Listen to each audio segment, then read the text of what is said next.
Dad, Dad, I'm where's the barely milk? living. Oh, I need to get it back.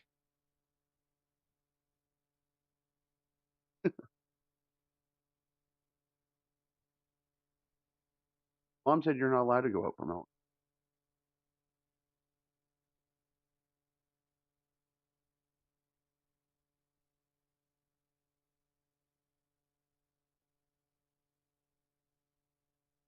But it's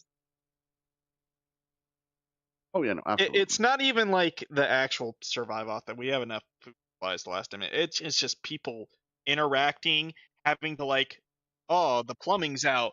How do you solve this plumbing issue? Well, you don't have YouTube to go look up.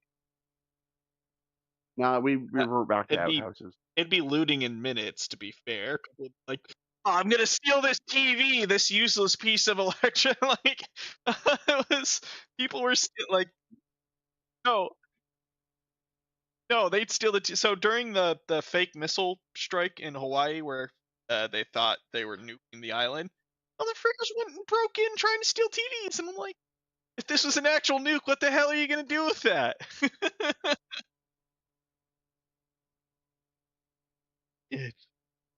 Steal fuel and generators. I just think we're a little too. Oh no, absolutely. Even just for social interactions, just. I mean, look at us in Discord.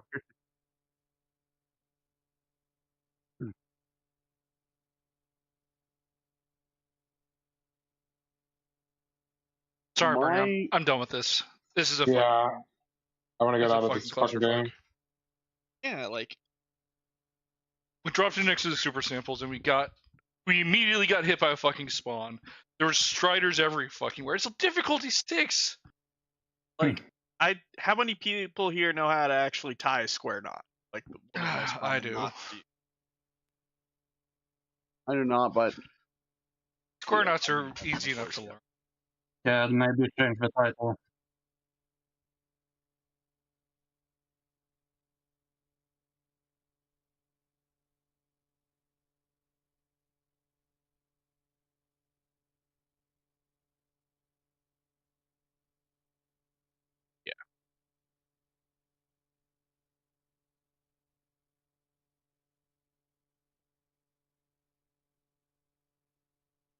Yeah. For survival's sake, it's going to come down to how good are you at curing supply, food, water, and shelter. And most people are going to fail at all of those. Water is a little difficult. Yeah. Except in Florida. That's why I was like, acceptance swamp. I don't know how to build surviving swamp. Florida will be fine until hurricane season happens.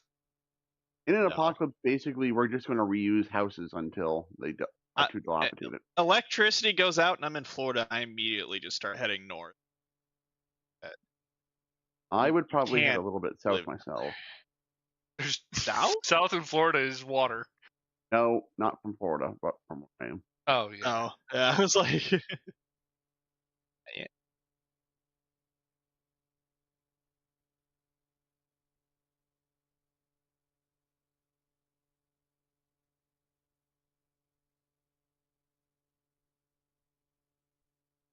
I'm going to be honest. I would probably just go down to like.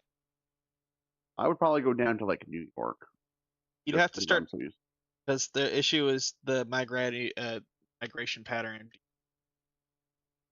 And I have to go where the goes.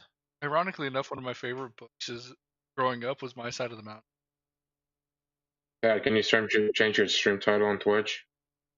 My Side of the Mountain is the story of this, I guess, high school boy who goes into the forest and survives. It's a novel. It's fun, but it's like it goes through how he survives the first year and how he accomplishes all of these things. It's a really interesting book, but it's probably written for like middle school and high school. Like Hatchet? Probably. I think I did read Hatchet as well. I was just like, imagine Hatchet, and like someone else gets in that circumstance in today's age. I don't think like 99% of people with the same supplies as that kid would be able to survive.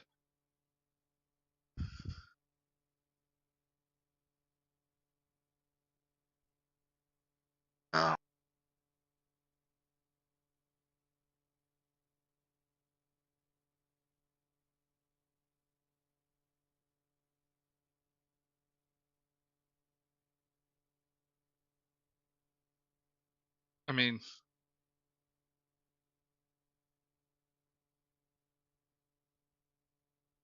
considering you don't have any guns, you're already starting off with a bad foot for that. And then I don't. He's in Florida. You can go next door to the neighbor. I mean, that's probably the first thing I would do.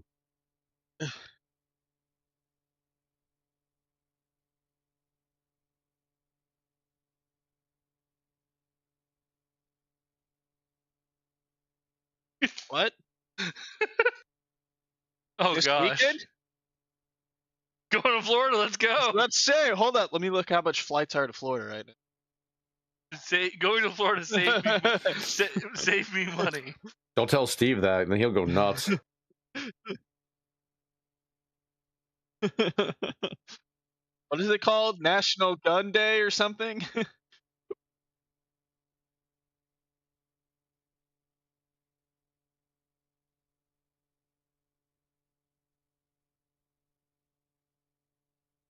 Tax-free holiday.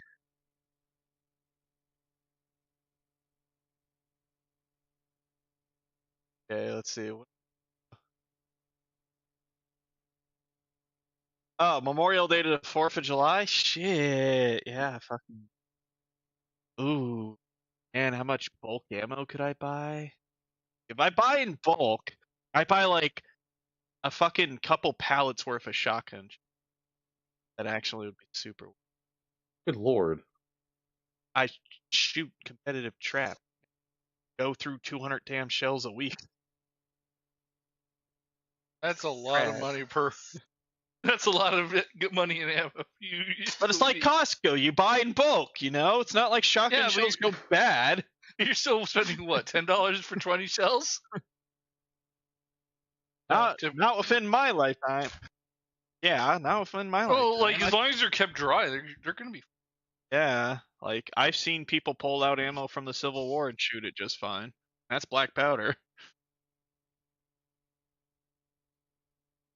Yeah, just 2 pallets worth. That's like, I don't know, 4,000. That'd last me the year.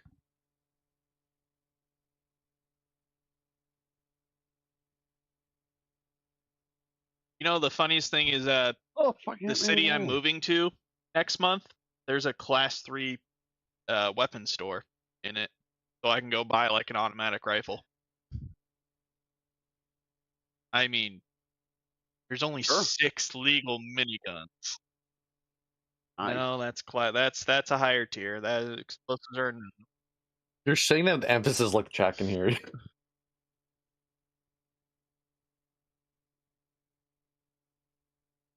War cries. Cat, these wings are delicious.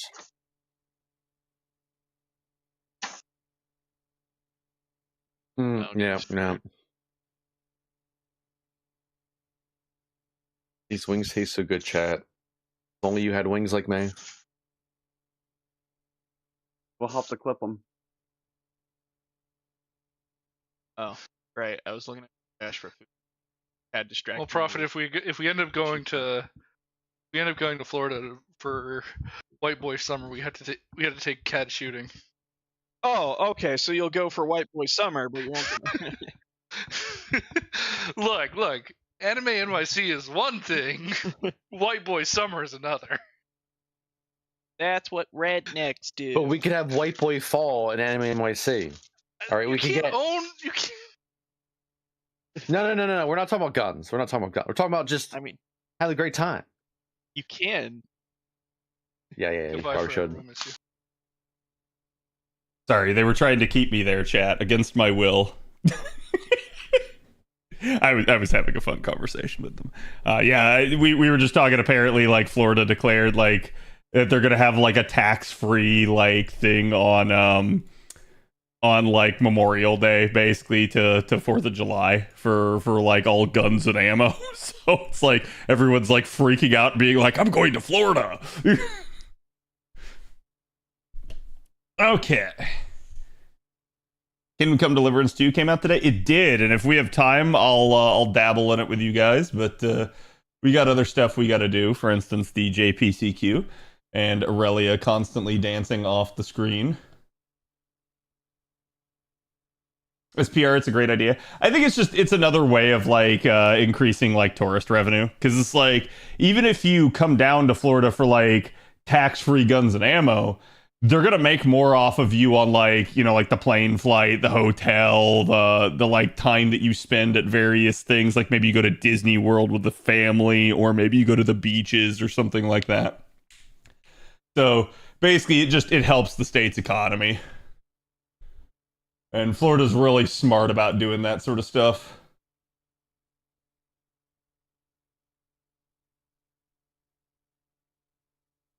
Okay. Give me 1 second, chat. Just trying to find yesterday's sauce. There it is.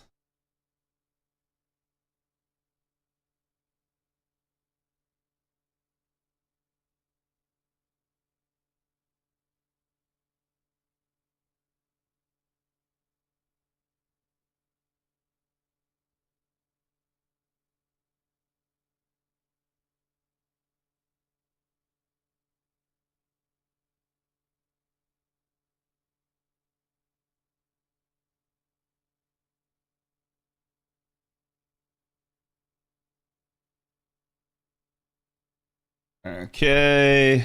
Post is live. Do me the favor, go give it some love. We grab you guys today's sauce, and we should be good to go. Again, sorry I'm running a little bit behind. For those of you guys that are semi-regular here, you should know I am in tax season. I'm always a little bit crunched for time, but I am literally just running behind today is part of the issue. Also, is the stream set to... Yeah, okay, it's set to FGO. I was just making sure.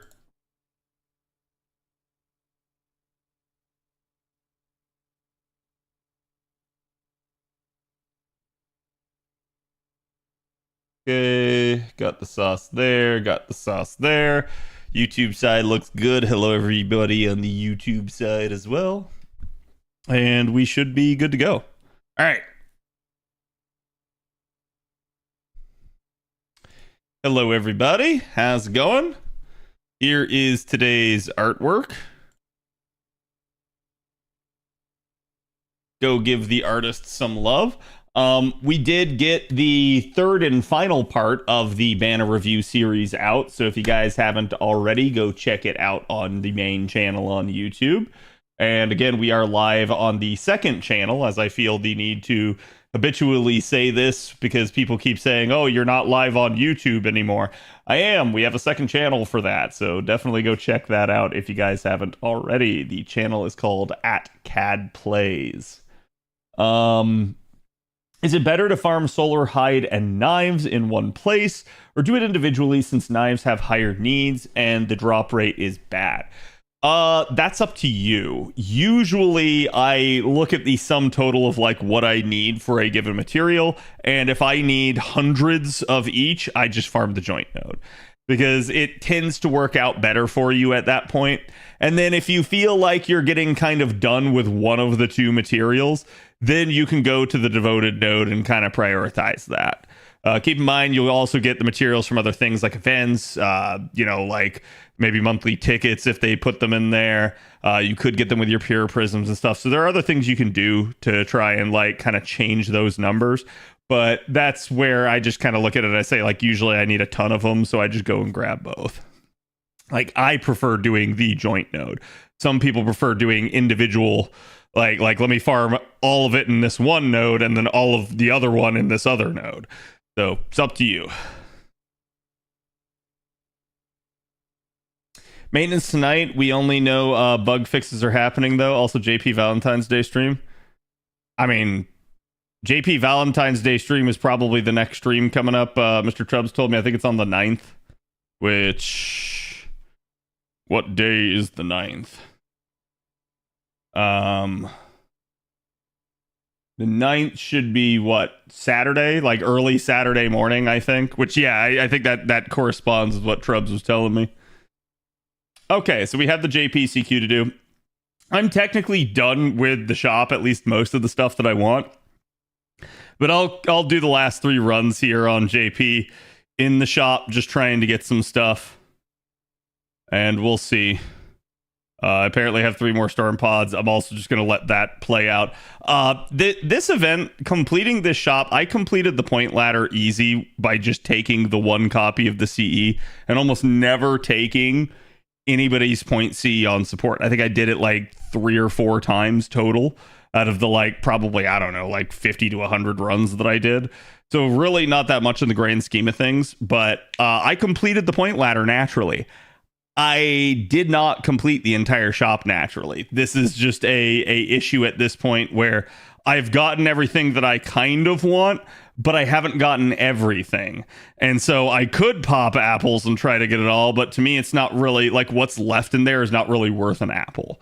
So it's a weird thing, but yeah, they've kind of expanded the shop on JP enough that you can't really have gotten everything. Not without like gotching for drops and stuff, or drop Cs.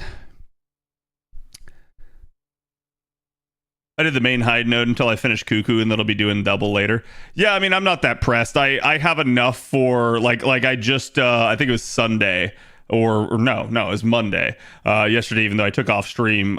Which again, sorry about that. I was just feeling like really dog tired. I know that's 2 Mondays in a row I've done that to you guys.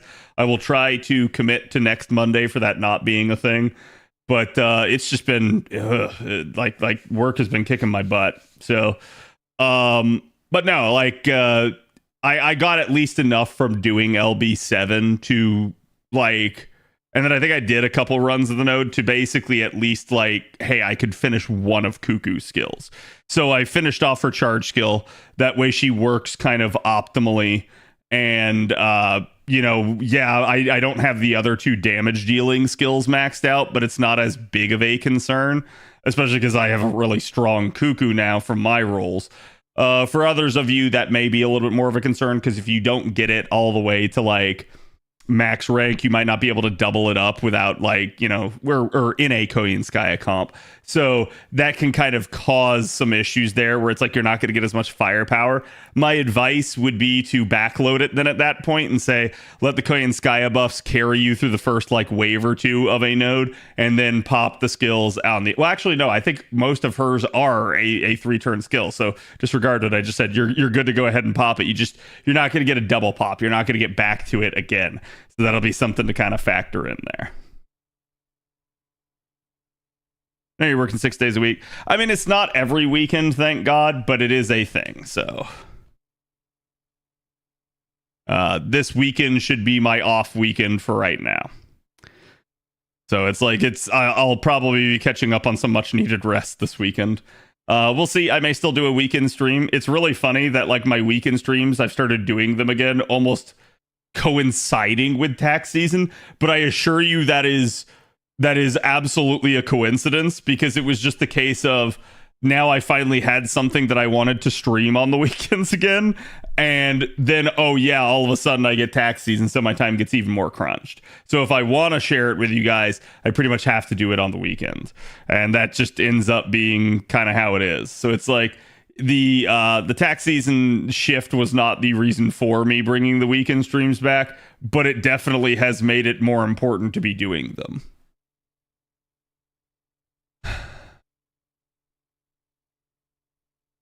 Texas hype cat up. Wait. Oh, taxes hype cat up. No, I mean, I wouldn't say that. If anything, they annoy me. So it is what it is with tax time. Exactly. Also, are you planning for Jarcher? Yeah, I probably will. So again, we have the NA live stream Thursday. We'll presumptively get the NA event Friday.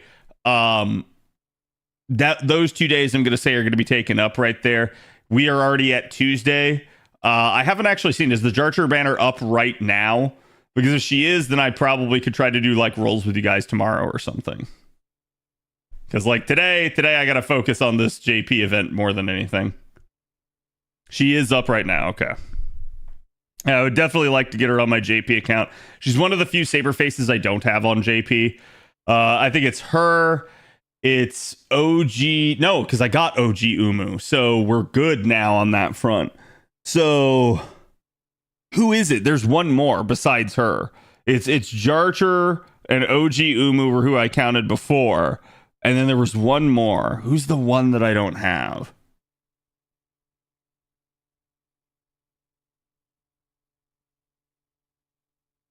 I don't know. I'd have to look at the list again. My brain is shot. It was MHX. I got MHX though before, and I think I looked at the list after I got her. So maybe that's what it was, but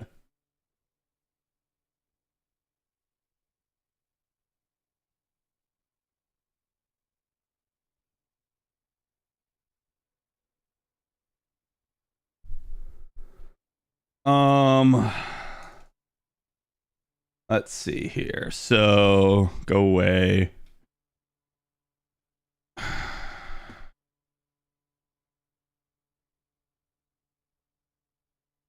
Bro, I don't want a web search. Like, good freaking lord. There we go. Okay. Forgot I have it pinned to the bar now. Basically, oh my god, there. Basically got her.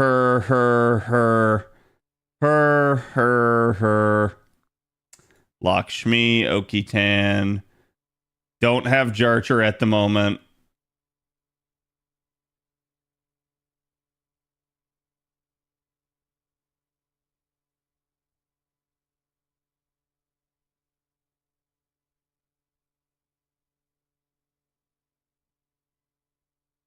It may have been. I do have an NP1 Okitan, which is surprising to me because I forgot I had her on JP at one point. Yeah. Okay, so it is. Jarcher's the last saber face. Holy shit. I didn't realize that. God damn. That's good, though. That's good to know. Valentine's Day event will be on the same day as my birthday? Ah. Perhaps that means you'll be lucky in love.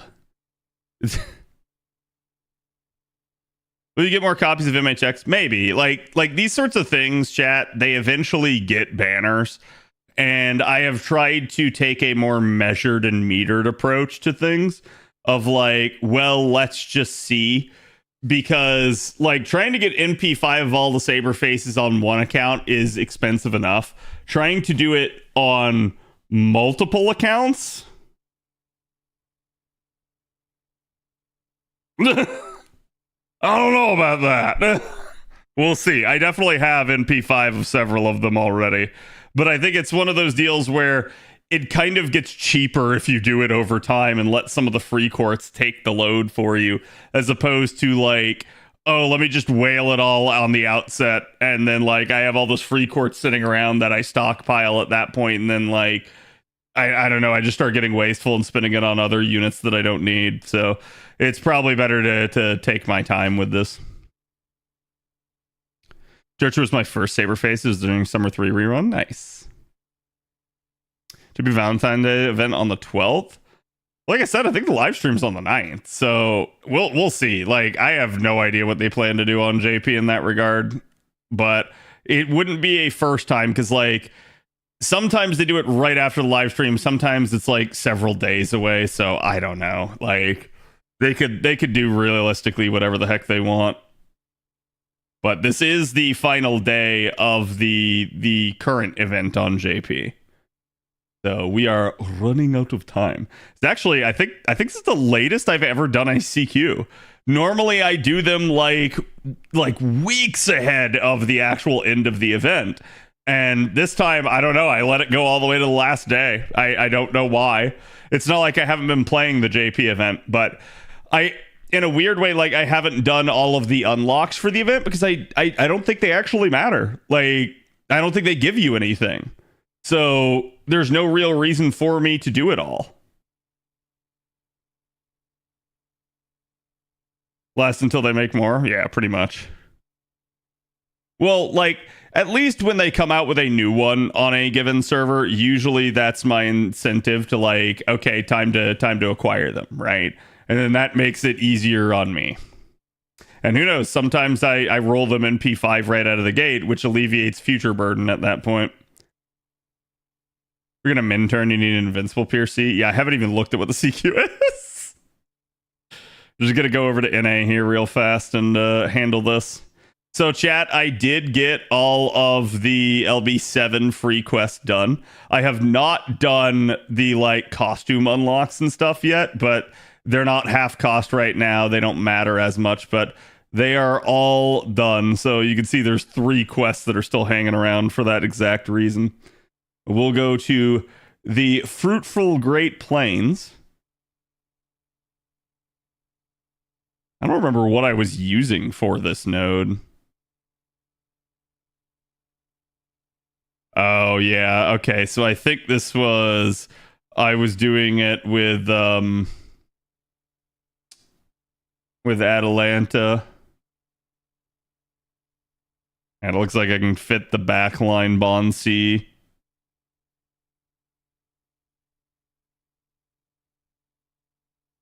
Okay. We're actually coming along nicely on the newest Mystic Code. We'll probably be done with it, like, I don't know, like sometime during the next event, sometime during the Valentine's event. I just used Aoko for the CQ. Yeah, it's definitely a thing. Oh my god, it broke the capture card. I hate that. Hello, Vaya. How's it going?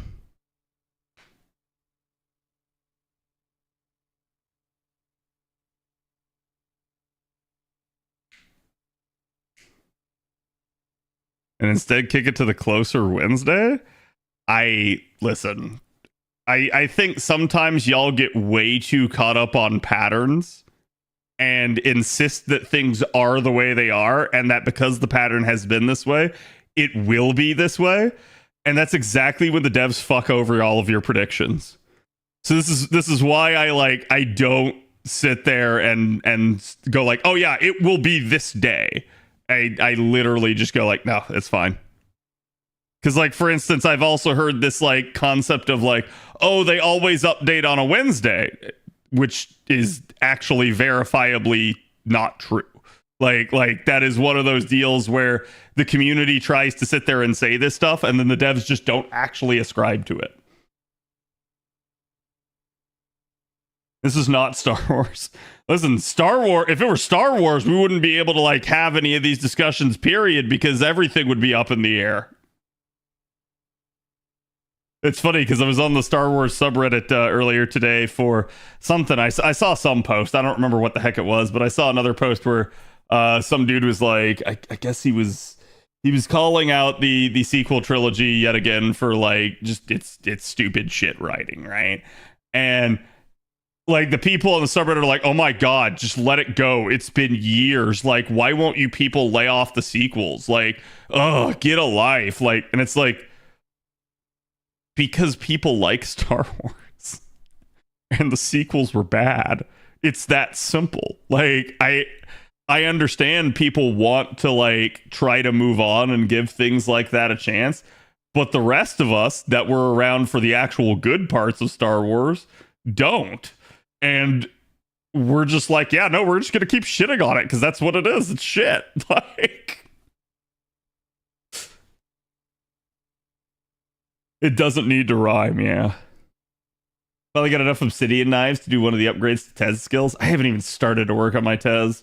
My Tez and my Tlaloc are still sitting there, like, unleveled at the current moment in time. But, like, I'm not worried about that. That'll happen. Did you finish Star Wars Outlaws? Yeah, Star Wars Outlaws was a good game. So I'm gonna say this.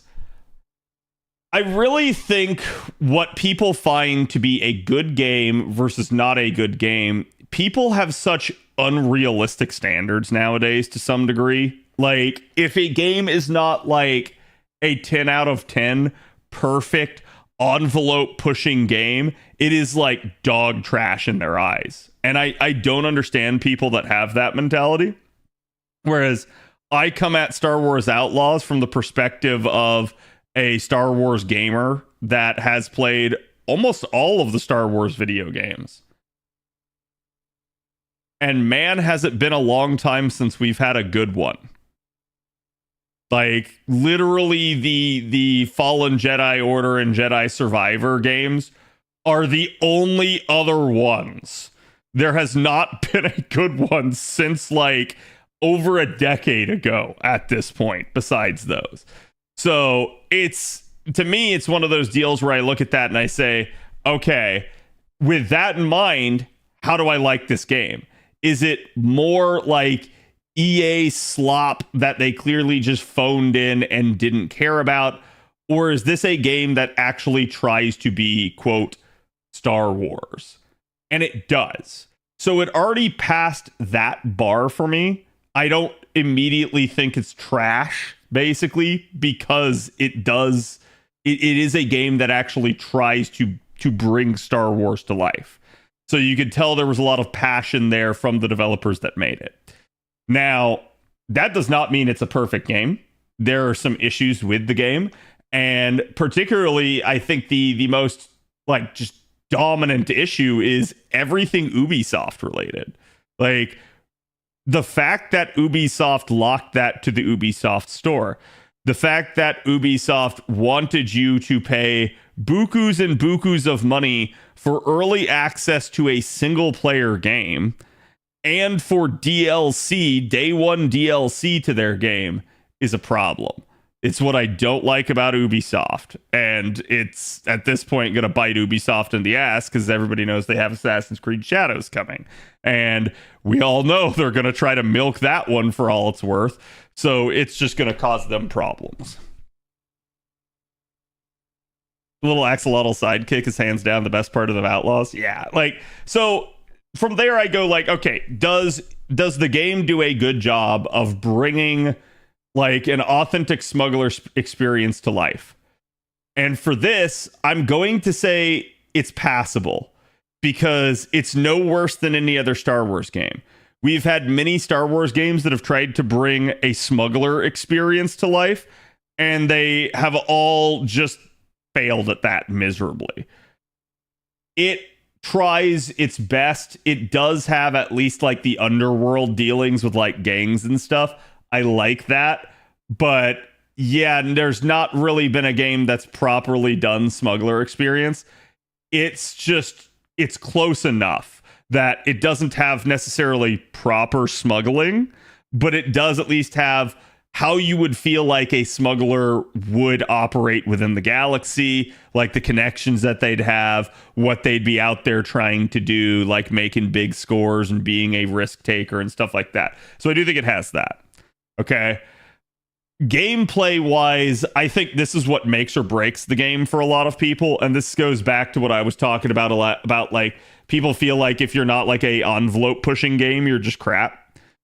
That game is, I'm going to say it's fine. Like, for me, having played other stealth games, I didn't have a problem with the stealth combat. But man, did other people have a problem with that. So, like, that was something, I don't know if you guys saw, but they had to actually, like, patch it out of the game, where now you can do the entire game non-stealth if you want.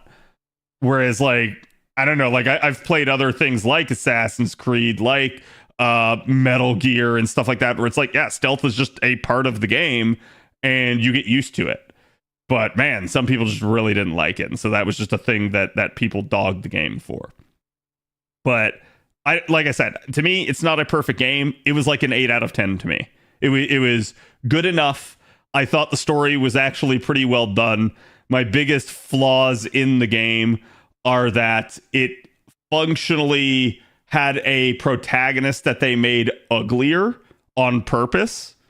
And I don't need to get into all of that and, like, the DEI stuff and everything, but it absolutely was something where you can look at the character in the game and tell that they tried to make the character uglier, because the real life person that it is based off of does not have a testosterone laden cleft chin like the main character does.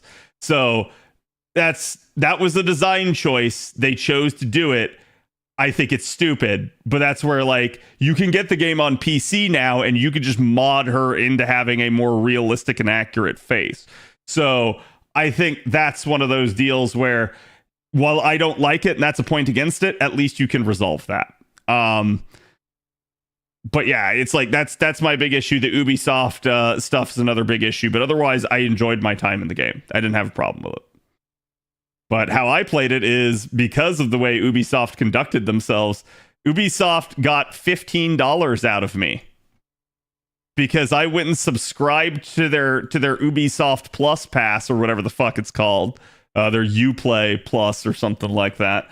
And I did it for 1 month. I subscribed and then I immediately 5 seconds later unsubscribed from it so that I had it for precisely 1 month and they couldn't bait me into, you know, like paying for multiple months or forgetting about the subscription. And I did that, and then I got access to literally all the DLC and everything right off the bat and got early access. So instead of making $70 off me, they made $15 off me. I can't say that worked out for them. And then eventually, I probably will buy the game again on Steam now that it's here. But I'll probably wait until it goes like super on sale.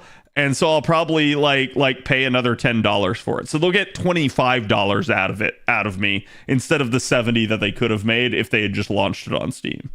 Because I would have paid full price and bought it day one. But not when they do it like that.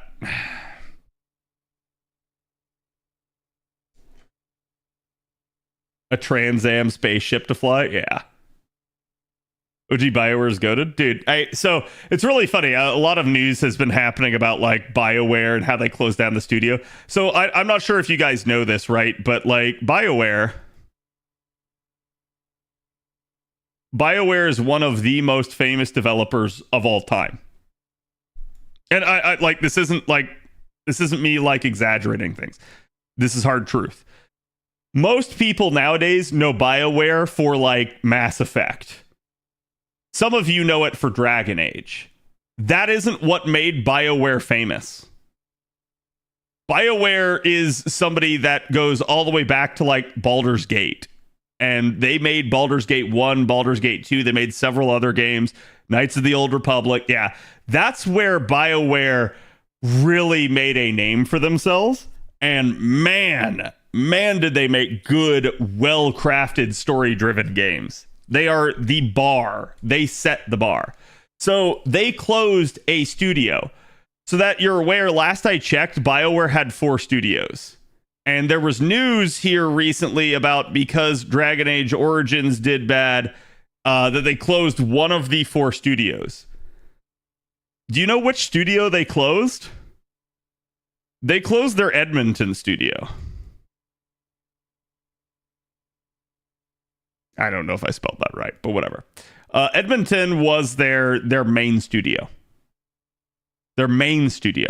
So the other studios that they left open are actually the smaller ones. It was their original one. Sorry, what did I say? Did I say Mass Effect? Yeah, I meant Veilguard if I said Mass Effect. They closed down their main studio. That's such a huge fucking hit to them. Like, BioWare is dead. And so everybody's being like, oh, well, BioWare's dead. And then people are being like, oh, like BioWare's been dead since X, since Y, since Z. Chat, BioWare has been dead. And this is a bold take, but I have to say it. BioWare has been dead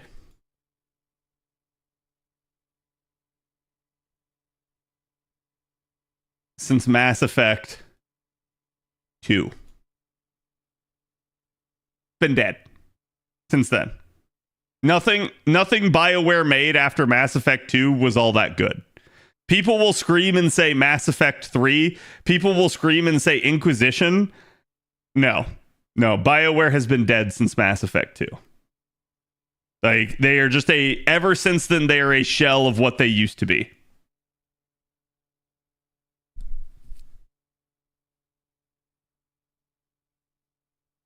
I'd say Andromeda. Oh, dude, they've been dead since before that. Yeah, I was gonna say, if you remember, like 3 got lambasted for its writing, and if you remember, Dragon Age 2 happened, and that was a clusterfuck. Dragon Age 3 was more of a return to form.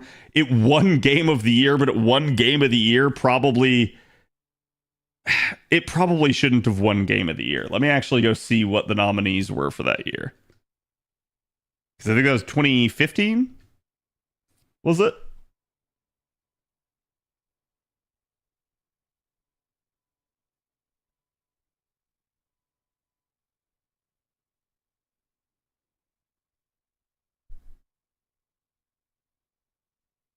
Or was that 2016?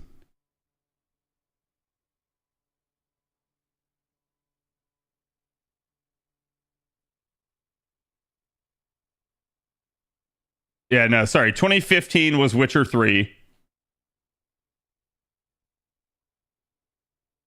Was it 2014? Yeah, because 2016 was Overwatch.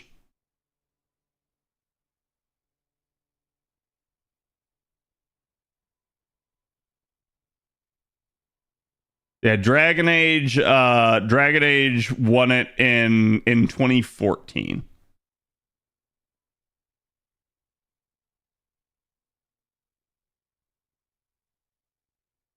Okay, that's why. It was just a really weak year. So it won Inquisition won Game of the Year over Bayonetta 2 and Dark Souls 2. Freaking Hearthstone was nominated for Game of the Year. Jesus Christ. Honestly, Shadow of Mordor probably deserved it more. But yeah, like, I don't know. It's not that Inquisition's that bad of a game, but Inquisition is a complete departure from like the original BioWare formula. It's nothing like their original games. And that's why I say, like, it's just really, it's dead. It's dead, Jim. Bayonetta 2 is one of the highest reviewed. Yeah, see, I've never played the Bayonetta series, so maybe like I think you could make an argument that something like that maybe does deserve it, right? And I'm not trying to say that. Just that, yeah, I think Inquisition's one of the ones that people fall back on a lot and say like, oh, well, no, BioWare wasn't dead because that game was a commercial success. And it's like, I'm sorry, I don't know very many people that actually like thought that Inquisition was that good. It's just one of those deals where I think it's a solid entrant to the series, but it still just lacks a whole lot of the writing as well as a whole lot of the actual like gameplay. And to be fair, I think Inquisition's story is better than the second game story. I think it's well, at this point, it's probably way better than the fourth game story. I don't know. I haven't played the fourth game myself either. But like, yeah, I think at least they nailed certain things with Inquisition, particularly like the soundtrack was really good. But I don't know. I also did like the ability to build your own like base in that game. That to me is something that they probably should have brought back. I don't know if they did for the fourth game or not. Bayonetta is Devil May Cry. Yeah, okay, that makes a lot of sense. Because I have seen other people play it, so when you describe it to me like that, it's a thing, sure. Mass Effect 3 isn't the best, but it's not bad either. Yeah, like to me, Mass Effect 3 and Inquisition are both these, like, what I'm going to say is they're okay. Neither one is like, oh my god, this is amazing. They're passable, they're good. That's it. Like, and in that regard, I can't shit on them too much. Because they are a passing grade as far as I'm concerned. They are, if you're going to try to make a long running series, both of them are an entrant in their series. They're not a bad detracting entrant to their series. But I do think at that point, you're already trying to see basically the EA-ification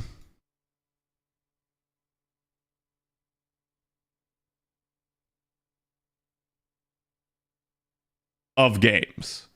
Like both Mass Effect 3 and Inquisition were run on the Frostbite engine, and man, can you tell. Man, can you tell. That's why, like, both Mass Effect and Dragon Age converted from more traditional RPGs into shooter action games. Both of them went that direction. And it's because of the engine that EA forced BioWare to use. That's why I said, like to me, they actually died basically when EA took over.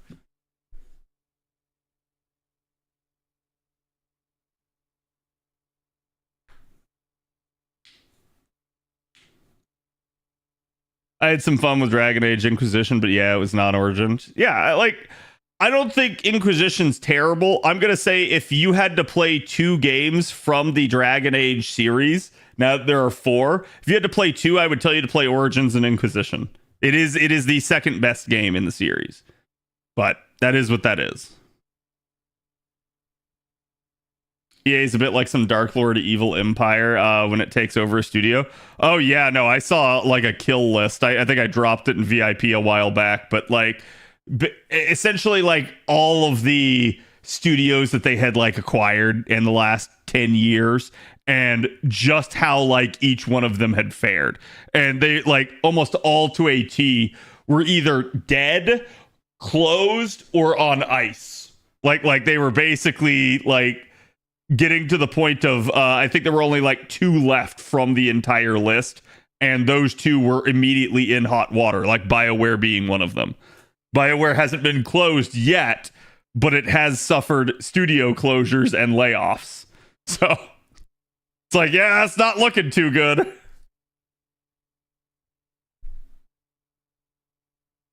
Dragon Age Origins and Inquisitions were the better games. Yeah. I mean, like, it's sad because Dragon Age 2 could have been a really good game, but did they not get that one like well. They just, again, that one's EA's fault. EA did not give the developers enough time. If you ever want to go like look into it, I'm trying to remember who the developer was. Was it Drew? No, I think Drew was the author. It was is it David? I think David was one of the like lead designers on Dragon Age 2, and he talked a lot about how they managed to just pull absolute bullshit out, because from start to finish they had like 2 years, and that's nigh unheard of in the gaming industry, to produce something from concept to shelf in 2 years. This does happen, but this only happens with things like Assassin's Creed, Call of Duty, things where like they're just mass producing shit from the same engine using the same assets, and people just keep buying it year after year. That's the only way that sort of shit works, and EA really wanted BioWare to do that.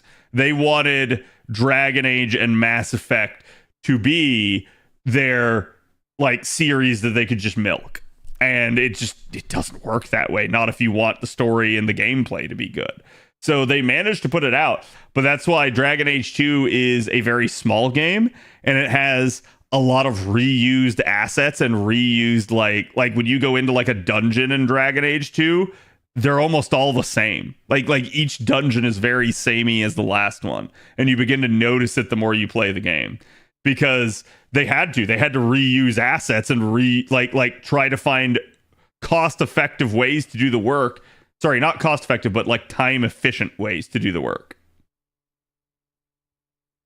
Sleepy, thank you for the 19 months, appreciate it. And Blue, I didn't say it before, but thank you for the 29 as well. By far my favorite series ever, and I will not tolerate this well-deserved slander for the later entries. So the reason I'm harsh on Mass Effect, I really like Mass Effect. Like, at this point, Mass Effect may well be like my number 2 favorite space IP behind Star Wars. So I really do like it, but man, man, it feels like they kind of squandered that to a degree.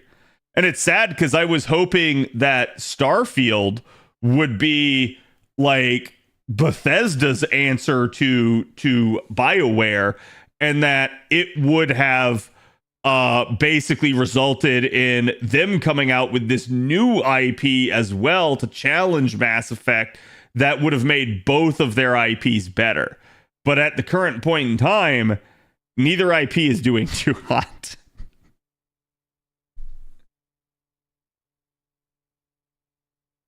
Atari gave the infamous ET 6 months to be made, and that was still considered crunch, and the designer is proud that he managed to at least make games playable in that time span. Oh, yeah. Like, and back then, games were a lot more simple, but it doesn't mean that, like, the process of creating the game was easy. So, like, it's still something where the creative process takes time, it takes effort, it takes a lot of resources. And yeah, it's like producing a game in 2 years is just insane. At least even in that time period. Nowadays, if I told you to produce a game in like 5 years, some developers would roll their eyes at you. They would be like, that's just impossible, right? So I don't necessarily ascribe to this idea of like a video game has to actually take that long. I do think there is some bullshit to that. But it does depend on the size and scope of your game. The bigger the game, the larger the project, and the longer it's going to take to do it right. So that is a factor, and it is something a lot of gamers, I think, don't necessarily understand.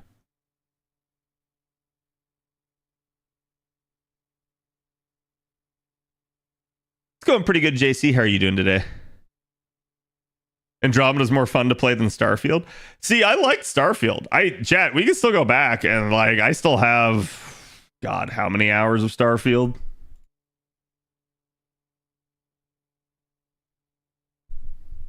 Yeah, chat, I still have 164 hours in Starfield, almost 165.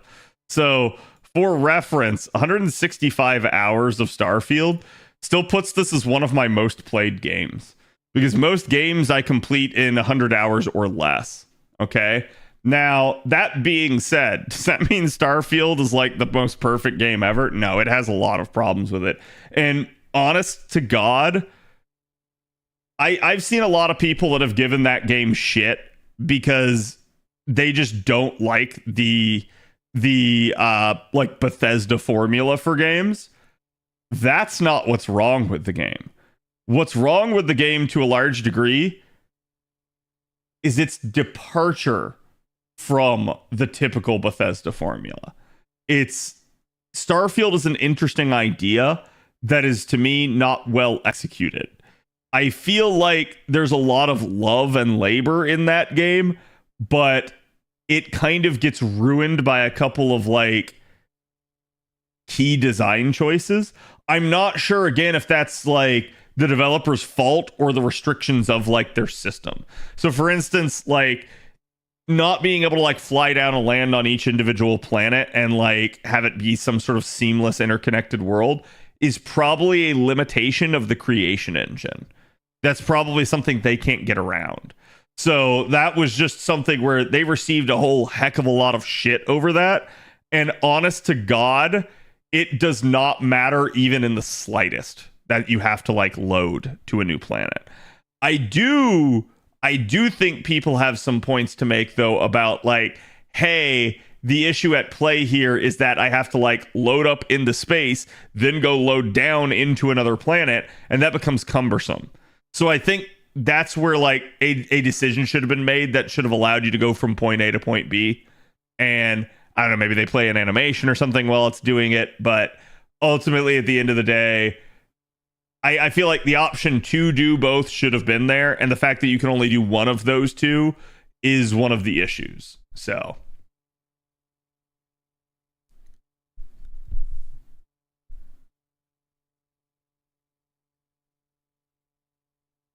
I did pull one more 10 pull on Cuckoo's banner, hoping for Thalak. Now I have NP4 Cuckoo. Yeah, that happens. Ked did those Starfields. Yep. I haven't played their new DLC. Now, to be fair, part of the reason that I haven't played their new DLC, chat, I'm still waiting on them to actually add some of the stuff that they kind of have mentioned that they will. So I think that DLC. I'm sorry, I have to say this. I think that DLC is a travesty compared to Bethesda's old ways of doing DLC. When I look at things like Far Harbor, Nuka World, Dragonborn, and like the various other DLCs for Skyrim and Fallout, all of them were big, large improvements to the game, large additions to the playable areas. I don't feel like Shattered Space did that at all. Like, I feel like Shattered Space was literally one fucking planet, and while it is a content intense planet, it doesn't really feel like they did anything more than that. So to me, it is what it is, but I think it's something they had to deliver on based off of their pre-order campaigns and stuff. Because again, like, if you bought it, you got Shattered Space basically for free. So I think that's like, yeah, they had to do it, and unfortunately, I think they had probably always planned it to be small. So I have to give them a little bit of shit for that, because the expectation was big DLC, but the reality was small. And I think that was always what they were going to do. So they get shit because everybody expected this, and this is their fault that everybody expected this. Like, this is the precedence they set with their prior DLCs. I think he's on autopilot. Wait, what? Cad, you said you weren't picking shells? Fuck! I did pick shells, didn't I? Yeah, my monkey brain went like low mode. I guess I was on autopilot. My monkey brain went low mode and just said like, okay, lowest number wins. I'm just gonna pick that. Bamboozled. Yeah, I'll just have to do the rest with the yarn instead.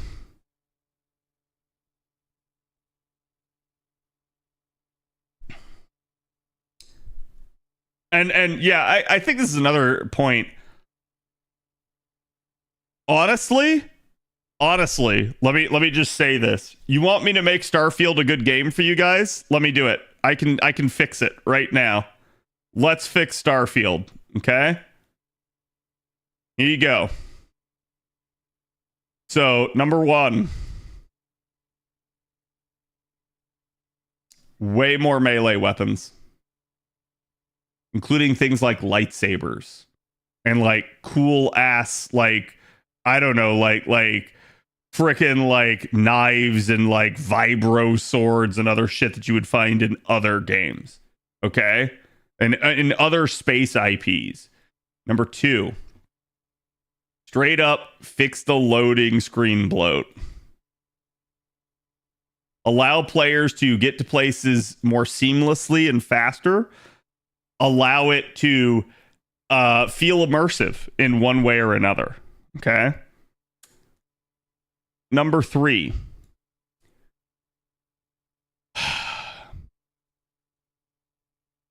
I'm trying to think of a good way to say this, because it's very simple. I have one word for this.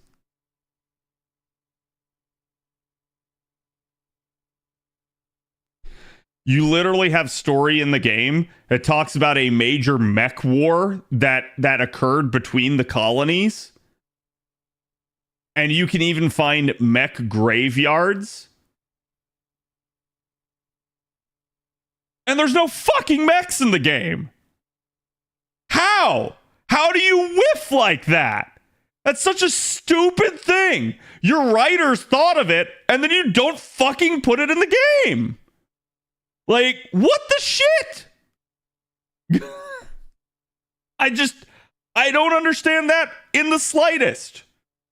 How do you put a freaking mech graveyard on several planets? And you don't, and you put it in the lore of the game, and there's not a single one in the game at all. Okay?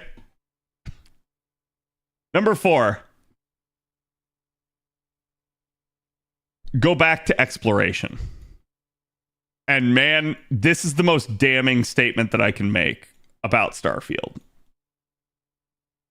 Because if you listen to the developers, they'll tell you this entire game is about exploration. It's not. It can't be. How can you explore that which is already explored? How is there a sense of discovery when everybody has already been there? It's already been mapped, it's already been named, and instead it's just, quote, abandoned. But it's never actually abandoned. There's always space pirates squatting on it every fucking time. And it's the same damn thing. You have way too few actual points of interest that are dynamic, and you don't actually do anything on the exploration side. There is no exploration. It's just the first time your eyes have laid on that planet, not anybody else's. If you want to capture that explore the stars feel, well, I guess we got to add a fifth one to the list, chat. Because you want to know the whole reason why they can't do exploration? It has to already have been discovered by humanity. Why?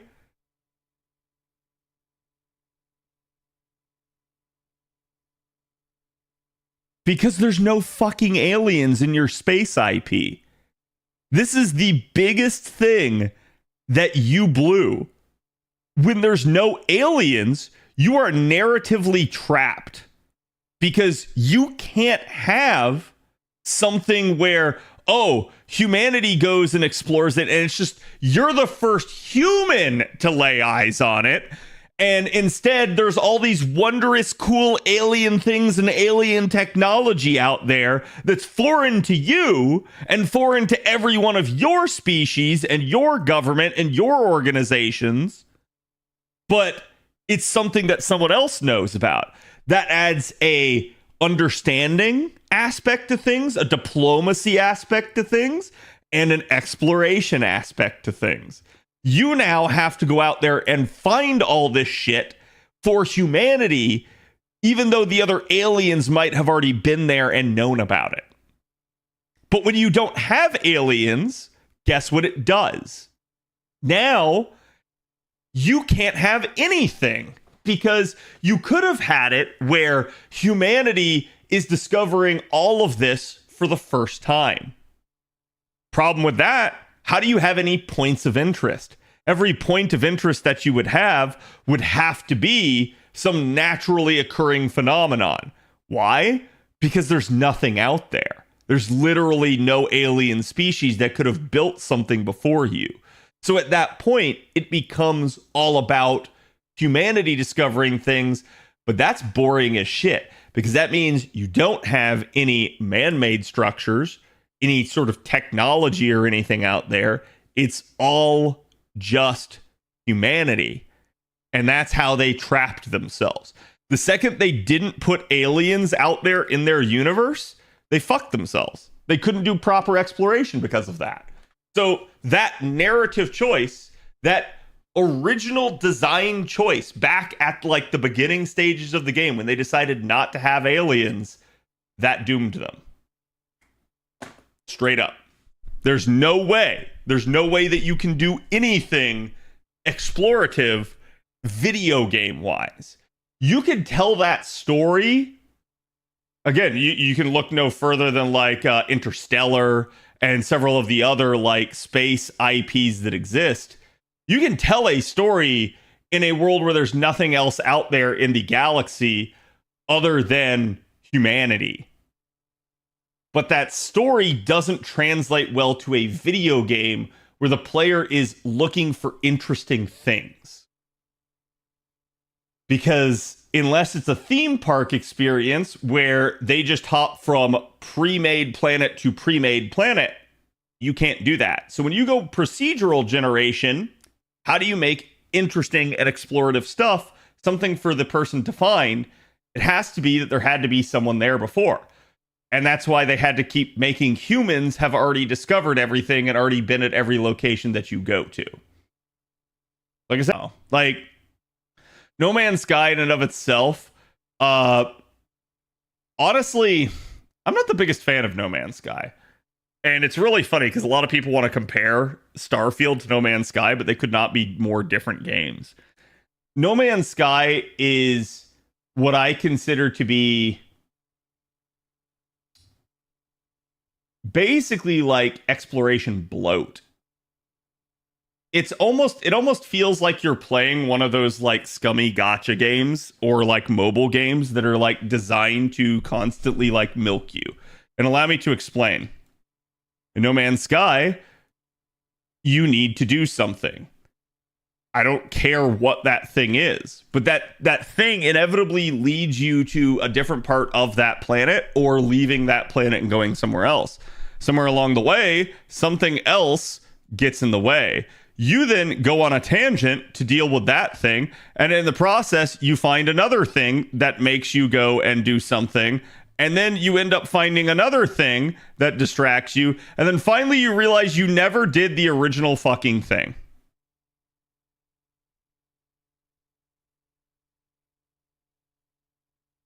It's just space ADD. Sorry, space ADHD. That's all it is to me. So it's like, I get it. Some people find this really fun and really fulfilling. I, on the other hand, get overwhelmed by this sort of thing and feel like I can't ever get anything done because the game purposely keeps throwing more shit at you. So it feels like it's forced a little bit. Like, I feel like, yeah, I can ignore it. I can just sit there and try to like beeline just this thing. But then you actually miss some of the opportunities because they are procedurally generated.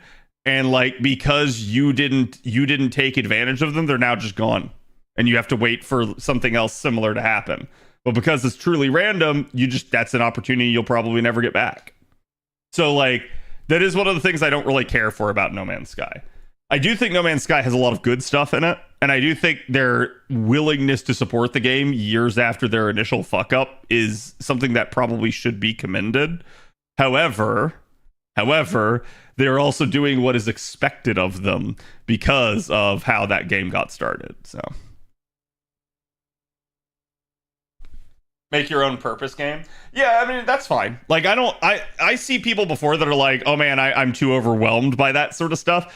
And like, I don't feel like there's any point or direction to the game. That's not what I'm talking about. When I say I'm overwhelmed because the game keeps thrusting shit at you. Not because, oh, I can't decide what I want to do. If anything, it's I know what I want to do and I want to do it, and the game keeps trying to get in my way. And not because like, well, this is an obstacle to overcome. No, because like there's a flashing neon sign right there to my left being like, hey, pay attention to me, pay attention to me, pay attention to me. And I'm like, no, I don't want to pay attention to you. So it's like, I know that sounds that it's a really like minute thing, but it is a thing. Or like space Minecraft. Yeah, I mean, I can see that to a degree, right? But I don't know. I think each of these games has their fine points. Each of these games has good stuff. But if they were to make those 5 changes, the game would be a whole lot better. Straight up. People would probably have a much higher opinion in regard of Starfield if they made those 5 changes. And that's not all that's wrong with the game. It's just, if you made those 5 changes, man, would it improve the state of that game. Honestly, they could have someone go to the Unity in Starfield and accidentally bring their ant farm with them. Presto, starborn alien ants as an antagonist. Yeah, but I mean, they're just screwed, right? Because there's only one way that they can do it. So you have the settled systems, which, by the way, when you say, hey, we've got a game about exploration, and the entire game playable area is known as the settled systems, that's not really lending itself to exploration. Just saying, right? And then, like, now I think they've added, like, the new area with the expansion that's, like, I guess Shattered Space. Oh God, why are they both SS? I just realized that. So I don't really care what or how they do it, but like what they need to do at this point is like, now here's our next expansion, and this has alien.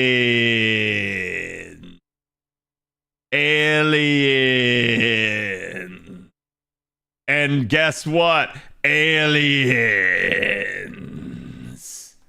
That's what they need to do. Dead serious. Like, they need to just be like, yeah, cool, that was just the preamble. We're sorry. Here's the actual interesting stuff. But unfortunately for them, that basically constitutes coming up with an entire newer and bigger game. And I don't think they can do that. That's just going to be a problem for them. So I heard Ordeal Call 3 is returned. Yeah, the main interlude for it's out. Honestly, I hate to say it, but JP's got too much shit going on right now. Like, it's so much that I have a hard time keeping track of it, chat. And it's not for, like, lack of paying attention. There's literally too much shit going on. There's too many campaigns, too many things simultaneously running. They need to stop this. Like actually. This is the level of like overwhelming, overbearing crap that a lot of other gacha games pull.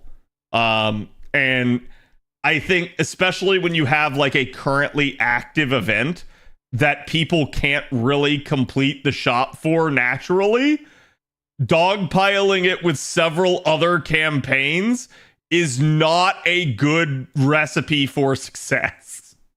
What they should actually be doing, since we know it's going to happen, since we know there's going to be dead time between the events, that's where they should cram all that extra stuff. Not during the event. This is not the right time to do it. How's my ladder? I'm done. Like, basically, I'm done with the ladder. I'm done with everything other than the CQ. There is, like, again, so you can see I could buy the foes, I could buy the silver embers, and then like some statues, but that's it. That's all I have left. Which is interesting because I'm literally sitting at 745, so I'm just off of being able to buy both sets of foes if I want to. But it's fine. Like, whatever I have left at the end, I will just I'll buy accordingly, because I don't even know that I need the foes at this current point in time. Imagine me as a new player who still hasn't completed all the free quests, interludes, and strengthenings. Oh, dude, like, you say that? Let's go look real fast.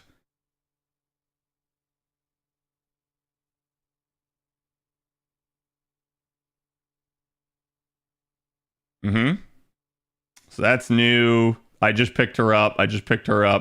That's been hanging around for a hot second. This just happened. And the rest of these are not temporarily available. So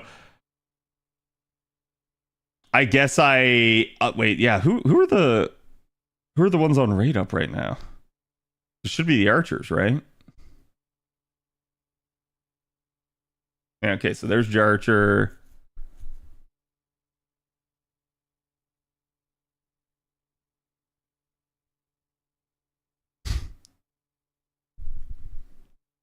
Holy shit. Yeah, it's a thing.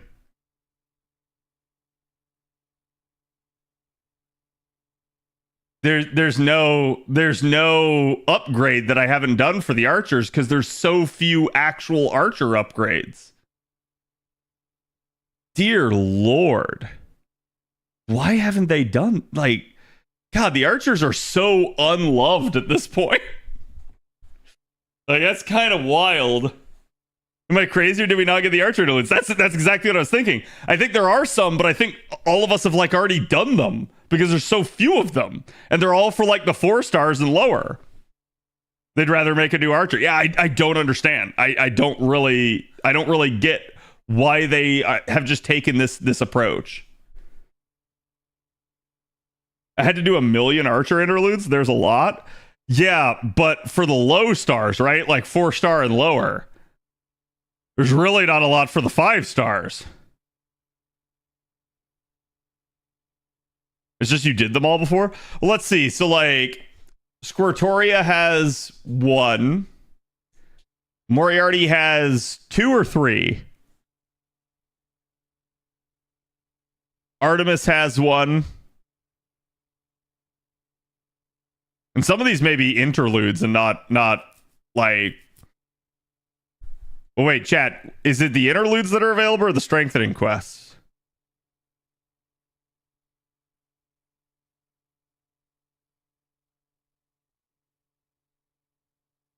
It's just not all of them give buffs.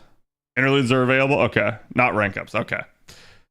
Yeah, no, I just like I don't know. Maybe there are. Like non-rank ups, maybe there are. Like in the sense of like, hey, this doesn't actually improve the servant. But man, I'm sorry, I don't care. That's still a loss on the fucking devs part. Holy shit. Because there's not a lot of actual like upgrades, and that's what the problem is. All right, let's go do the CQ. We're skipping story to go through them all. Yeah. All right, so it's a Lancer, so I can assume that's what's her face new unit. Bichon. And then Rider. Who the heck is the Rider?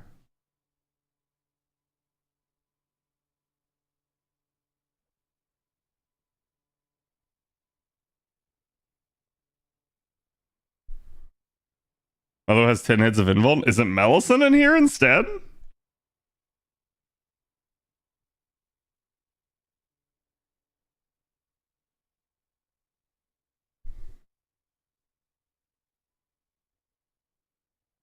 Cats?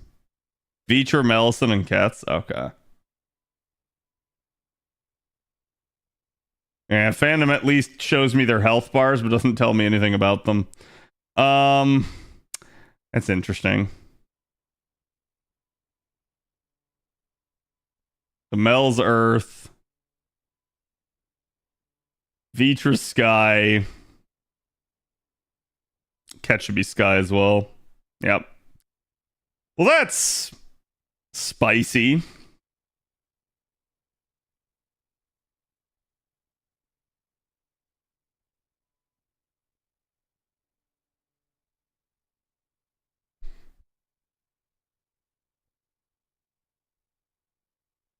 Who do I want to take for this? All the dragons who were an event bonus, they got left out. I mean, that's probably what the story is anyways, but I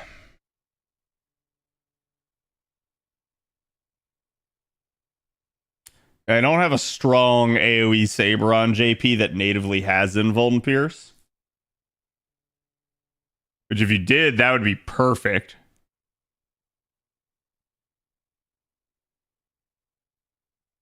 Because you can just take damage, see, but...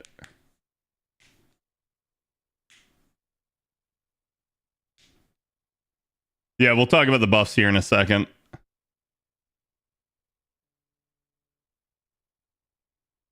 Pendragon? Which one? You're talking about Lancer? You finally beat LB7? I did. Yeah, we completed the Saberface only run. I meant to do a post about that like Monday, and I totally forgot. I've been bad about posting it to Twitter. I have like all these ideas that I want to post to Twitter, and then I just don't do it.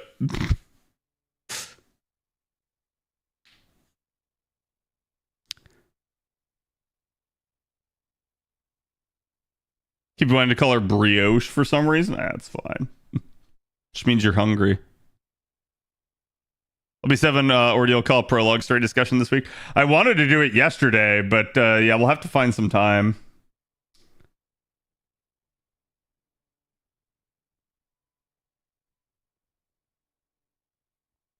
I just don't think I'll min turn this. 1,000,000 HP is a lot, though.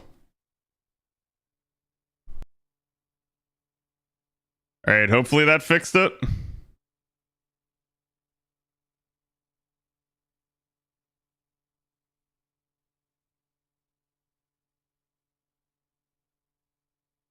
So let me know if it happens again.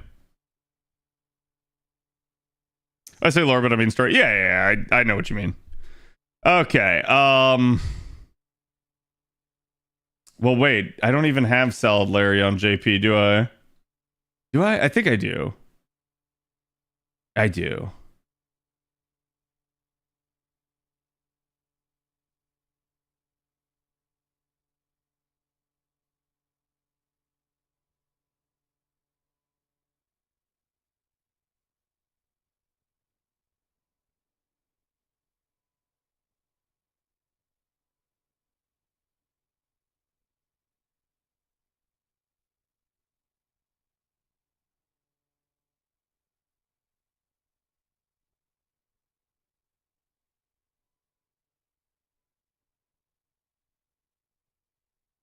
Wait, chat, why were you suggesting Salieri? Now I'm confused.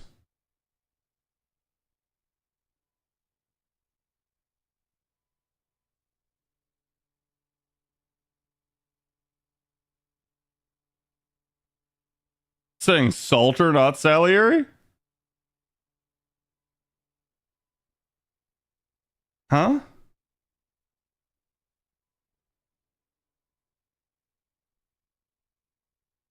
I mean, I guess I could, because I got an NP5 Salter now. I'm so used to my Salter on JP being like NP1 or NP2. We can make that work.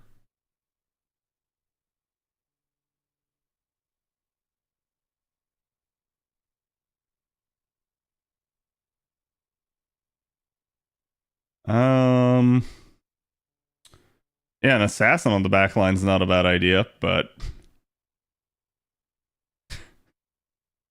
needs to not be that guy.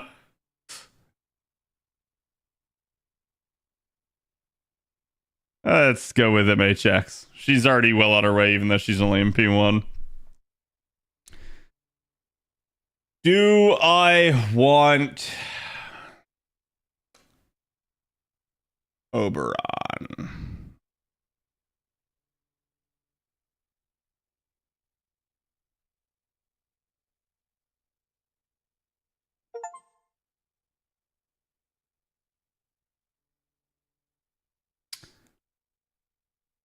Oh. Oh, by the way, chat. This happened.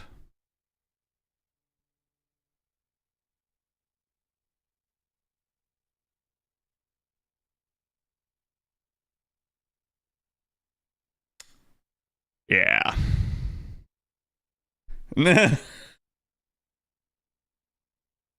Congratulations. I guess that's one way of putting it. Oh my god, fingers. There we go. All right.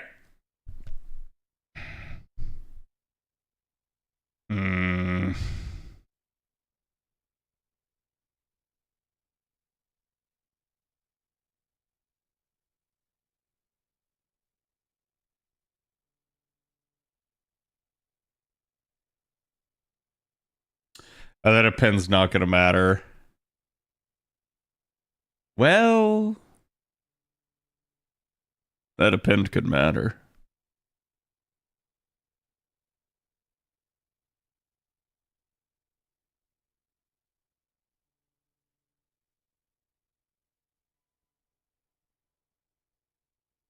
Well, no, her. I don't. I'm thinking her charge is 30. It's 20.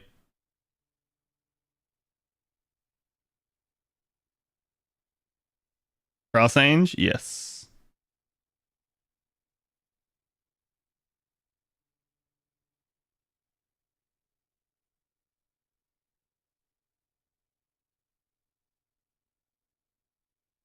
I mean, I could do this. Wait, I'm smarter than this. I'm smarter than this, chat.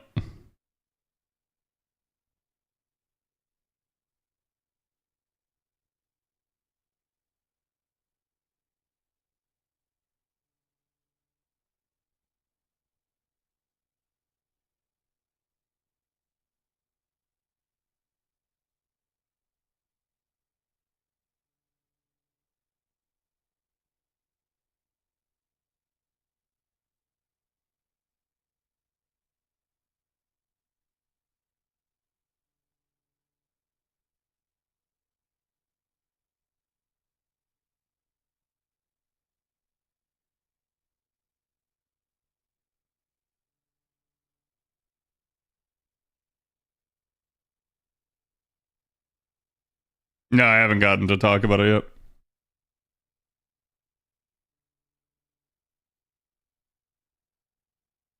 Chat, does any of them have a break bar charge?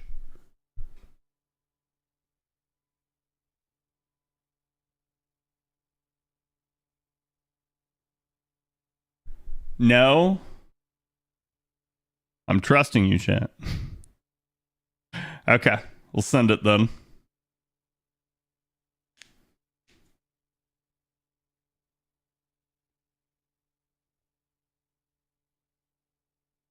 Do you have a Scandar? No, not on JP. CAD trusting chat sus. It is what it is.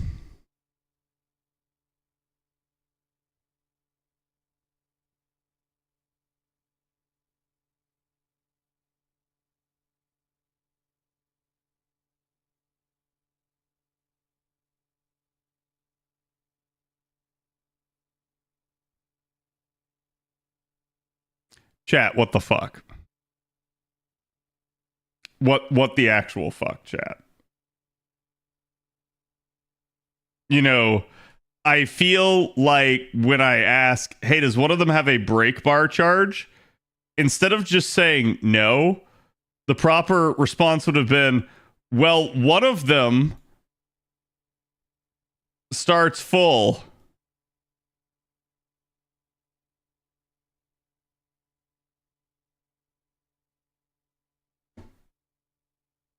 Be more specific.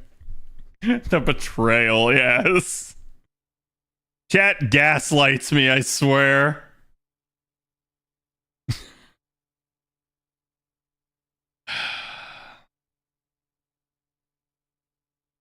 None of them are man attribute.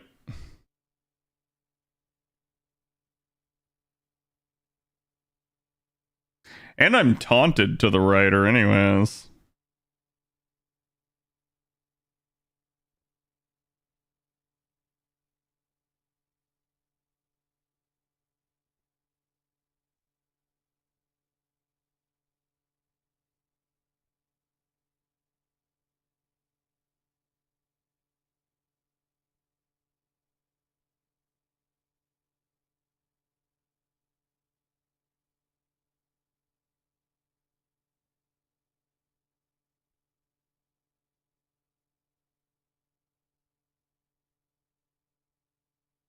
They got MP seal?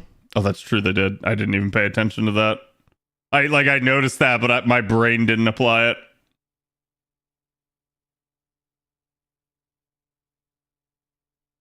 Well, we'll have to make do. I have guts apparently somehow.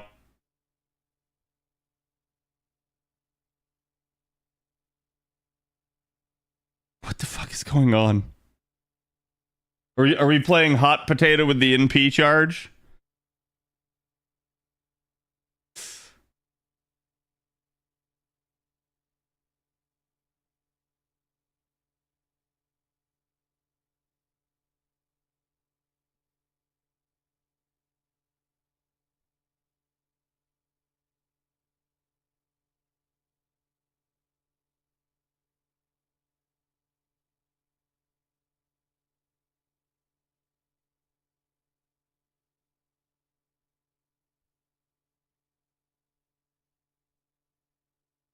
Wait, I'm still... Why am I still taunted to the right one?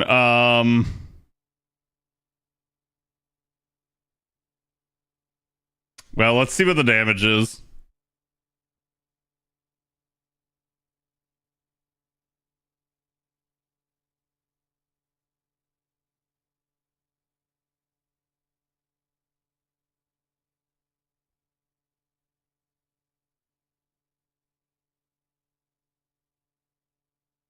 I'm so confused. But okay.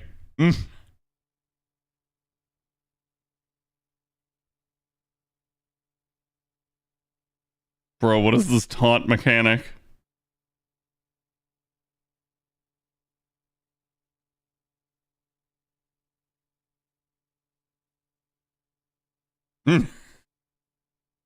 What is this taunt mechanic? New taunt to Melu and Cats? Yeah. Okay, that wasn't bad. Like, that wasn't, quote, min turn, but I'll take 3 turns instead of 2. Easy CQ, yep. No questions, only kill. It didn't matter in the end anyways. I didn't play that correctly, but it's just in P5 Salter do Salter things with the damage C. Salter really is awesome. I love Salter, but holy shit, Salter's too strong, and it's not good for the game that she's this strong.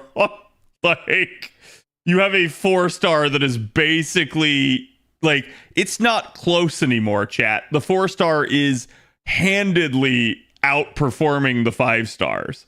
That's a problem. That needs to not be a thing. Not even 120. Oh, she's not even. Well, actually, is mine grailed on this server? Hold on. All right, why did I go to the roll screen? Actually, it's easiest to check in party. Yeah, mine's only 80 on JP. Well, we'll have to rectify that. Thought I saw her being 80? Yeah. Rolls? No roll. Now, chat, like I said, correct me if I'm wrong, but there's no reason to do these other things. Like, I don't really get anything for doing them, right?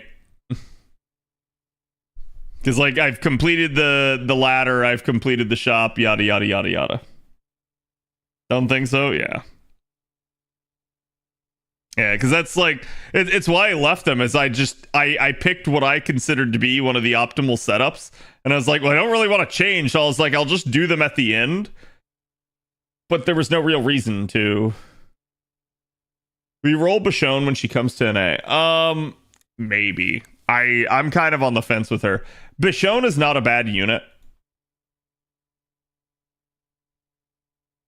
Isn't that how you spell her name, right? But like, the problem with her is she's a what I like to call a ramp unit. For her to really actually like hang with some of the other units damage wise, she has to really start like getting those poison ticks on the enemy, and that needs to both be a long enough scenario where she's actually getting the full damage from the poison, as well as enough where she's getting enough of the stacks to really amplify her super effective modifier. So she's not bad, but she's not that like 3-turn unit that a lot of players are looking for. She's going to be way more of a like CQ unit for people. And like, that's fine. I don't think that's a bad unit or anything like that. But that's not like the meta style that most people go for. So it is what it is. You can change your CE appearance, but I love my big chunky chungus.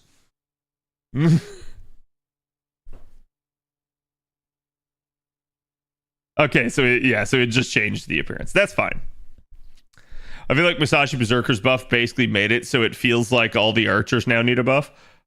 Listen, even before Musashi Berserker's buff, all the archers needed a buff. Like I keep seeing people being like, here's the like Genesis moment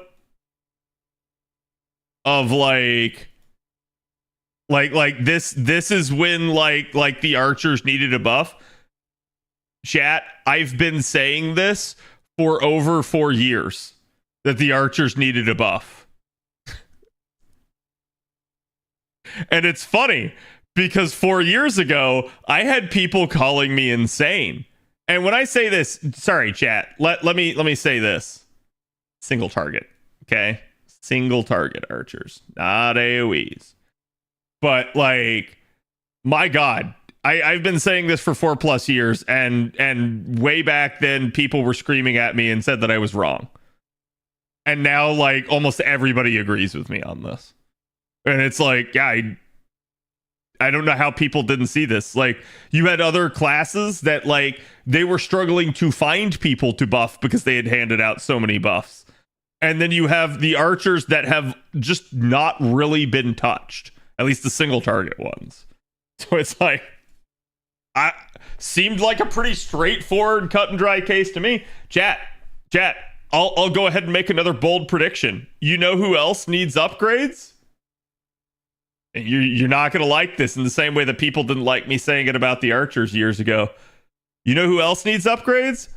The riders. The single target riders need upgrades. Ozzy accepted. It's just a thing. I don't know why, but they just don't upgrade some of these fucking units. It's weird.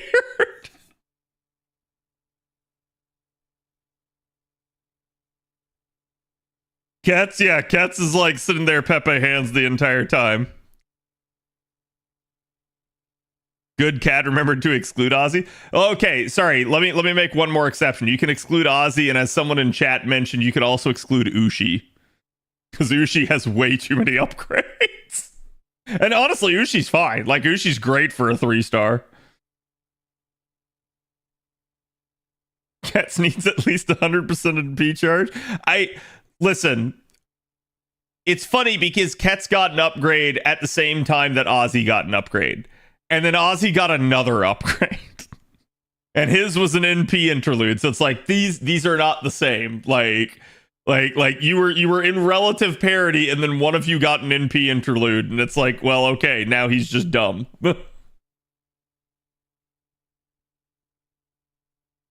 Buff the single target casters. That's a bold one, and I think there is some merit to that. For starters, your single target casters have not dealt a lot of damage historically, and secondly, I do think that kind of needs to happen because people keep arguing for a Medea buff, but the problem with a Medea buff is how it impacts the other units, not like Medea herself. Could you buff Medea? Yeah, absolutely. There's technically no problem with it. The issue is if you buff Medea, then the other single target casters start looking like hot garbage because you buffed Medea. So like they really got to actually like do something about that too. Okuni is the only one without an NP interlude amongst the SSRs. Yeah, the SSRs are okay, at least for the single target casters. Like, they have at least been somewhat taken care of. But, like, some of the 4-star ones, like, God, dude, shooting caster? Oh, man. Shooting caster needs something. I don't care what it is. She just needs something. Sanzang is nuts, though? Yeah. But you see, like, so we'll say Sanzang is nuts, and then literally someone immediately mentioned Melt, and they're not wrong. See, here's the problem, chat. Right now, Melt...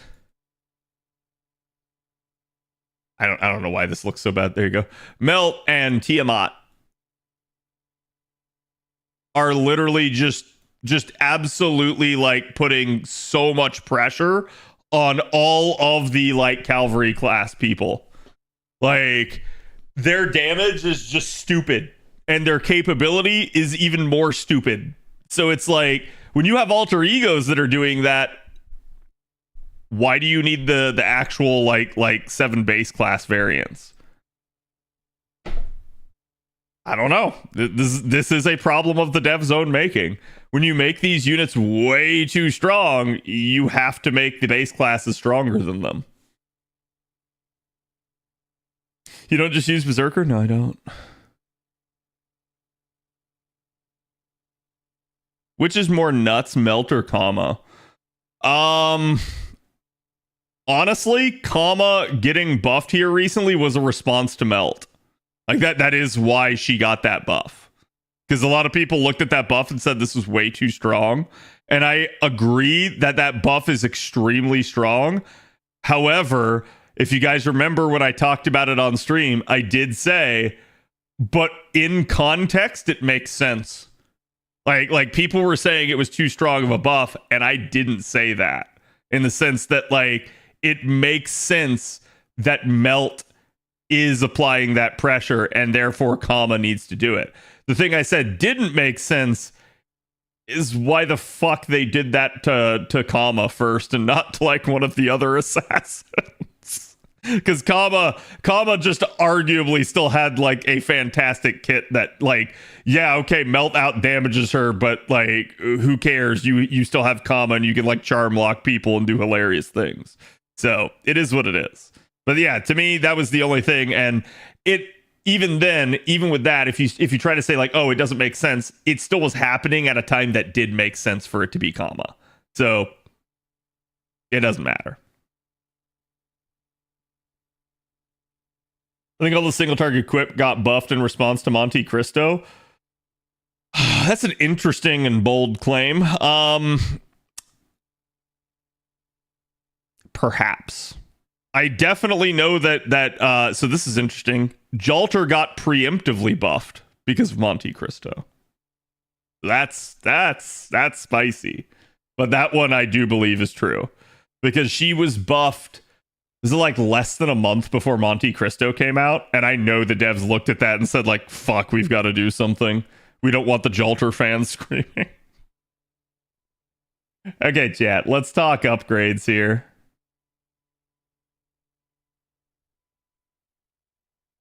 What? Okay. Thank you. Stupid freaking pop-ups. Okay. So we had a strengthening quest for... No, sorry, it was not Medusa. We already talked about the Medusa one. We had it for these two. Now, as chat knows, neither of these two needed a buff. Okay, let's talk Tyra first. I feel like Tyra's going to be the one that people care about more. So, Tyra's an interesting one. Again, she has the Genji niche. Always been a strong suit for her. However, this is not that good of a niche to have. She does 200% power mod. So, you know, that sucker is just absolutely whack. If you get a Genji enemy, they are dead versus her. And you can see there are not very many, but oh boy, if you get one and she's actually effective, primarily these two. If you get one of them, holy fuck, she is going to destroy them. That is just how she is, okay? She also had the 30% charge in there. That was definitely something like Jalter didn't originally have. That's kind of why, like, if you look, they've improved Jalter's damage, they've improved Jalter's charge, particularly because Kagekiyo was applying pressure, and then Monte Cristo was applying even more. She also had the Thirst for Vengeance buff to give her the damage scalability there. And as you guys can see, her third skill is the one that got the upgrade. This one was her evasion for 2 attacks, 3 turns, increase her own attack by 30%, and inflict curse damage for 3 turns to all enemies. And now it has been upgraded to gain her critical stars of 15, as well as quick performance for 3 turns of 30%. Now I'm going to be honest with you guys right here, right now. Yes, Tyra is a quick-based unit. However, this, not too hot. Also, the fact that she is an Avenger means that her actual star absorption, pretty garbage. This is actually a lot higher than it should be for an Avenger, but it's still not too great. So again, looking through the kit there, you can see her biggest thing is that she's trying to reduce the party's critical star absorption right here. So I'm not going to say that, like, based off of the rest of the kit, that you will get none of these stars, but it ain't looking too hot. The biggest thing for this is going to be that this could be paired up with like a Summer Scotty and her Star Bomb skills. And then in that regard, this is a perfectly fine addition. But ultimately, the fact that they didn't really do anything for her star absorption, it is what it is. Like, these stars could be scattered to the wind. If you're doing a solo, obviously you're going to have it. But again, it's just a nice thing that they added it, but not altogether not a huge deal.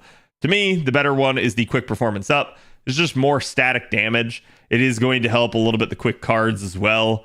Again, you can see they're 4-hit quicks. Not really going to help her refund. I was talking with Avalon about it. I think it's only like a 3% increase to her actual like overall NP refund. So don't be expecting a whole lot out of this.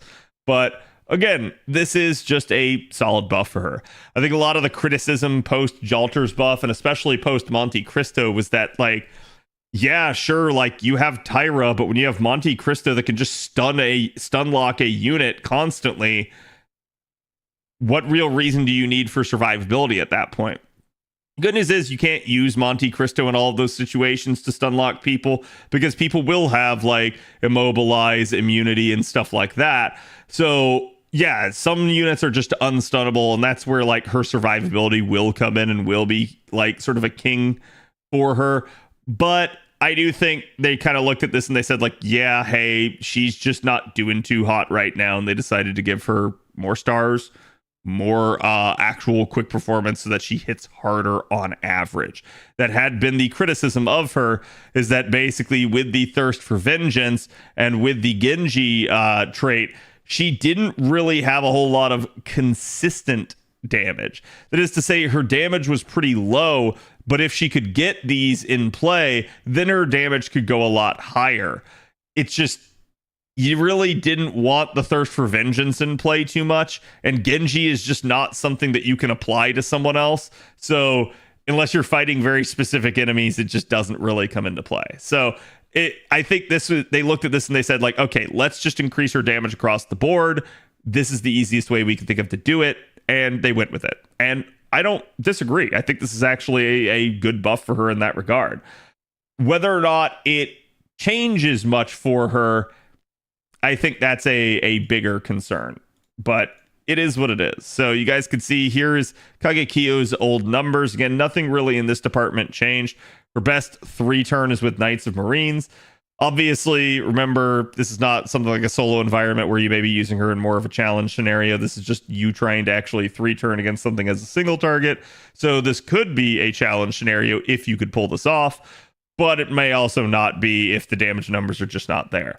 But this is the way that she used to be. So you can see kind of right there on like NP1 wave 1, you're not looking too strong, but it is neutral damage.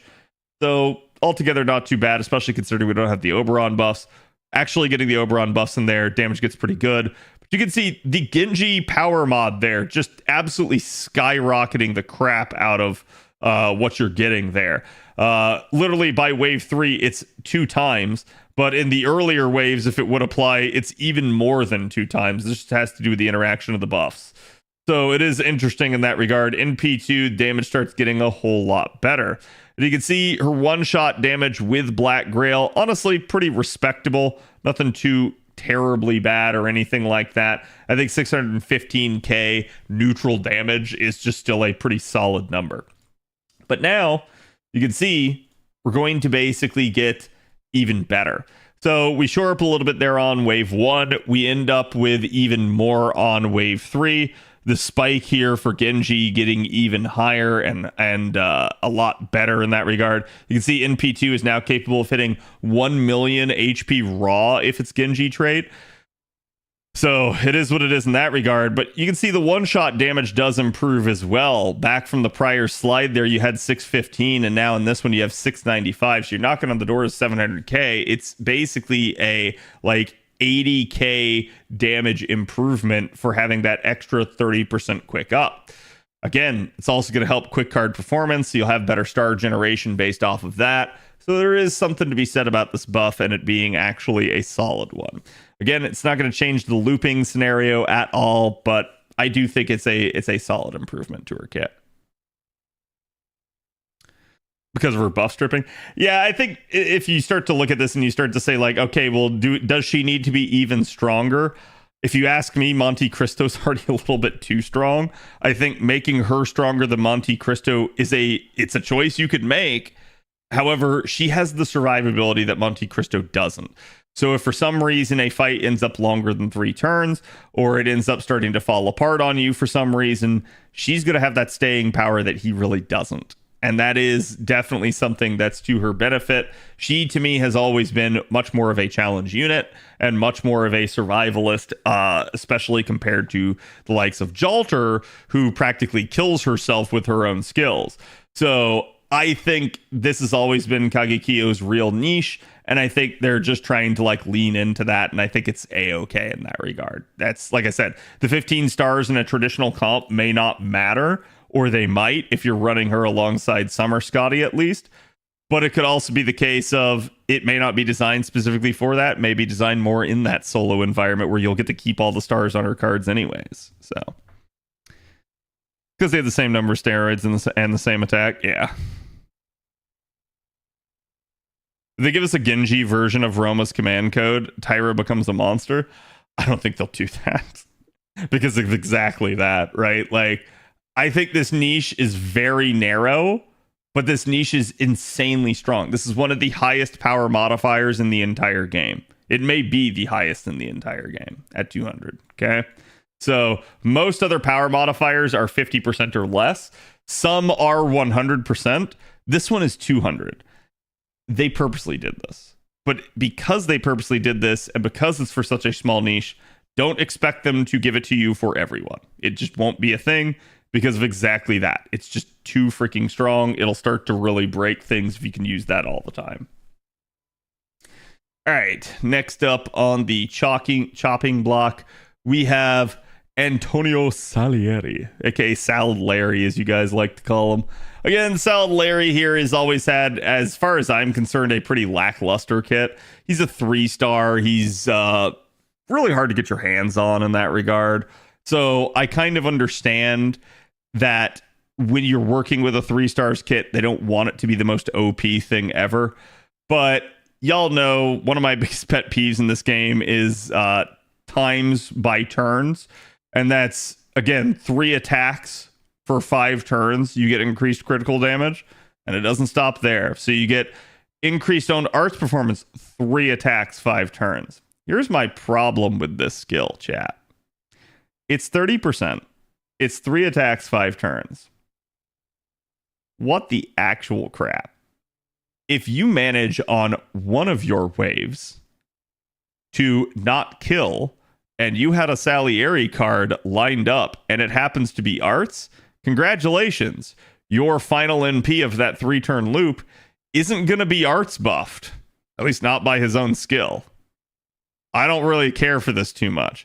Especially because in the past, Salieri absolutely has struggled for both loopability and damage. This this skill is just weak in that regard. I get it. They're like, well, hey, it has a longer duration, so it can, in theory, like last longer if you couldn't complete the loop. But if you couldn't complete the loop, odds are you needed like arts cards to help you get back to the NP to do it again. So this 3 attacks, 5 turns, is just honestly pretty bad. I'm going to say at the end of the day, they could have made this 5 attacks, 5 turns, or even just straight up 5 turns of 30% up, and it wouldn't break anything. Like, they're perfectly A-okay to do this, and it might actually get more people to view him in a more positive light and try to go after him a little bit more if he did have some sort of unique effect like that. In the same way that, like, Melt Lancer has a longer duration on her art steroid. Though, to be fair, Melt Lancer's is only 20%, so it is what it is. You can see he has the Wildfire skill here, also 3 attacks, 5 turns, and they kind of revisit this, and they basically say, okay, you know what? Let's increase his critical damage. Let's increase his critical star absorption. This helps, but the absorption is only 2,000% with him being an Avenger, having pretty low star absorption already. It ain't helping too much. So it is what it is. I'm just going to say, at the end of the day, it's fine. But I think it's stupid still. And now, as you guys can see, he finally gets an NP interlude. So he started out with a 3-hit arts NP. Now, just because you're 3-hit doesn't mean you can't loop. However, usually 3-hit arts units that are AoE end up having an insane amount of charge in their kit.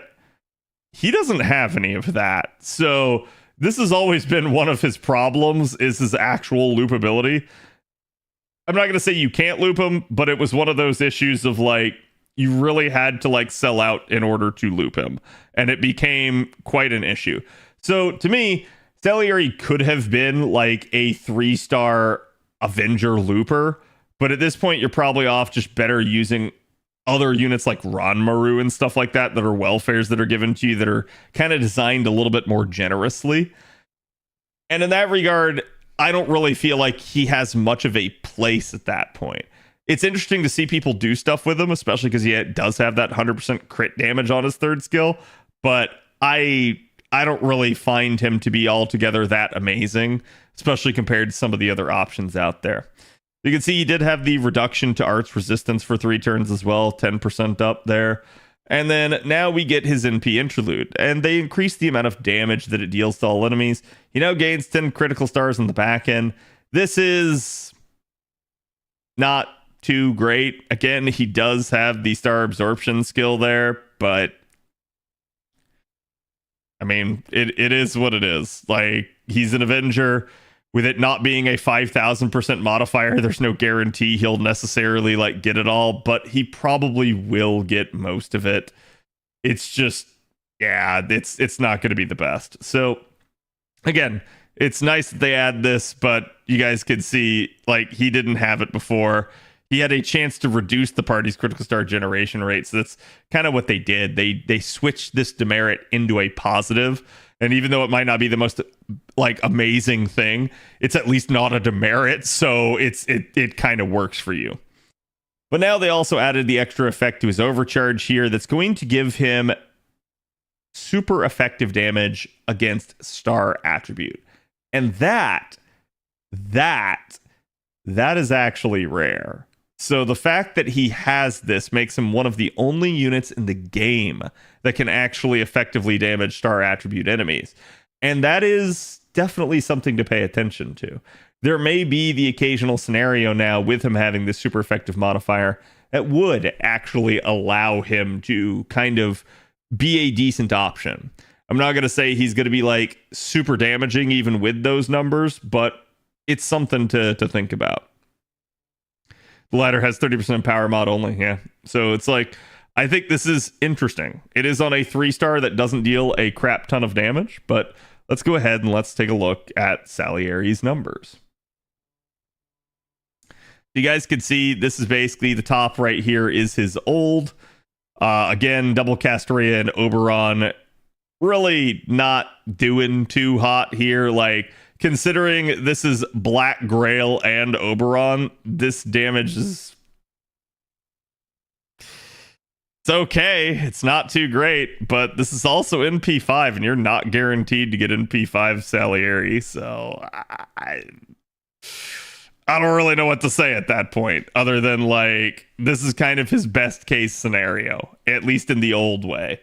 Again, the numbers and the denotation here, chat, is because, yes, you could end up doing more to one of the enemies and less to the others. It's sort of how we denote like splash damage here.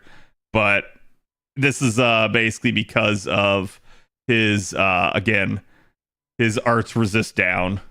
So it's kind of a thing, and I don't know. It's like, yeah, his damage is just altogether not too great.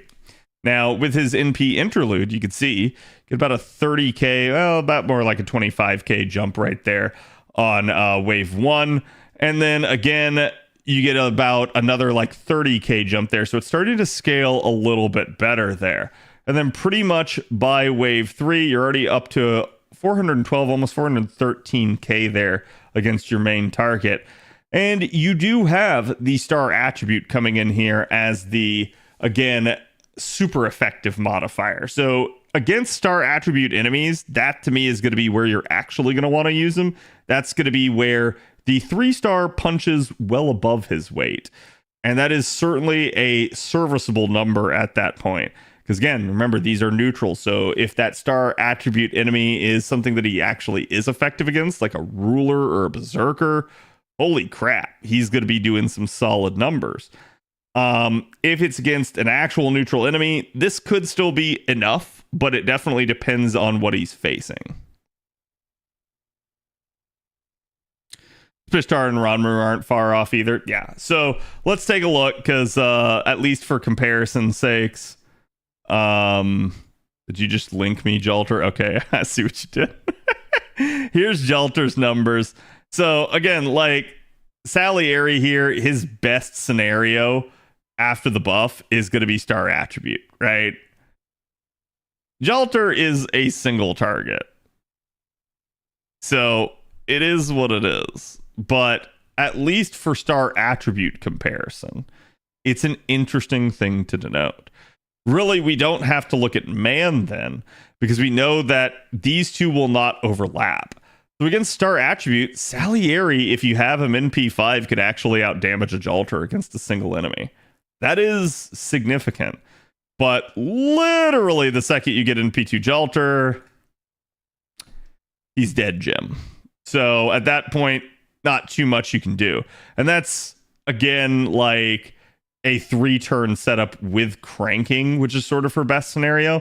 This is a one-shot damage. So let's say you're just facing a single enemy boss, no other waves, and it is Star Attribute.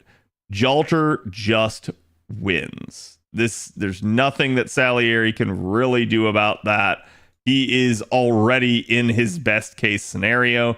You can't get more damaging than Black Grail. So again, even at NP5 against the Star Attribute, Jalter just would win in a one-shot scenario. So it would have to be a node where you actually needed to handle multiple waves. And in that scenario, then maybe Salieri is the better choice. But keep in mind, too, we're having this conversation. We're comparing a very strong, one of the game's strongest units in Jalter, to a 3-star. So this should tell you this is at least a quality buff in the sense that this new actual niche for him is something to pay attention to, that we're having that discussion. Ranmaru, on the other hand, definitely in a little bit more of a weirder spot. So Ranmaru is a lot more comparable. And you guys can see, Ranmaru basically is going to be able to operate in the exact same way. Ranmaru is guaranteeable in P5. Problem is, Ranmaru doesn't have a niche. So I think if you were to look at Salieri maybe pre-buff, this is definitely a lot bigger of a comparison. But the assumption of NP5 here is king. Because while 344k could still lose there, that is assuming an NP5. If you don't, that number is way down. So looking at this, you are guaranteed to get NP5 of Ranmaru at least. So I do think there's something to be said. But post-buff, this definitely is going to come way more down to how much you actually have in terms of copies of Salieri, where if you have a lot less, Ranmaru might still actually be better. But against Star Attribute, this is going to be a lot more like up in the air. And then the one everybody's probably waiting on, at least just for simple comparison. We didn't do every single AoE Avenger, but here's your Space Ishtar. Now, this is the 2x Castoria, aka the arts variant, so this is not like a Buster variant of the composition. But to be fair, this is technically where she's the most fluid looper. But you can see, NP1, she'll definitely lose out a little bit. NP2, you're starting to get there, particularly if you have the arts up. But it really just does kind of come down to if this Star Attribute's in play or not. If not, Spishtar is probably going to win. But again, a lot of you guys have high NP level Space Ishtar, so I'm not sure it's the biggest of concerns. But some of you might not. Some of you might have only the MP1 or the MP2. And if you're comparing that to a high-level NP Salieri, yeah, I do think there's some power there. I do think that Salieri will have some of those options. You're just going to have to be careful with those 3 times 3 turns type of buffs. You want to make sure that your Salieri is strong enough to actually be able to handle like a wave or 2 without having to card, because that could mess everything up. So that is certainly going to be the double-edged sword of trying to use him, is if one of those earlier waves maybe is a little bit more robust and you end up having to card it, oh boy. Did Sally get a buff? He did. So I do think, again, this is a good buff for him. He's still got a wonky kit. It still needs some TLC if you ask me, but I don't think the devs are actually going to give it. I think they're just going to say he's a 3-star, he's rare to get, and that is what that is. But at least with this buff, they've said, hey, now there is a reason to acquire this rare unit. I think pre this buff, there really just was not much of a reason. Because again, like, if you can roll NP5 of Salieri, odds are you can probably roll NP5 of other units, or even just NP2 maybe of an SSR or something like that. So I don't think this was really working in Salieri's favor until he got this buff. But just like you saw with with Tyra, getting that extra niche really does help sometimes. Getting that improvement in a simple but effective way is what really matters.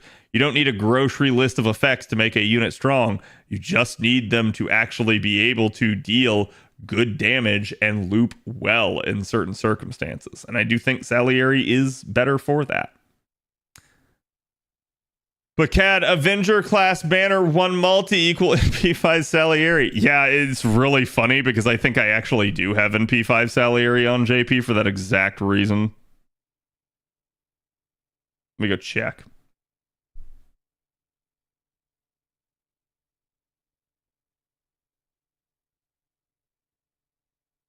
That not Avenger.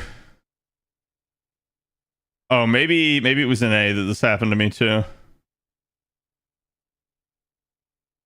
Wait.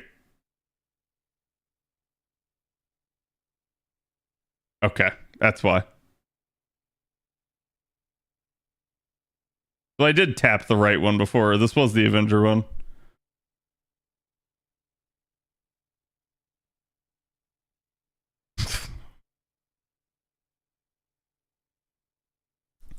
Yeah, that's exactly what happened to me. I think I rolled the GSSR trying to get Jalter on JP back in the day, and I ended up because he was the only 3-star that could appear on that banner. I ended up getting 5 copies of him. Did you do the extra class GSSR at some point? Yeah, that's exactly what happened. And there are simple but effective ways to do stuff like this, but yeah, it's like I don't necessarily expect that that's something that everyone's going to always be able to do, right? Because even then, like, I had to get lucky enough that 5 of him appeared in one roll. That's exceedingly rare because when you think about it this way, chat, that means that there were at least 6 servants in that roll. Like regardless of him being the only like 3-star and lower that can appear, this still means that 6 servants had to appear in one roll. That is rare. Like, it happened, I got it, but holy crap, that's not something that will normally happen. Do you think they'll ever give us 3 stars of each of the extra classes? Probably. I think they'll eventually work their way towards that. And the reason why is because I think they want people to have a sort of like welfare and easy solution to some of them. Like, I think if there's going to be any exception, that exception is going to be Beast. Because Beast is the one that they're really setting up, well, and Pretender, or not Pretender, Shielder, right? Like, but Beast is the one that they're really setting up of like, hey, this one's special, this one doesn't count.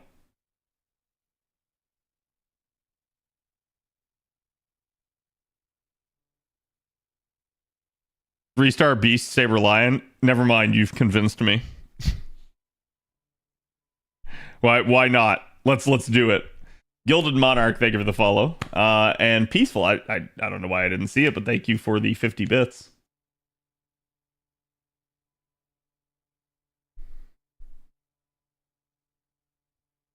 NP5, nice. Congrats.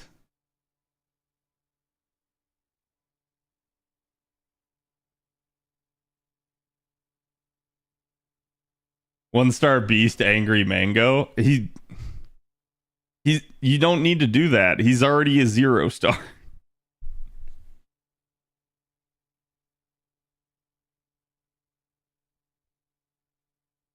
Yeah, like chat, I think at this point for extra classes, I think you can anticipate that like Shielder's only ever gonna have MASH.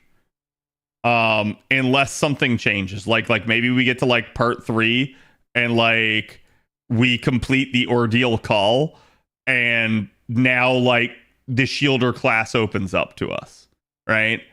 I think Beast, they're already setting Beast up to be quote unquote special. And so because of that, like I think normal conventional rules are not going to apply to it. And what I mean when I say special and normal and conventional rules, I mean gotcha. Like they seem to be using this as a means to like, well, this is why you can't roll this unit. So it's like I think these two are going to be your exceptions. The rest, I think they're going to fill them out. And And we kind of see that, like, the sheer amount of moon cancers that got added to the game with OC3 is a thing. Which, yeah, I guess we could talk about that. We kind of didn't here. But, excuse me, chat. So, like, this is what I mean when I say there's a lot of stuff happening on JP at the moment. Archer Weekly Summoning Campaign. Ordeal Call 3 Permanent Release. This is the main interlude for Ordeal Call 3. Ordeal Call 2 Clear Support Summoning Campaign. It's fine, because there's an Ordeal Call 2 Clear Support Campaign, aka OC2 Remembrances. Okay? Then there's a Class Support Campaign. Then there's the My Little Dragon campaigns. This is all the event. Then there's also the Evocation Festival Part 9 and the New Year campaign from that. And by the way, what just ended was the Ordeal Call 1 support campaign.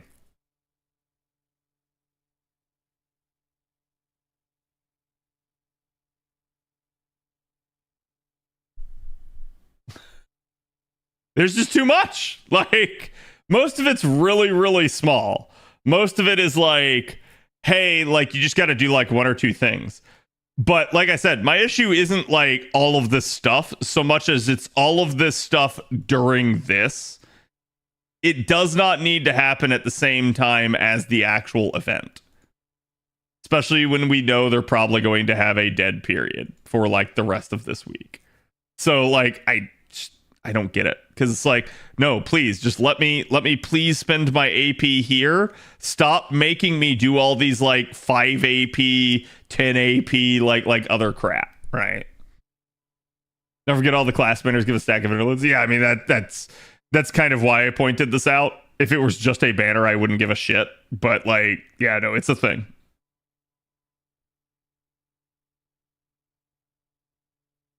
Do you think they'll do an Ordeal Call 3 Remembrance campaign? Probably. Like, oh, it's already been announced? Yeah, I was gonna say, it's like that. That doesn't surprise me.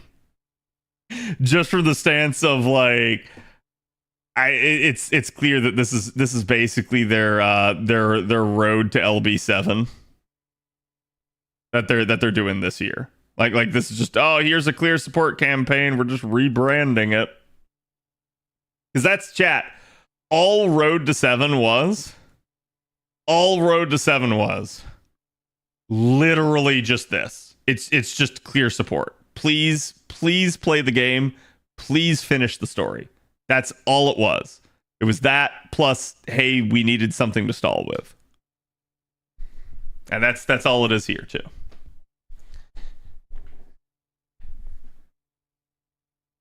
Giving us the ability to get the other Hakuno? Yeah, you can get the other Hakuno, but you can't put them in the party at the same time, I've been told. I'm not really sure why that one particularly has a restriction. Let me see if it says anything here.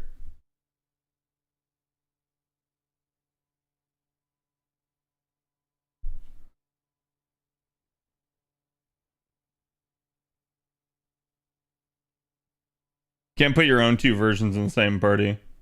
So did they actually say why? Because I don't have the news article in front of me at the moment. DX Goliath, thank you for the follow.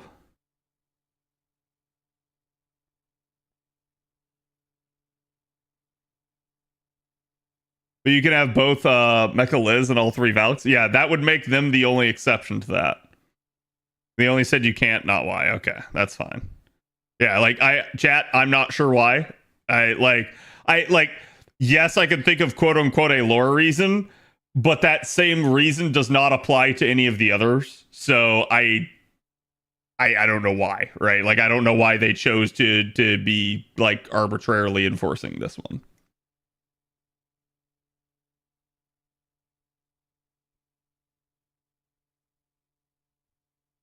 For Foreigner, Beast, and Ruler, the only classes remaining that don't have class score for them. Let's take a look. I actually don't remember. That sort of thing is like, it's difficult for me to remember anyways. So, out of Extra 2, which was the first one that got an unlock. If you can see it here, we currently have Alter Ego and Pretender. We do not have Foreigner, and we do not have Beast. And for extra 1, same deal. We have Moon Cancer and Avenger. We do not have Shielder or Ruler. So Shielder, Ruler, Foreigner, and Beast are the 4 that we don't have. Which Shielder and Beast, again, don't expect very much there. So it's likely that Ordeal Call 4 will either lead to, or at least it'll either cover, or it will at least lead to the unlocking of Ruler and Beast. Or sorry, Ruler and Foreigner. Ruler, I believe, is the stated class 4 Ordeal Call 4. So Ruler's like the guaranteeable one. Foreigner probably unlocks somehow based off of that, in the same way that Pretender unlocked. But we'll see. And then I don't know, like maybe there's some sort of finale, and finale's what unlocks Shielder and Beast. That could easily be a thing.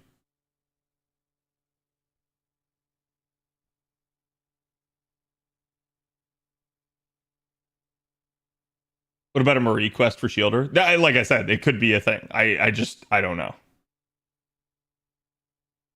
Honestly, it makes more sense to me that you get a Marie quest for Foreigner.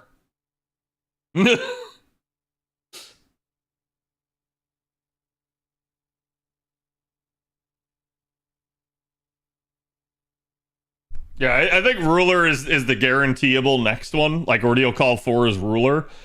And then we'll see how Foreigner gets handled.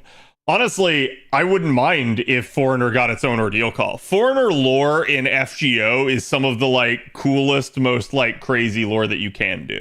And having read LB7 now, I think chat at least understands a little bit more about some of that.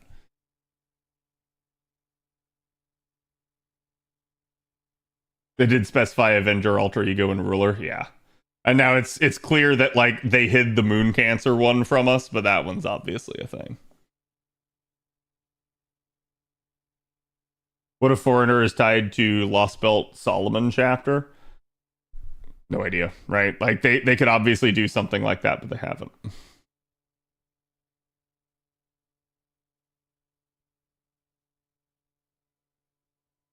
Screen snippet from the OC trailer.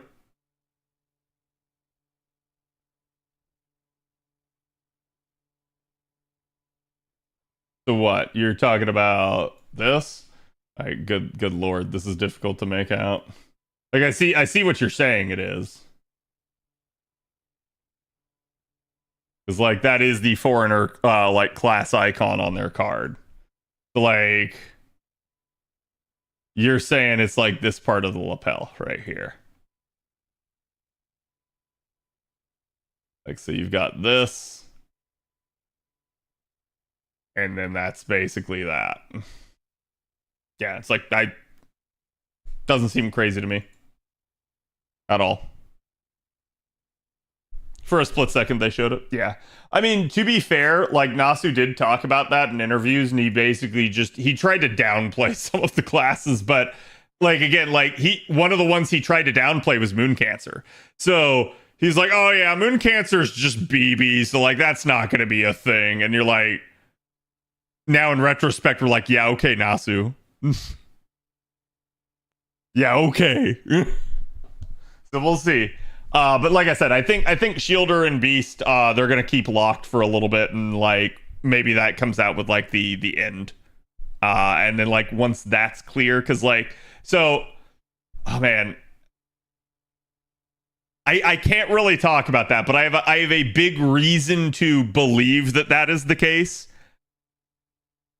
And the reason is based off of lore.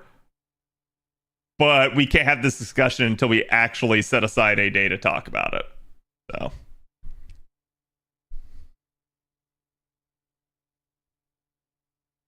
We have a talk, we will, but I need to give people like, hey, I'm gonna do it this day. I like we could do it right now, but some people would just immediately leave stream and then like literally like other people will again be like, oh, like I wasn't prepared. So I usually like to at least tell people like a little bit in advance. He lies as easily as he breathes. I assume you mean Nasu, yeah. Tomorrow? We can try to do it tomorrow. Because like I said, I'll probably be doing rolls tomorrow. Not every ordeal call takes like 8 months. Prove it wrong. See, Avalon, we don't have ordeal call 4 yet, so we don't know what the average is. Like maybe the distance between ordeal call 2 and 3 wasn't that long, but maybe the distance between 3 and 4 is going to be super long. Maybe it's going to equal out. Johnny rolls tomorrow. Yeah, we'll try to roll for Johnny tomorrow, I think. Because again, like I'm not going to be able to do it Friday or Thursday, so. Ordeal call 4 for October. Got it. Oh, you assume October? You need to assume ordeal call 4 for December 31st, 2025.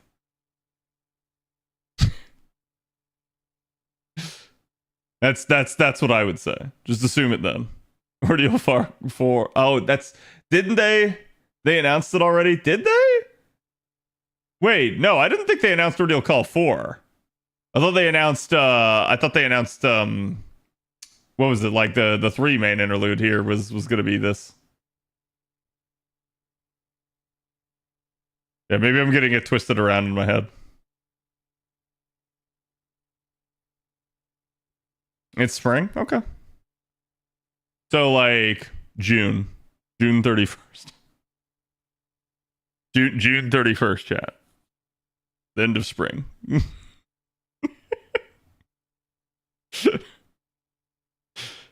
Y'all way too optimistic. Way too optimistic. June is already summer? No? Technically. Like summer I think starts like June 25th or some crap. Like the actual like season. Is it overwhelming if I start from scratch in 2025? No. I mean, like, there will be a lot to do, but it's actually pretty straightforward. Just focus on, like, the story. And from there, you're going to probably have a little bit of leftover AP and stuff. And it's like, maybe go do the occasional, like, training ground and Ember Gathering. You just buy a Saint Quartz count at this point? You could. Like, that's a thing, but I haven't, like, kept track of any of that. I have no idea what the cost of a Saint Quartz count is nowadays.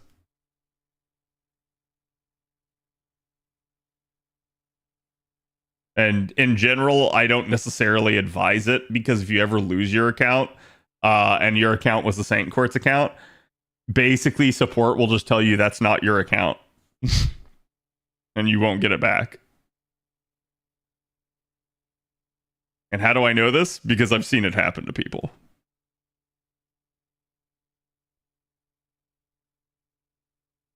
If ordeal call 4s in spring, we could get one more in. We could. There are people that are hypothesizing that there's more than the 4 ordeal calls, because there was originally stated only to be 3, and then they teased it. But I think at this point, assuming that there's a 5th is probably foolhardy. I deleted my account in 2022, and Loki, want to try? You can try to go back through like support and see if you can recover it. I don't know if they will, though. Like, I don't want to get your hopes up.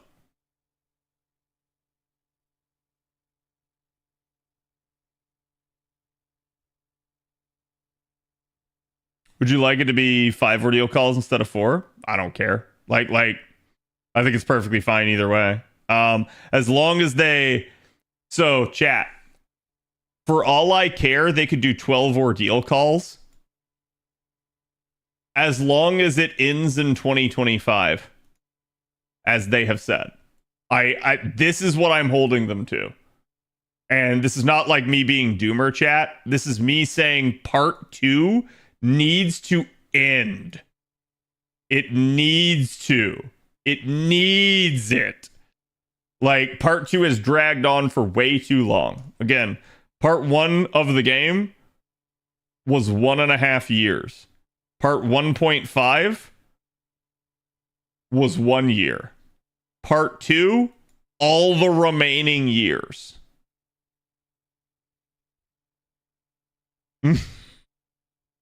Like, y'all are already in your second year of Ordeal Call. And they're saying it's going to end at the end of the year, so it's going to have been 3 years of Ordeal Call.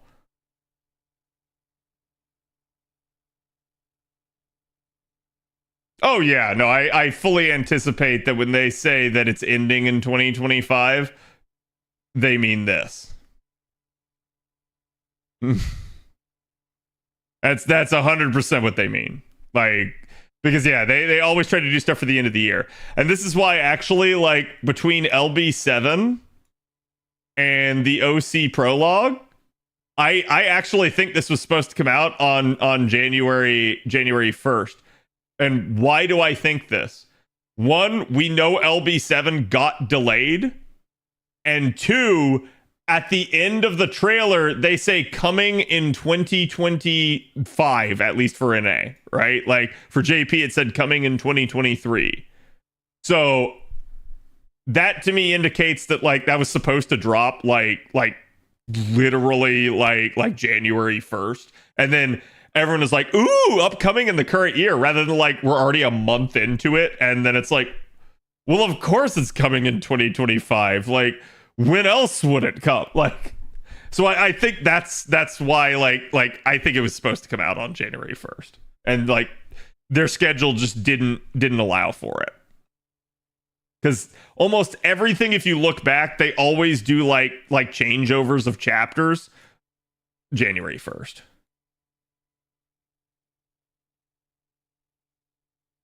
That is where part 1 went into part 1.5, and that's where part 1.5 went into Lost Belt, was January 1st. And the only exception to that is the Ordeal Call prologue, which happened instead at the end of January on JP.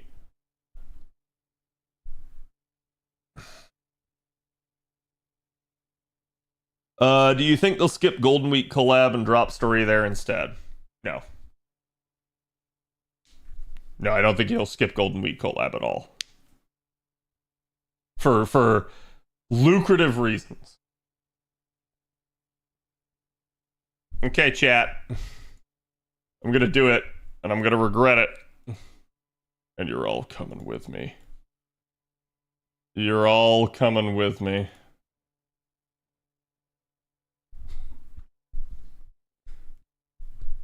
They don't need to skip the collab. Yeah, they can always pace themselves. I think, like, if anything, I'm more impressed at their current pacing of stuff, because it's all, like they are, it feels like they're full court pressing. And I'm not really sure why. Other than, again, like, maybe they're trying to get all this done before Ordeal Call 4. But it really does feel like they are just going ape shit with this stuff. Dude, imagine having an EULA. So this is really funny. I've never seen an EULA displayed like this. There's no way it's legally binding. Zero. Because it's not presented to you right here. You have to scan this to go to the EULA. Like, it's just, lawyers would have a field day with that.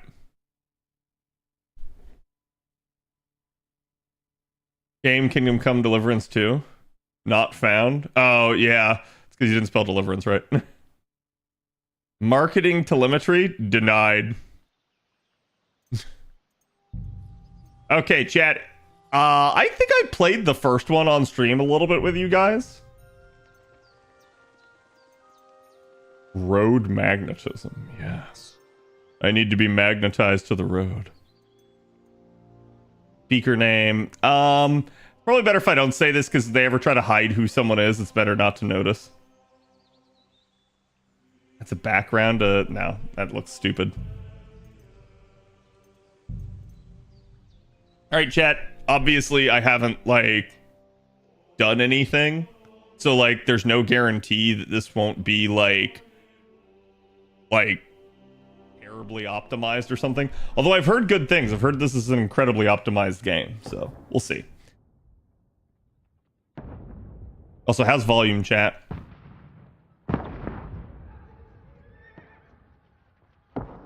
King Wenceslas IV is taken captive by rebellious nobles, and his brother, King Sigismund of Hungary. Lacking a ruler, the land descends into chaos. Only a handful of loyalists stand by their rightful king.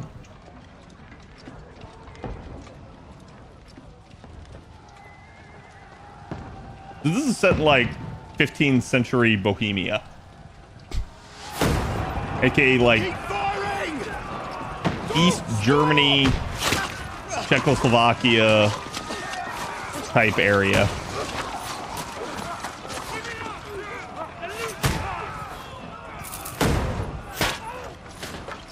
Damn, bro got domed.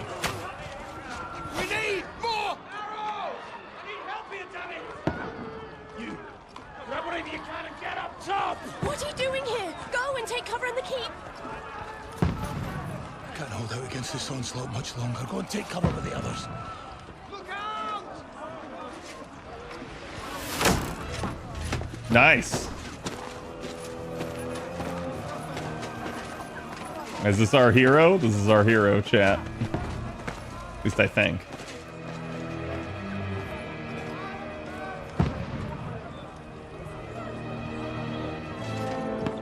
Nope. Not our hero. Godwin! They tried to debate us. Where's your weapon? To the battlements! Move! Father!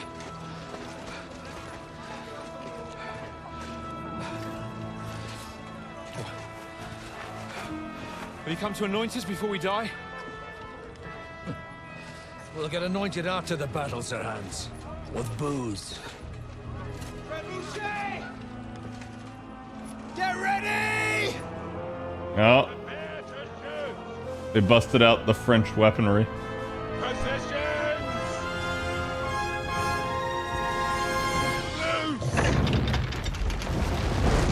Ain't no way he pulled it that easy. Take cover!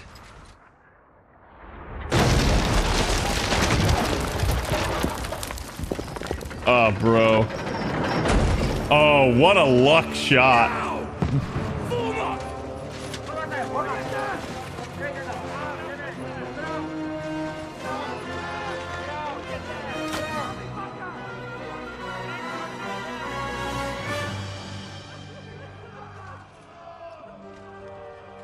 A rude awakening, eh?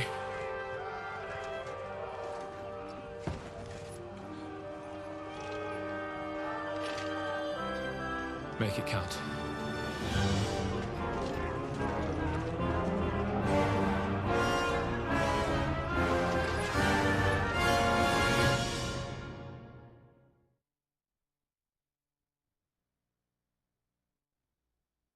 Did you ruin the French bread or something?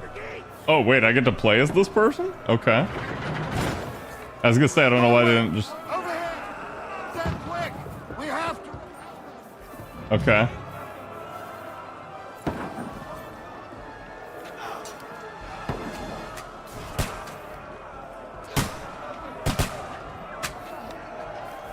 Got him.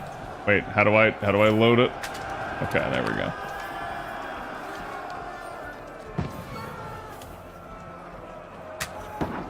Get domed.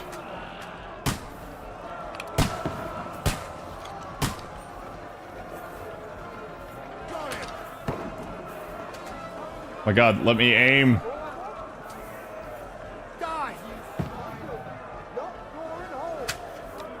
Wait, what? Did that miss? Game graphically looks nice, it is. Bro, that hit him and he was just like, It's just a flesh wound. Oh my God, let me aim out of this. Help defend the gate in the courtyard, but I have a crossbow.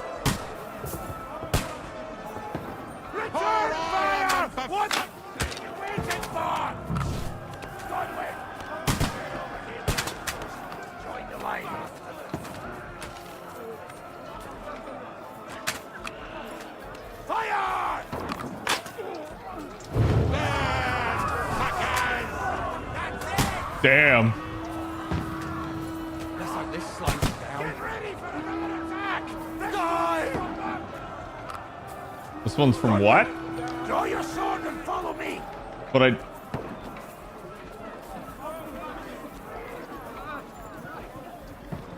Oh, the game made me draw my sword. Oh, bro's doing leg day? Let's go. The sensitivity in this game is like really high.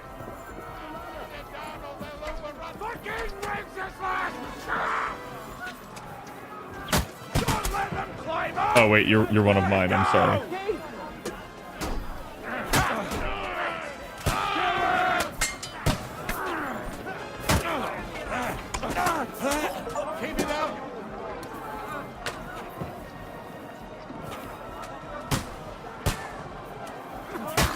I was gonna say, let me hit him. Holy shit. Be gone!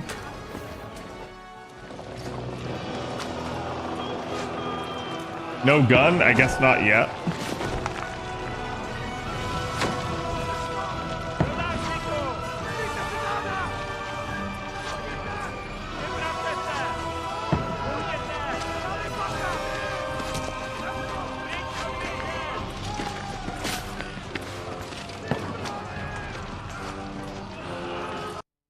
Hold on, chat. I'm just closing down my Chrome tabs. Hopefully that's gonna help it.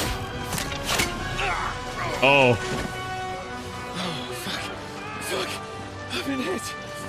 Don't poke at it. Just calm down. Don't rub it.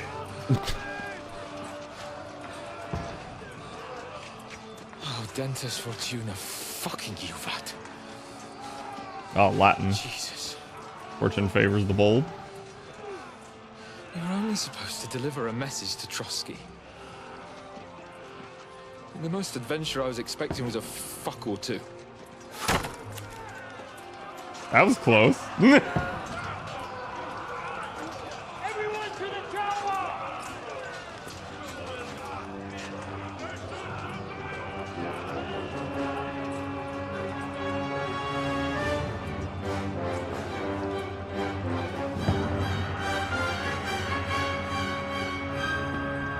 Yeah, I'm gonna say this didn't work out for them. But to be fair, using a trebuchet on such a small thing like that is kind of overkill. The controversy around this game is hilarious. I haven't, like, heard any actual controversy about this game. What is it? Winnable. Yeah, but the problem is they're one right now.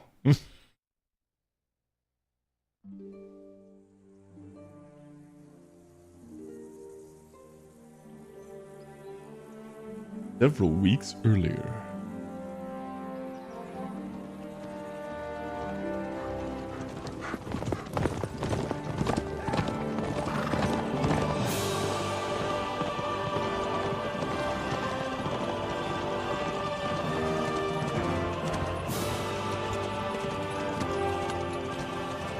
Ordentes Fortuna, you vat!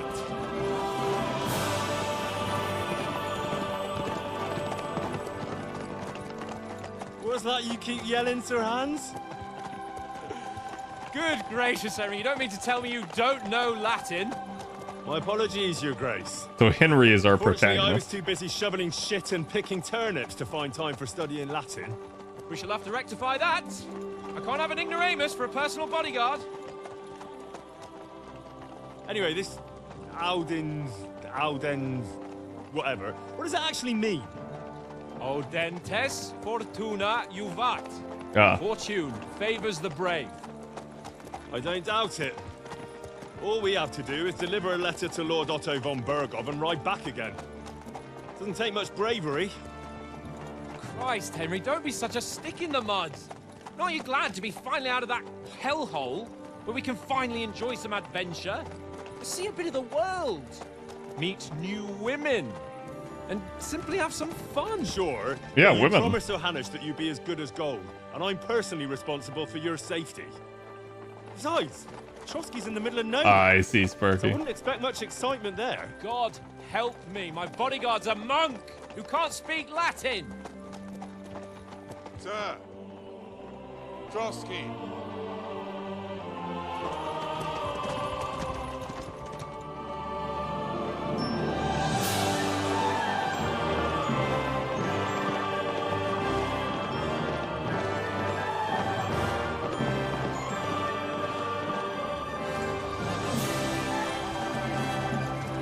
My word.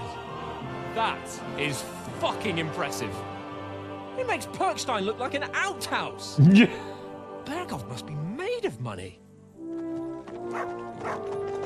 I mean, see, like, to me, that doesn't look that big, but, like, I'm sure for, like, 15th century Bohemia, it is.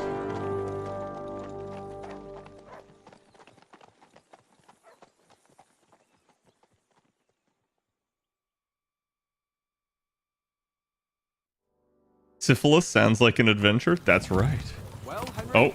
looking forward to new adventures? Adventures that will become the stuff of legends? Of course I am.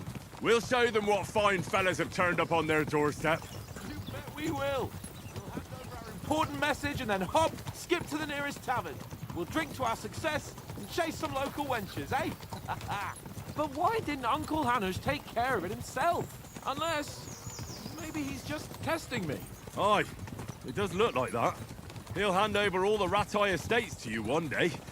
So I expect he wants to be sure you won't botch it. Of course. How could I possibly botch it up? There are foreign armies rampaging through Bohemia. The king is in captivity, God knows where. And here we are in the middle of it all, carrying an important document. No, I intend to make the most of this trip, one way or another. So do I.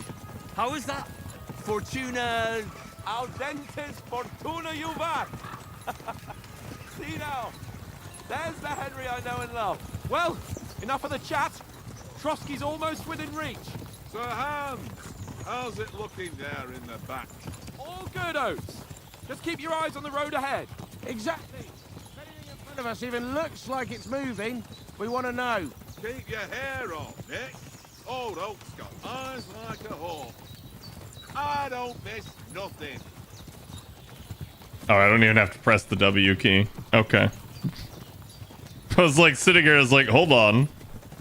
Do I have to keep pressing this down? No, the game just literally will ride for me.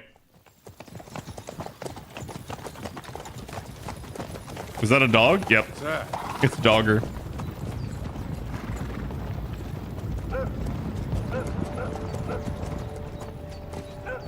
Should we get ready for a fight? Take it easy, Henry. They're wearing von Berghoff's colours. They're from Trotsky. Surround them! Don't let them get away! Besides, we won't stand a chance against them. Don't do anything foolish, fellas. Just follow my orders.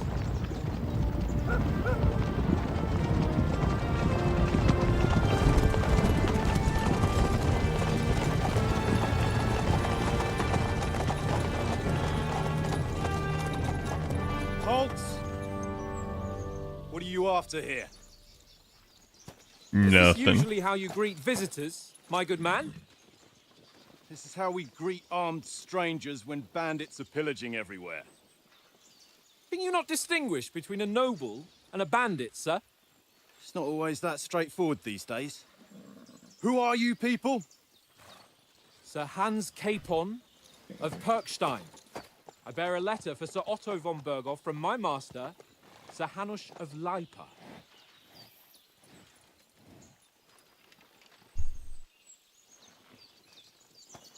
And they got their crossbows out, chat. This is indeed the seal of the Lords of Lipa. And unless I am mistaken, Lord Hanush of Lipa is on the side of King Wenceslas. While my master is a member of the League of Lords, who side with King Sigismund. So it would appear we are enemies.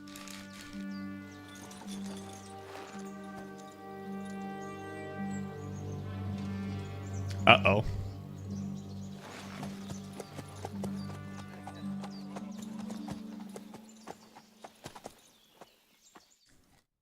not enemies. We're carrying a message with the aim of putting a stop to the hostilities. And who are you? Henry. From Skalitz. Okay, what's your playstyle? Soldier likes nothing more than to have a weapon in hand and to wear a strong suit of armor. Also infamous for his short temper. Advisor. Prefers to solve things using knowledge, sharp tongue, and a kind word. Scout. Likes to hide in the shadows and solve tasks silently, undetected, and by stealth. So it's literally warrior, mage, thief. Just without, like, the advisor is just smart, but doesn't have magic.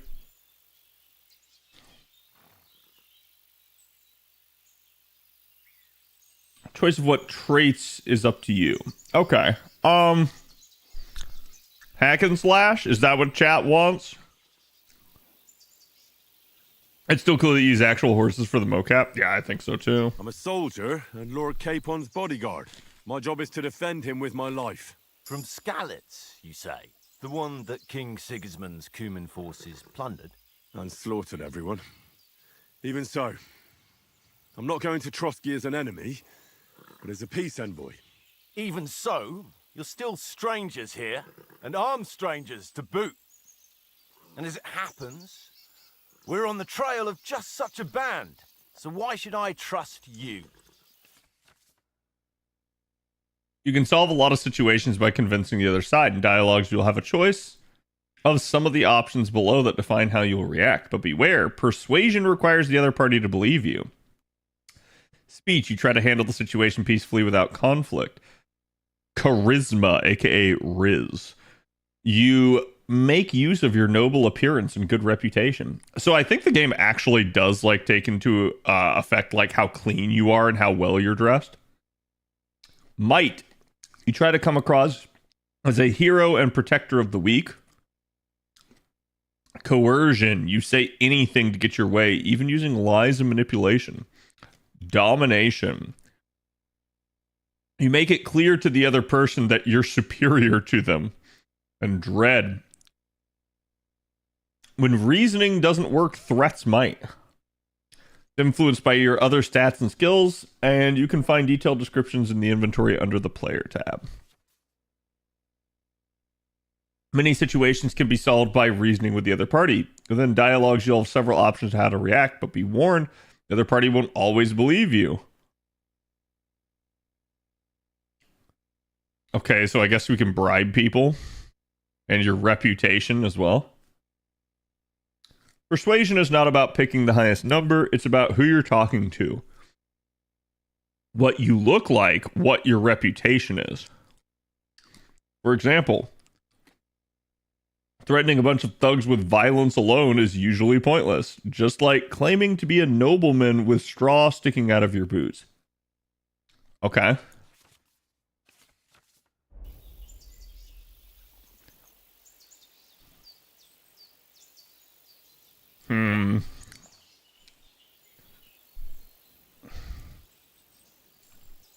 I guess we go as soldiers, we can help you with the bandits, because, like, I mean, we're definitely, like, clean-ish here, but I'm not sure we actually look like we're nobly dressed, because we're not, like, we don't have, like, a bunch of gold and, like, finery and stuff on us. We want to negotiate an alliance, and we can help you with those bandits. Together, we'll put them in their place, as a sign of goodwill. And then you'll escort us to Trotsky, and everything will be explained. You'll see. Judging by the looks of you, your help might well come in handy. Reputation gained.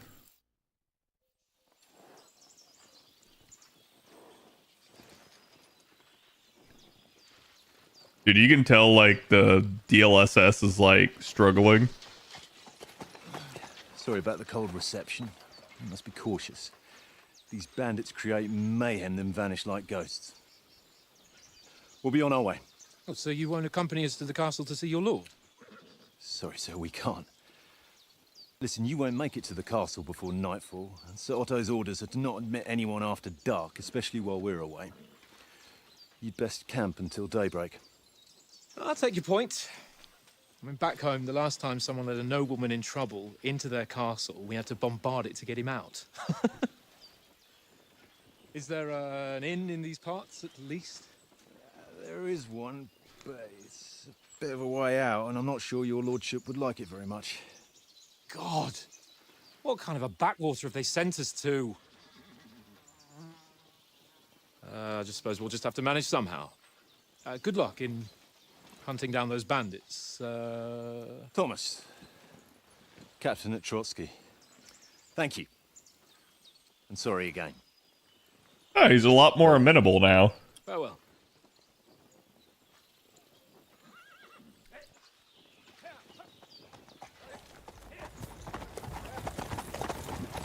Well, this is a bit of a hold-up. What now? Since there's no tavern within reach, we'll just bed down here for the night. The pond looks inviting, and we've got wine enough. And what about those bandits? Well, they're probably keeping their heads down, what with that big patrol combing the woods for them.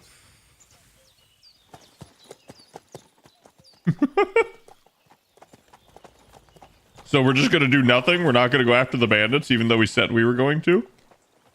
Come on, fellas. We'll camp here on the bank. At least we can bathe. I stink almost as bad as the rest of you, and you lot are rank. Be quiet, you flea-bitten hound.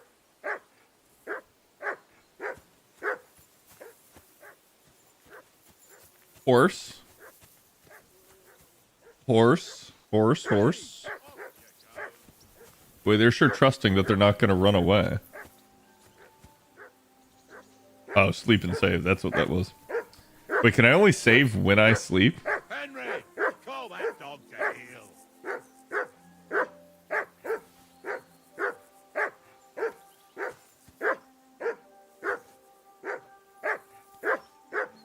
Henry, whistle at that mutt of yours to stop barking. No, I'm stealing food.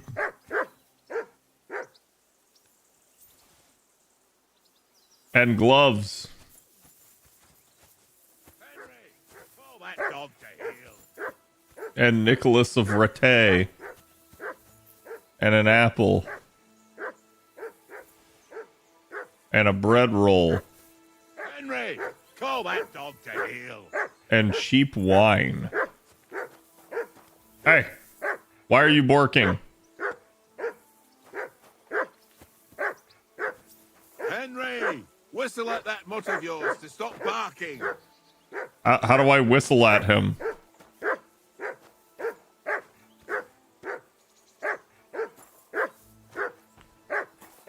I don't want to beat the dog. Henry, call off that damn dog before he wolfs down the last of our Heel. mates. What's all the fuss about, Mutt?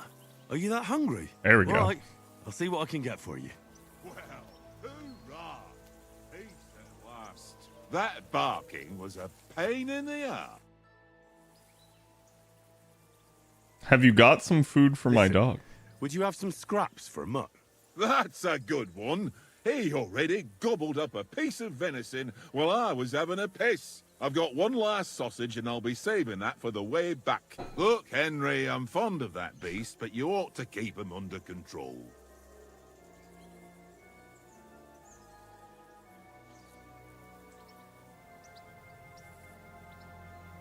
You wouldn't want Mutt to bite you. We'll get food at Trotsky. Come on, Oates. We'll get to Trotsky tomorrow, and there'll be plenty of food there. We're a noble's escort, so they're obliged to feed us well. Pheasant in wine, roast pork with apples. Those sausages of yours are only fit for a dog anyway. For Christ's sake, stop giving me a hard time. I'll have you know that sausage is fucking good. But neither you nor your dog will get to taste it. Wouldn't you swap it for something? I might. Tankard has my ring. I lost it to him at dice, and if I go home without it, my old woman will send me right back. If you can get it back, I'll be glad to give you that sausage. Well, I'll see what I can do. Okay.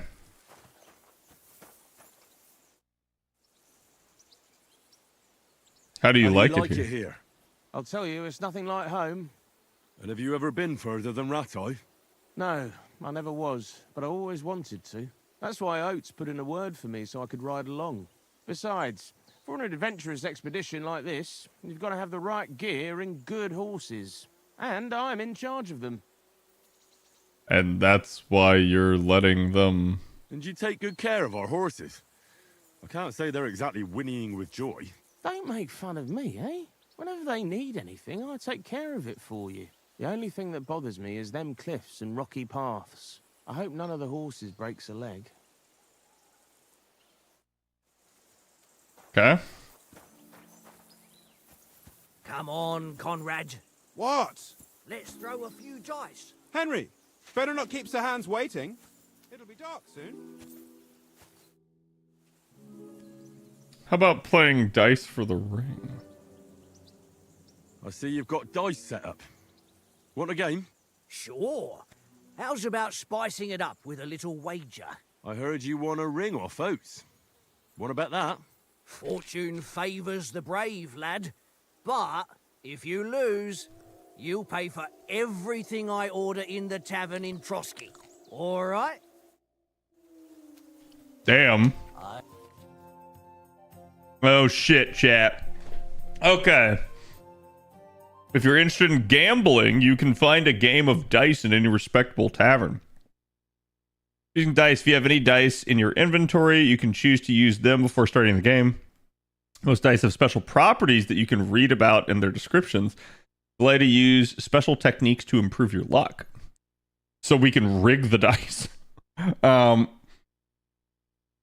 You start the game by rolling all 6 dice, selecting the scoring dice you want. Select the scoring dice you want to keep. Put them to the side and gain points for them at the end of your turn, and roll the rest again. You can keep rolling until you run out of dice. However, if you don't roll a single scoring die, you lose all points gained this turn. What the fuck is the scoring die? The art of dice is to finish your turn and score your points before you run the risk of not rolling a single scoring die. First player to reach the score goal is the victor. You can see all the point information for the current game in the bottom left corner. Yahtzee? I guess?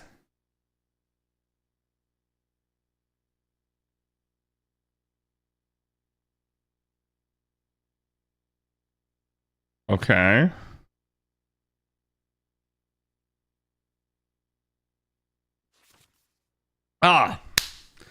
Below are all dice combinations and their point values. Oh, so triple ones is like, yes. So literally it's like pairs of lower die are what are actually good.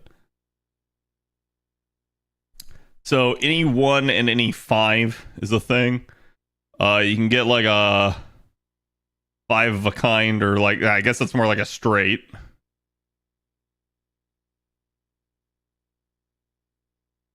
Each additional die after 3 doubles the value. Okay, so this is 200. Oh wait, no. So triple ones is worth a lot, but triple twos is worth the least. Then triple threes, 4s, 5s, 6.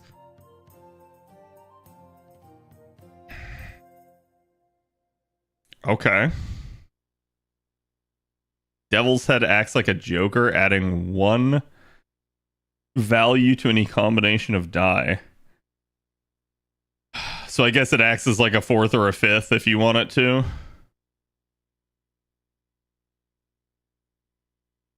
Oh my god, so that's getting all 6 is the highest. Alright, I'm gonna fucking lose this chat, but let's try. Will be on my side. Alright, so here we go.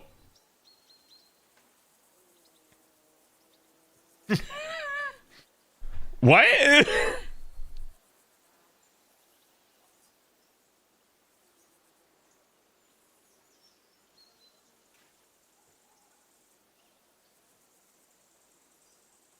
So any turn that I don't...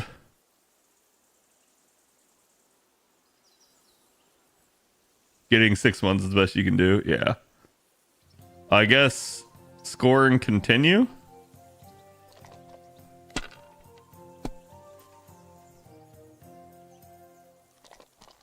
So I busted. So I don't get any points? I'm so fucking confused. That's enough for me. Your turn.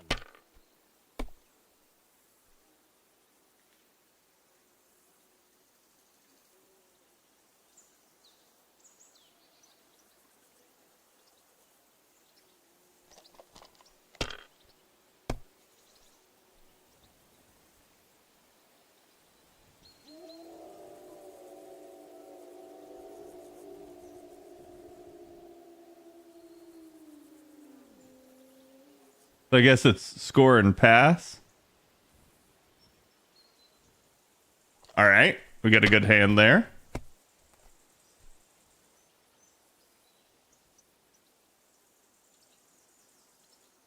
Bro, what is... My God. What the fuck is that? What was that combination?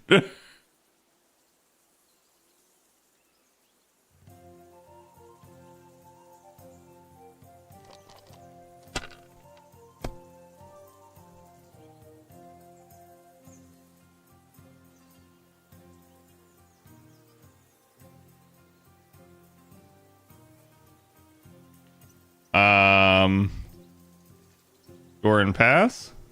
You must have a... Damn your eyes. You played well. That's right. What's to be done? Give me the ring, bitch. Here's your ring. Come on, Conrad. What? Let's throw a few dice. All of that to get the ring, to get this dude to give my dog his sausage. It seems Tankard can't tell a 5 from a 6. I won that ring off him. You beat the bastard. Ha! You're a dab hand, Henry. Thanks. It felt more complicated than me learning triple try. I get it now. I just don't get that one hand that the dude played where it was like 2 4s, a 2 and a 1. I was like, oh, I don't know how that was like a thing. All right. And enough games. You won't easily find another mug who'll exchange a ring for a sausage. Yeah. True enough. Look at him press left alt and select 1 to feed. Where is he? Hey. Here, mutt. There. You have been fed. Eat the sausage. Hey, Hans. I fed my dog a sausage. Henry. Oh, that was a tight thing with the captain, eh? What do you mean tight?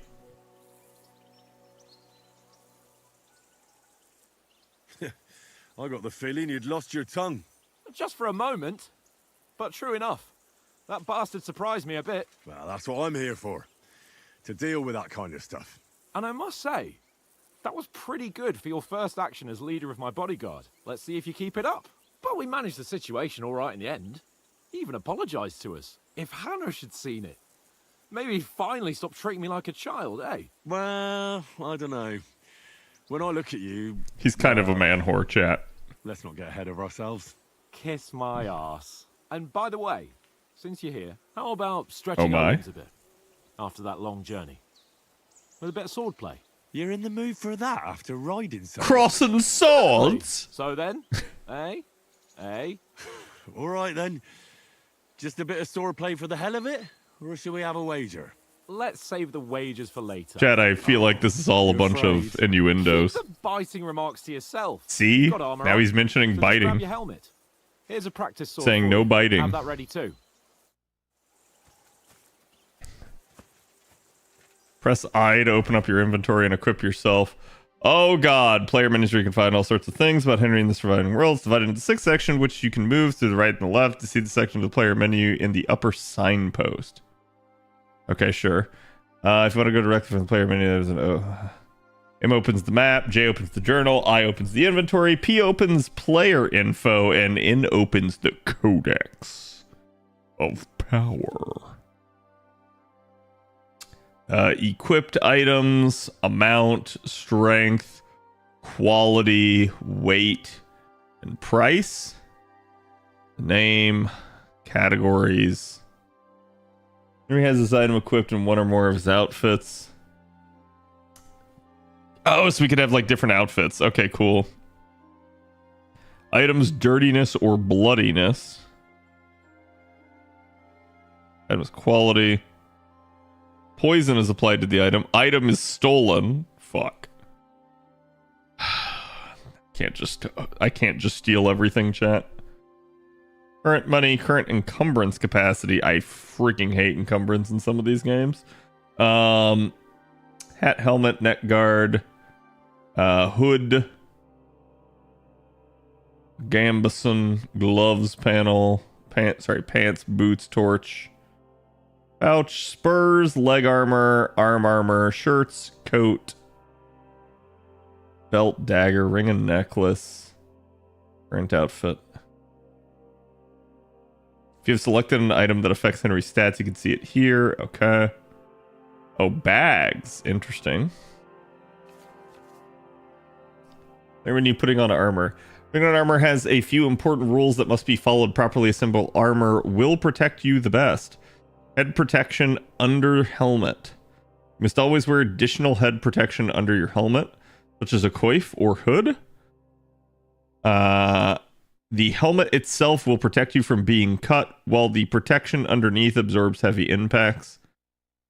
Gambeson under chest armor. Gambeson is a long, thick, padded shirt that forms a cushioning layer between your body and the metal of the armor that protects you. Quilted hose under leg armor. Like a gambeson, quilted hose creates a soft layer between your body and the plates on your legs. Shoes under spurs. Properly use spurs, you must first have some shoes. Okay. So it's basically just like there's layers to some of this. You create 3 outfits for different occasions in the inventory and switch between them on the fly. That is so nice because the first game didn't have this. And this is why, like, if you wanted to dress cleaner and nicer, it was like you had to go, like, do your laundry and take a bath. And it was, like, annoying because then you'd have to, like, switch outfits. And then it's like, oh, suddenly you're under attack. Switch back to another outfit. So, like, this is going to be nice that they have presets. Each outfit is marked with its coat of arms, and every item you are equipped with in the outfit is marked the same way. Oh, okay, so this is displaying like it's the green, the red, and the yellow outfit. Yeah. Using outfits, you can create a full plate armor set for close combat, a sneaking outfit for stealthy business, or even a dapper ensemble for when you want Henry to make a good impression. And you press O to switch outfits. Okay. What did it say that I had to equip? I've got my padded coif, my composite kettle hat. Looks like the rest of that is on. I currently have normal gloves equipped. Sorry, noble gauntlets is what I have equipped. Yeah, that's way better than those leather gloves. Milanese plate leg armor, quilted hose, rowel spurs, and some food.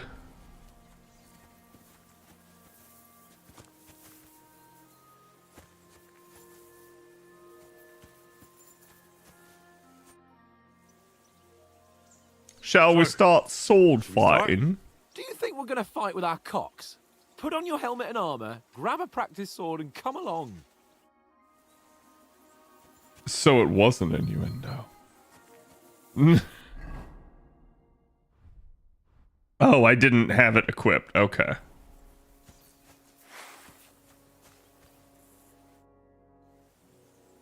Can we start with the sword play? You've got your armor. Good.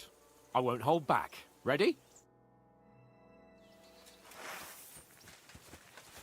Let's start. Draw your sword. Hang on.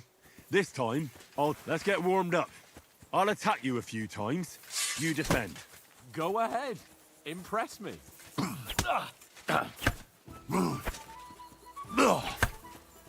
that the best you've got?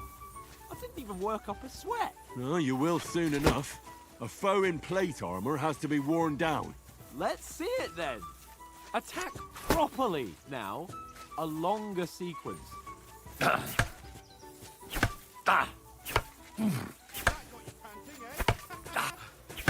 Enough! Now you're warmed up, eh? Yeah. But you're pretty winded yourself. While you're attacking, you still have to take care you have strength left to defend. Save the advice. Okay. And try it yourself. Gladly. On guard.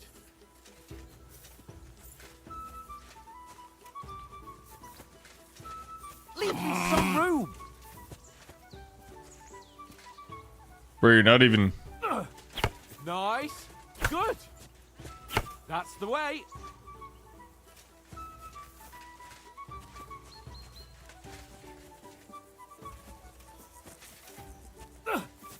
Good. That's the way. Okay. Oh, that's enough. No one's ever won a duel just by blocking. You've got to make an opening to strike back. And you do that by means of a perfect block. Perfect block, eh? You've become a real swordsman. Start your attack then. Nice, Henry. Don't get so close to me.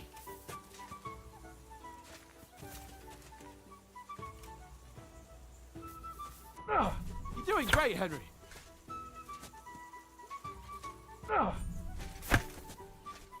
Nice. Okay. But what about a riposte? Reckon you can manage that? Why wouldn't I? Nothing to it. I just follow up a perfect block immediately with a strike. Yeah, they've made this way easier. I can already tell. Why didn't you strike afterwards? What? No! You only block after I start swinging. Sweet! Nice.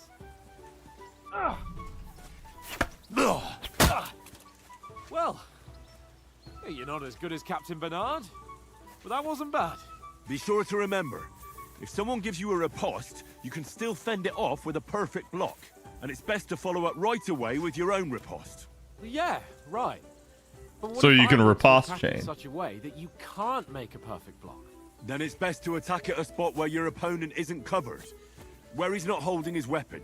You defend, and I'll show you how. All right, come on then. I was too slow. Nice. Good riposte. Oh, nice, Henry.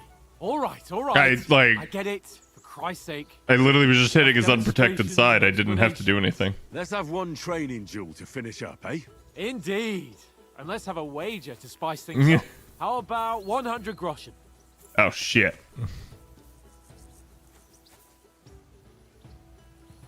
100?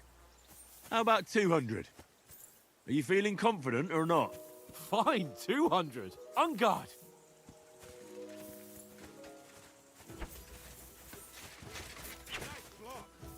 Oh, dude, give me my sword. Jesus. That Ow, what?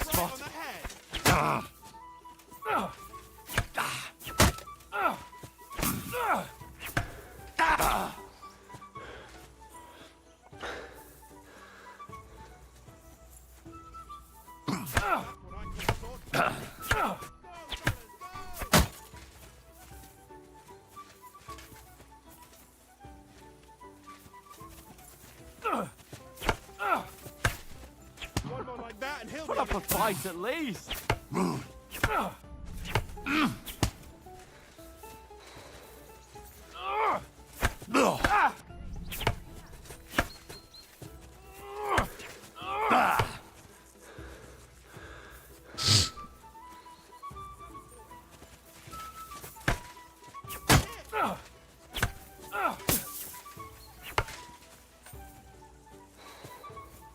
Okay. Dude, my stamina. Weren't expecting that, were you? Dude. What, like... My stamina just refuses to fucking come back.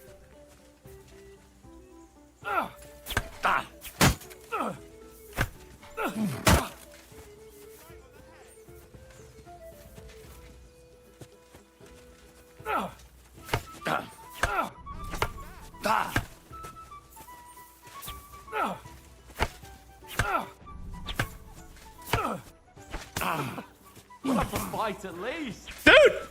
Fuck off!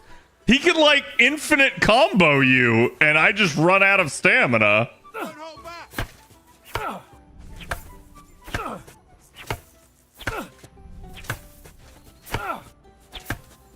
See that, fellas?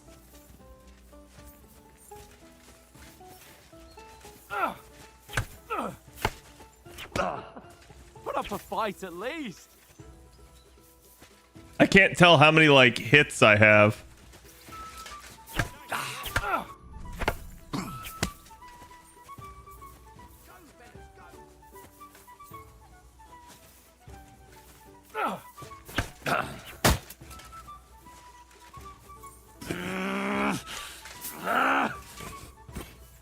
Oh, you haven't got a hope.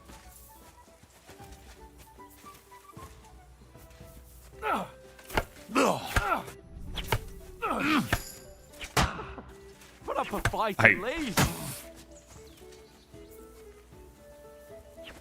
I have no idea when I win or lose. Oh, you haven't got a hope. Bro, enough with the stab! Jesus!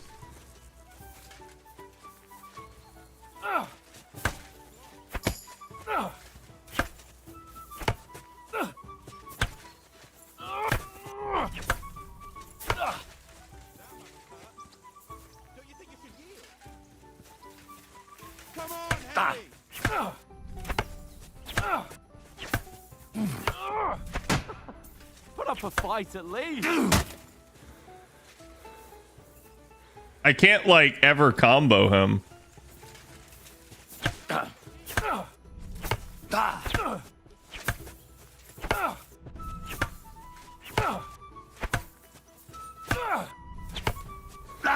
Fucking take a hit!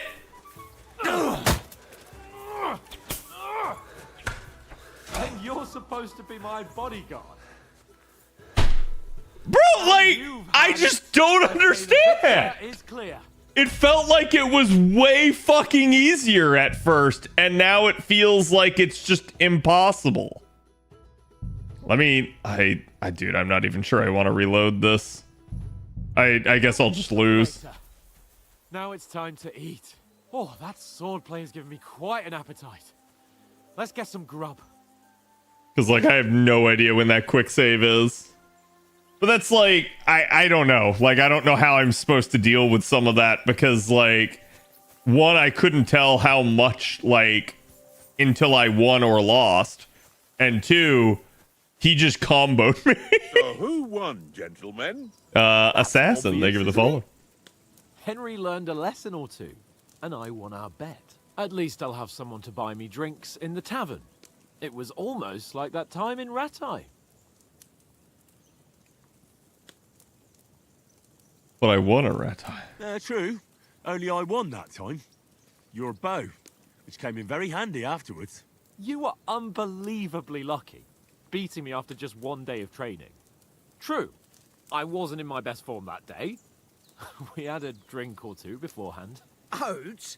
What's this food supposed to be? What's left of our supplies. Tomorrow we'll be at the castle, and we'll get some decent grub.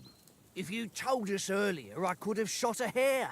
And you could have cooked it like they did in the tavern the day before yesterday. That tavern where you drank away all your coin? Ha! You've got to have some fun. And then you tried it on with the innkeeper's daughter when you were shit-faced. She was pretty. A real peach. Admit it. Only a fella was there. Oh, shit. Oh, so I get to increase this. Strength, agility, vitality, or speech, chat. I think we go strength. And I had to drag you out of that tavern before everyone pounced on us. And he had his work cut out. You wasn't having it much. Now, if you was able to court the lasses like me, maybe she wouldn't have started screeching. I can't say I'm surprised. Just imagine it, fellas. You're a fair maiden. Your lovely locks falling on your shoulders. No thought of wickedness. And then Tankard's fat head appears before you with his crooked mouth. And he says, Where's the shit, oh my pretty?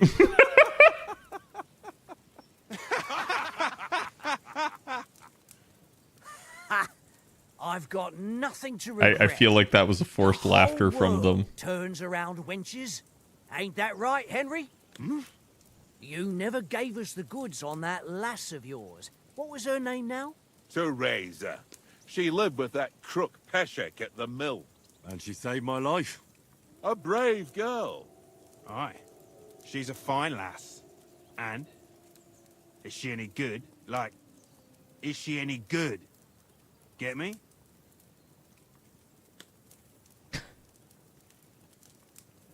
Bro! So I can say she's my sweetheart. Or I can say I'm a virgin. And a pussy. Or I can say brave and that'll have to do you. I don't get that last response.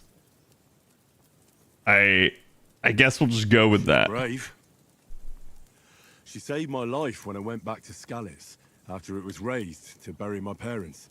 Okay, we're just obliviously answering. And that's all I'll say.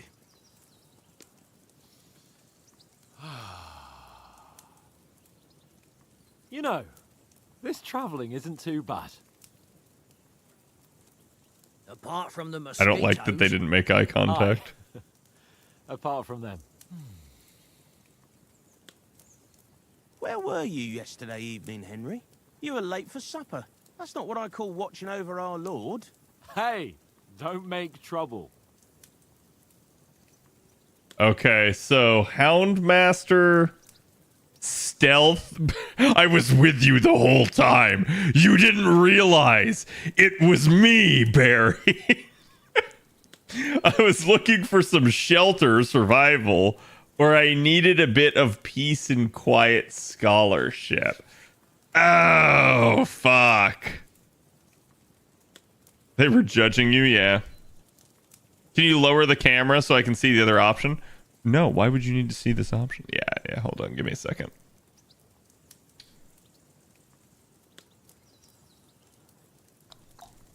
There we go. Seems perfect. Do I see, like, Houndmaster could be good because that could be like tracking or something. I have no idea because I don't think that was the thing in the first game. Survival is probably an interesting one to have and a good one, but survival's also probably pretty easy to train. Scholarship could be an issue.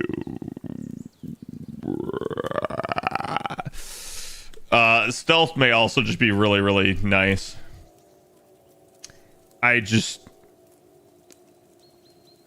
Man, what do I want to go with here?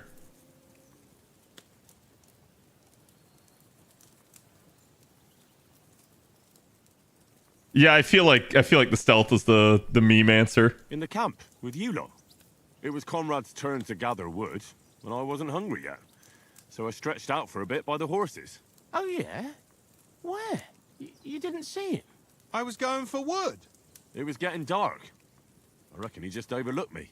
You gave me a nasty shock when you came out of the darkness. You're as quiet as a mouse, and that's the truth. And what about, time, sir? I mean, will we be getting any time off, sir? It depends. Once von Berghoff hears us out, we should set off back home immediately. What? Straight back on the road? Well... Oi, back on the road. A day or two, perhaps? Does anyone know anything more about von Berghoff?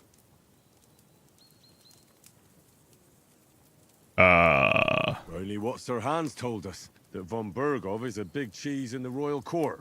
That's why we're going to negotiate an alliance with him. You summed that up nicely. But yes, that's how it is.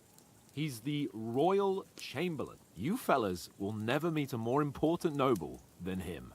I heard he insists on having the finest swords, and that he's got a big collection of all kinds of swords and daggers. Collecting them ain't the same as knowing how to use them. And is he any good at sword fighting? It ain't nothing easy to learn. First powerful weapon. I prefer maces. I can manage even without a weapon. I prefer shooting. I feel like we're going with sword, chat. The sword is a weapon of a master. Balanced, fast, and suitable for all situations. Of course, you have to train with it and try to improve your technique, but the result is worth it. Aye, I get it. It was just a training fight. Pardon me. Oh, swords, swords, swords. No doubt you're going to tell us again how the perfidious Istvan Toth stole your sword. And I thought you'd come round to thinking about other things. That sword is the only reminder I had of Pa. We forged it together, just before he was slain. Well, that's another matter. They will give us a flashback to the first game, chat. Well, you know. So if you're curious about his backstory, we'll get that. I wouldn't want to be in Istvan's shoes if you ever come face to face with him again. What?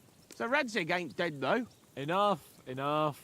Otherwise we'll be here for hours again, hearing how Martin the Smith raised him, even though Radzig is his real father. It's complicated, and let's leave it at that. No offense. Who'll help me tomorrow with getting supplies for the journey back? We rolled dice for it, and I won, so Conrad goes. What are you on about? Enough.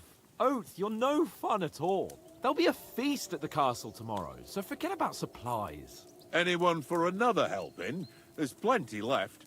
Maybe even a bit for morning. No thanks. I must wash myself down a bit. My words exactly. We can't turn up at Trotsky tomorrow in this state. He says with his perfectly coiffed hair. Let's go and strip, Henry. Fellas, come and help us get out of this armor. Are you really going to bathe here, Sir Hans? It don't look none too safe a spot to me. Oh, don't be such an old woman, Oates. Bring some wine to warm our blood.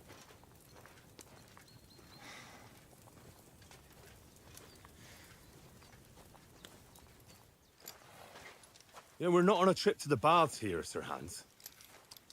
Henry's right, sir. Duty first, fun later. God's wounds.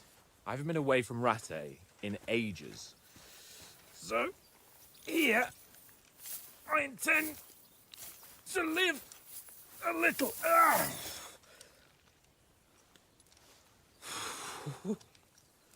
Blasted iron shirt. Oh, what a relief. I feel like I've just shed 40 pounds. Because you did.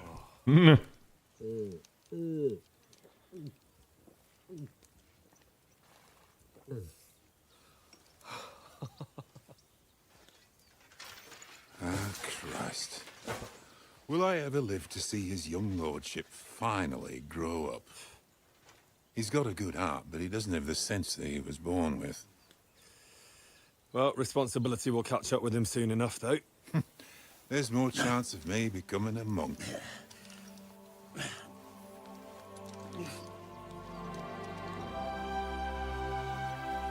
Yo, That's a view. we're going bathing together, chat.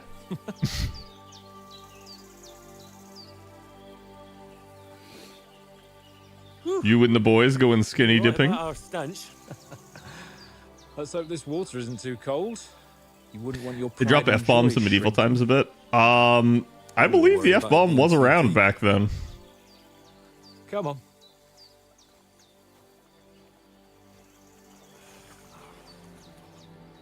I'm not sure it was as prevalent though. The old ball sack.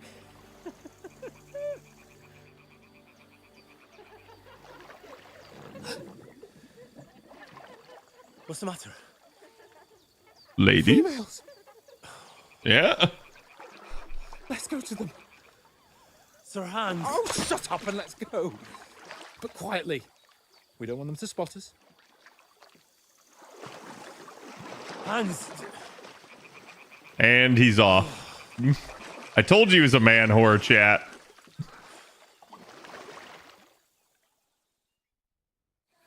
Head down, Henry. We've got to sneak closer. Follow me. carefully. No sudden moves. Don't give us away.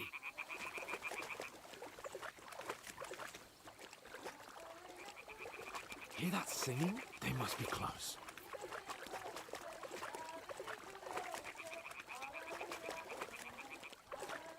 Booba? Booba awooga? Awooga booba?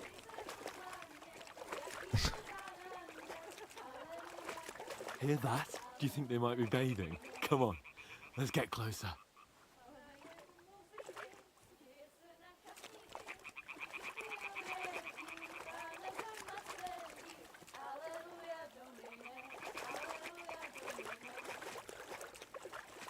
Shit! One of them's doing laundry. We have to get closer to the others. Only she's blocking our way, right in our path. Damn it! Throw a stone in the water near her to lure her away. Once Okay, how do I do that? this is it, we'll hurry along the other side.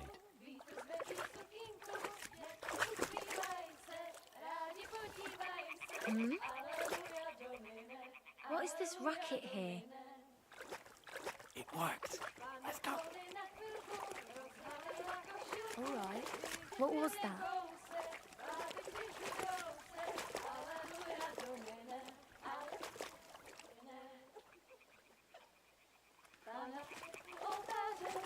I thought they stopped singing.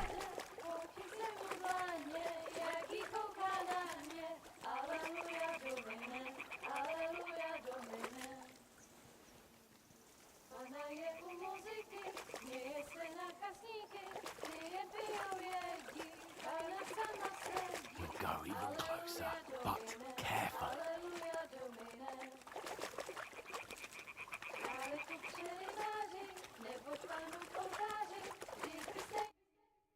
Oh.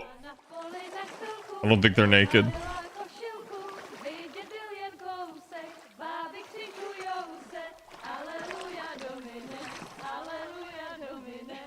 Oh, maybe.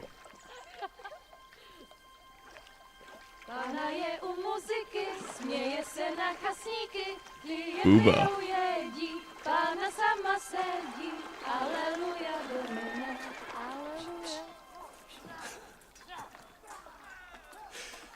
Henry, I told you to... Oh my fucking God, you're a...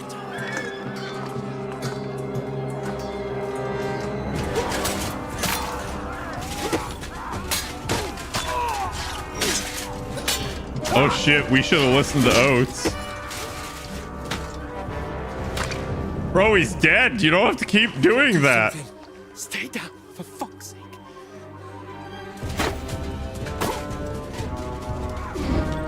No, Oates! No! I swear to God, if they killed my dog.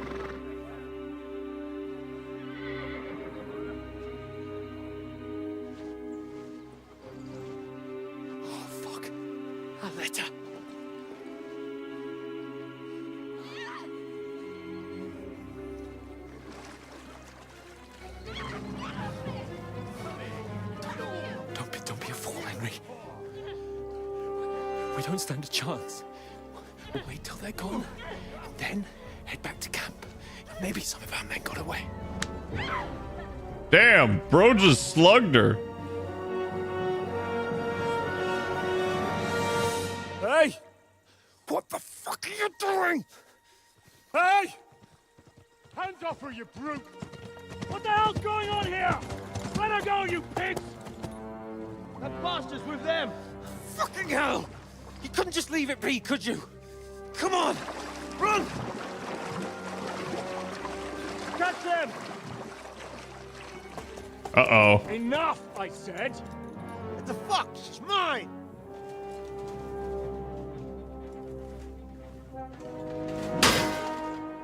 Well, not anymore.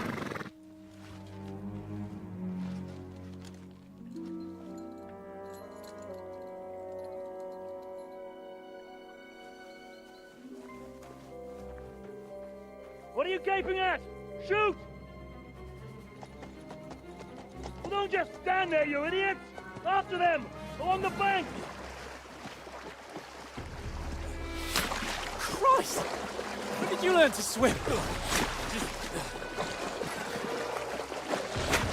Just now. Just now? Oh shit, he got hit. Come on! We'll cut them off on the other side. Oh, these torches, quick!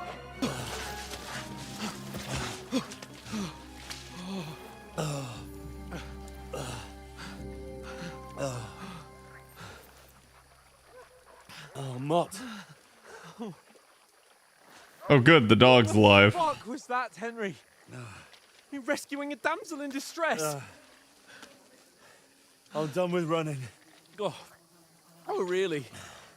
And what exactly do you call... Oh, shit. Oh, you've been hit. What? Oh, shit. Well, we can't leave it like this. No, wait. No, you actually should leave it like that. Ah, fuck! And now he's gonna bleed out. We've got to flee. Can you walk? Yeah, I'll manage. I'd lead the way.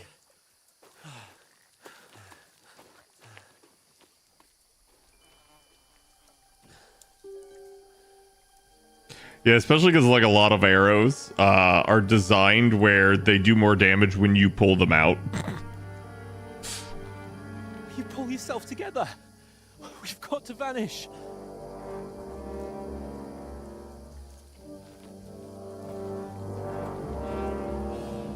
I mean, bro's got a gaping wound in his back, man. Like,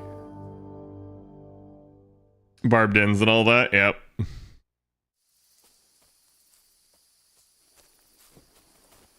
We'll get out of the woods and find someone. Then we'll get that shoulder of yours fixed up. So, how far is it to Trotsky? Oh, dude, I have like no health.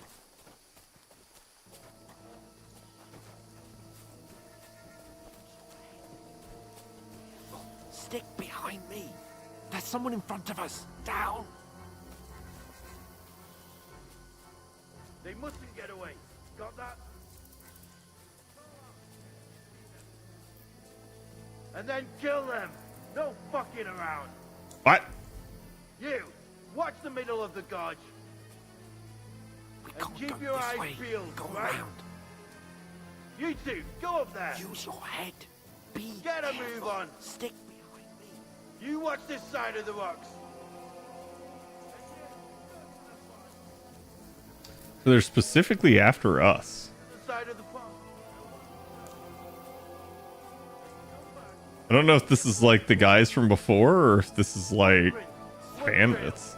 He'll see us. We'll have to wait.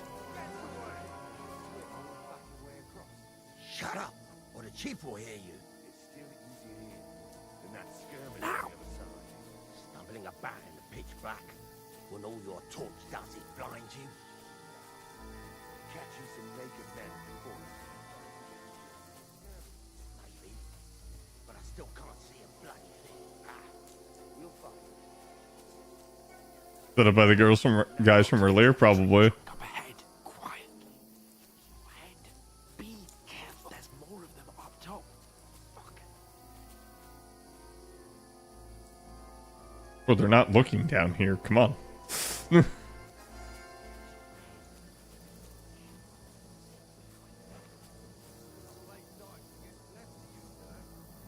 coming here. Stand still. You reckon we'll find them, do you? If they try to swim across the pond, they'll be found half dead somewhere on the bank. Run, quick.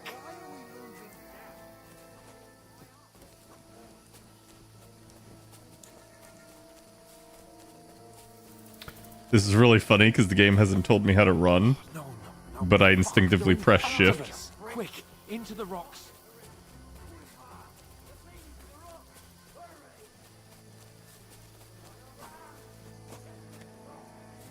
Have you ever fucked with another man? Not like that. What now? Thank you for the follow, Danny. Oh. Shit! Take cover! Run ahead of them! Oh god. Where now, for fuck's sake?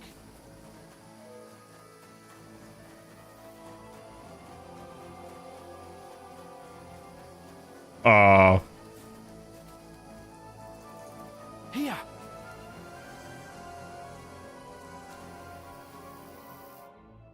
Damn it, they're everywhere. What are we gonna do? How should I know? We can't go climbing into the rocks at night when we can't see shit. But they'll catch us. Oh, you don't say, genius. Calm down, for fuck's sake. Stop it. This isn't going to help us. You know what? Go and look into that gorge behind me and see if there's a way forward. Then come back to me. At least we'll know if it makes sense to go that way. If we can get out of the rocks. I'll stay here meanwhile and watch out for them. Yeah, bro, make the dude who got shot.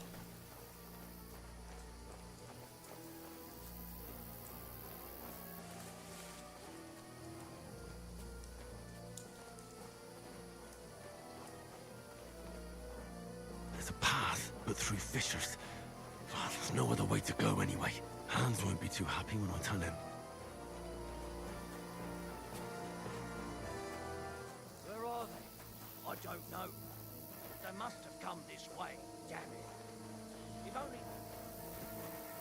I can't go back there because Hans isn't there.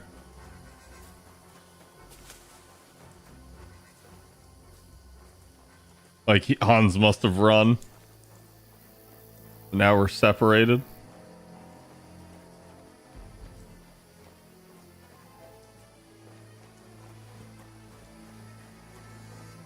Oh, this looks like a way out. Hans! Oh, there he is. Yeah. Oh, God, we found each other. I didn't manage to warn you when those soldiers popped up in front of me. I only just avoided being seen.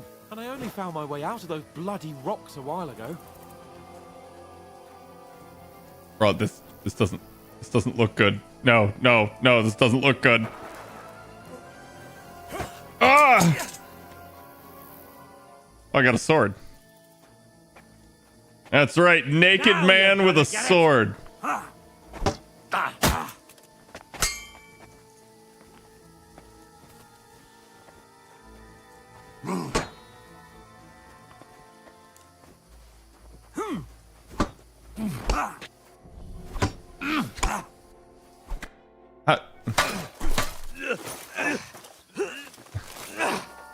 Wait, did I have to lose that, chat?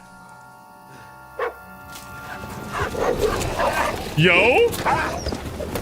Don't hit my dog!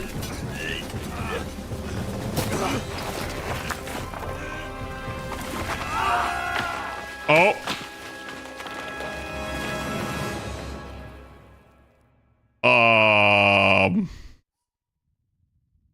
You know the trouble with an adventurous life, son? It can end before it gets started. I might teach you how to handle a sword, and then someone will shoot you with a crossbow as soon as you set foot outside the house. If you want to convince someone that they're wrong, try using your mouth and not your fists. We did a fine job. This is his father. He was a blacksmith.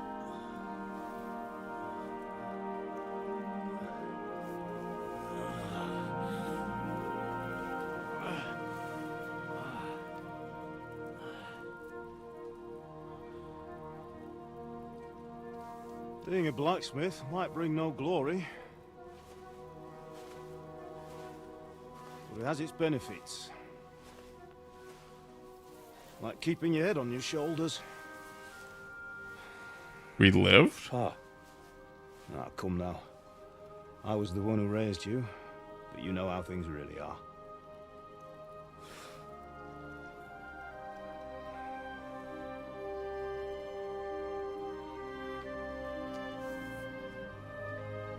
Am I? Am I dead? Not yet. I'm dead, though.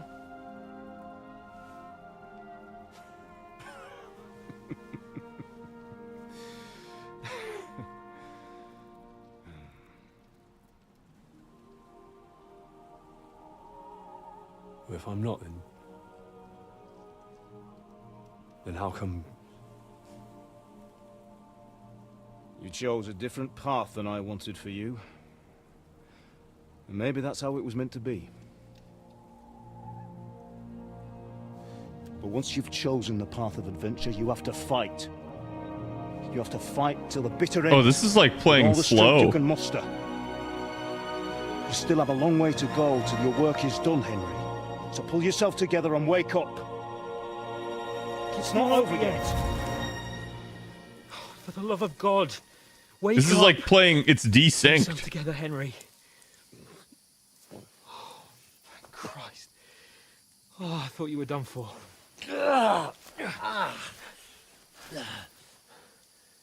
Where am I? Well, you dropped out of the sky like a shot-down hawk. And that fella landed with you. He broke your fall nicely, otherwise you'd have ended up the same as him. What are you wearing? Well, you won't be needing it. We can't be running naked through the woods. And if you're capable of running at all... And where's Mutt? I've no idea. Just don't worry about your dog. He can look after himself. Right, we've got to disappear. Right, come on, I'll help you up. The audio is just playing at normal speed. The video is just at like half speed or something. Ah, the gotcha gurus. What's going on? What? I don't think we got to see the rest of that. Hello, everybody. Guru's just in time for this? Yeah. How you holding up? Not too bad. It's not so bad. That's our turn to raid you. Ah, thank you. Appreciate it. What are you guys up to today? Ah, some more Honkai Star Rail. Wait, what? Henry, what are you staring at?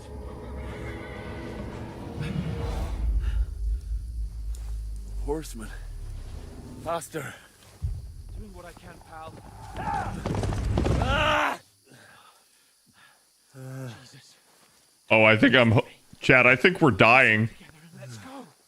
Time dual streaming 2025? Oh, nice. Hopefully it went well for you. And we're playing some Kingdom Come Deliverance 2. And we actually just had our first, like, bug. Because, like, everything had been perfectly fine until, like, that last cutscene. Like, the video just played, like, super slow. Scallis is in flames. Oh. We're gonna die here. Yeah, I think we're... Bianca. I think we're like bleeding out, and we're like, I think we're hallucinating now.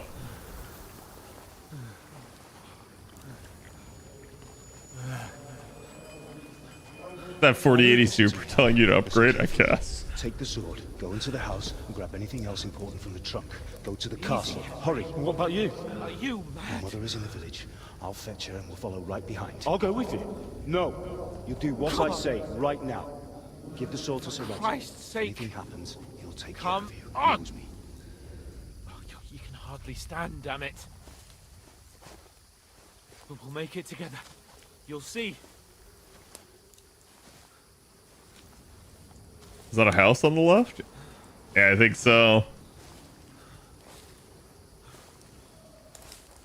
Oh, what is that? Henry,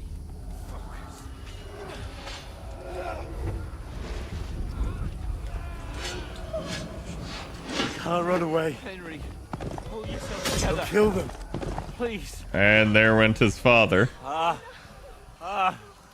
nobody here. You're just imagining things. Run.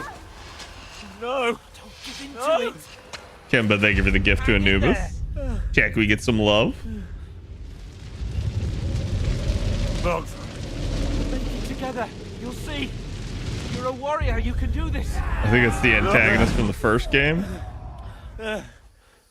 It's all right, Henry. I've got Yeah, you. but the MP6 Talalik, I'm not sure what to do with the sixth one.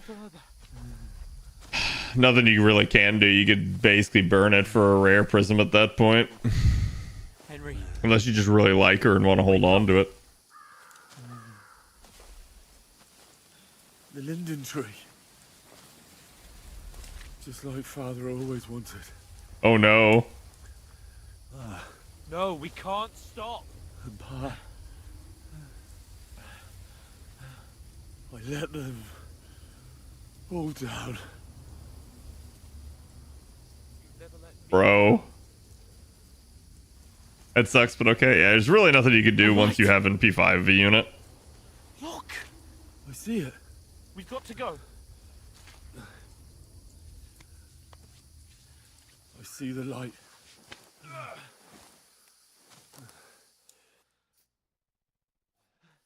Hold on.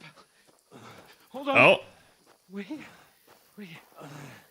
The house we saw before was hallucinating, but this is an actual house? Pavlena, is it you? Oh, geez, look at us. Greetings, good wife. Fear not. We mean you no harm. My friend needs help. Please. Right. Don't ask me how many Tholox I got. Let's have a look at you. It's all right. Oh god, is that Rodney Dangerfield? That was just a dream, Henry. We were in the woods. We were ambushed. But don't worry, we'll get you fixed up right as rain. Now I've got you, whore sons.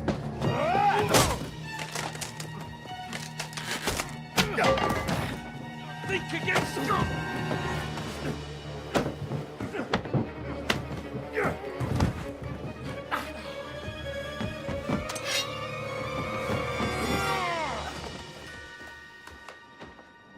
Oh? Hey, lad. Are you alive, lad?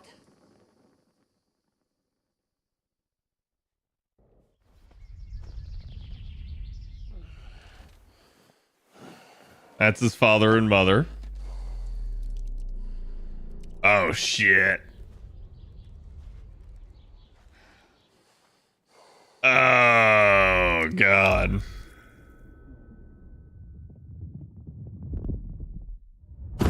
Yeah, we are. Dude, what is with these slow, like, animations?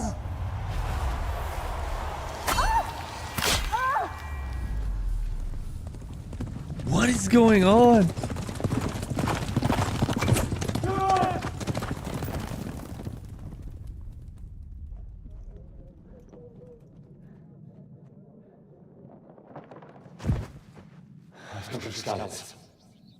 They burned it to the This is such a weird glitch. Who? Who burned it to the ground? Huge army. They attacked without warning. Get all the people inside the gate. But this is the events of the first game. We have to prepare for the worst. His village got attacked, and like Make a all bunch the of the people necessary got killed.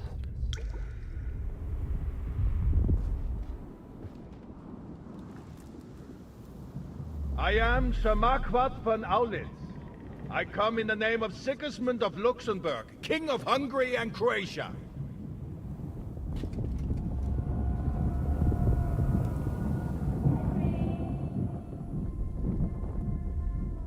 Get up now. There's work to be done. Wait, this is in Europe? Yeah. Mother? I ain't your ma, laddie. Oh, may all the saints be praised. I was afraid you'd never wake up again. What?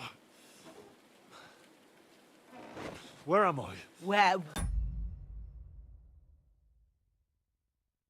would you be? Here in my cabin, where you and that pal of yours burst in last night. I kind of agree, Cody. Slowly. Clearly we woke up from the fever dream.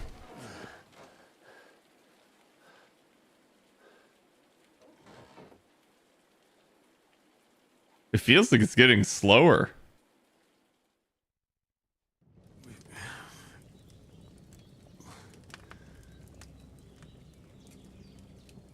What happened? What about Hans? He's taken care of for now. but he was on the edge there for a bit. And so were you, lad, so calm yourself. Last night you were 1 foot in the grave already. You were lucky you happened to turn up here. Well, I have to talk to Hans. You won't get much out of him now. He's lost a lot of blood and he has a fever. Oh, shit. What happened to him? That cutthroat that followed you fellas cut him up bad. Hans was fighting him outside, then he came staggering in, said something about Fortuna and collapsed on the floor. But you'll help him, won't you? God willing. Well, I managed to pull you out of death's grip, so maybe I'll be blessed again. I'll go check on him as soon as I'm done with you. How are you feeling? I don't think I've had worse. I mean, maybe. I've had worse. My shoulder stings a bit, but I'm alright otherwise. You're brave. If you weren't, we wouldn't be speaking now. Ah, your shoulder is looking a lot better. I did my best. Oh no, it looks pretty bad I to me. don't see good no more, especially at night. So I didn't do the best job. It just wouldn't stop bleeding. And now you've moved about, it started up again. Take this and bandage it up. Not much else we can do with it now. Thanks. I reckon I can manage that. But I need to get a breath of fresh air to clear my head. You slept through half of God's bright day, lad. So, if you feel up to it, go ahead. At least we'll see how steady you are on your feet. While you're at it, you can stop by the trough and wash all that nasty grime off of yourself. You mean I blood? found an old tunic. Put it on so you don't catch a chill. It gets cold here by the water. No doubt you'll be famished and need a bite to eat.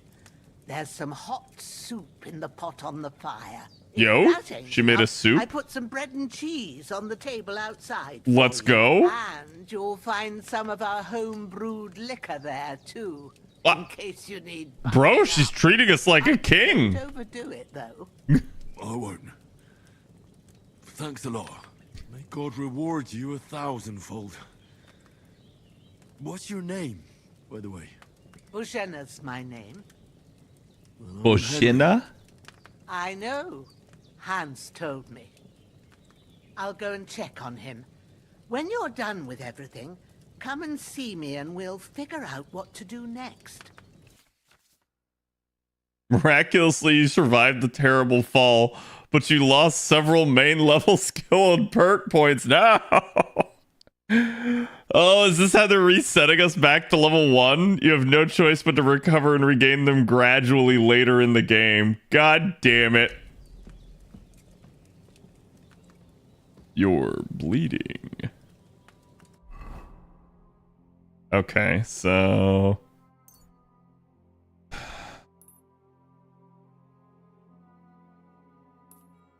So I guess we need 4 of them just to stop the bleeding.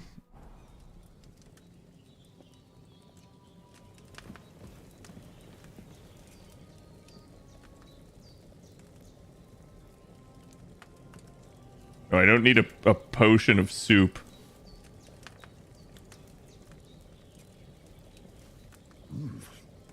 That's really good. Aye. True bliss is a full belly. Okay. What else did she say, chat? Oh yeah, there's bread and cheese.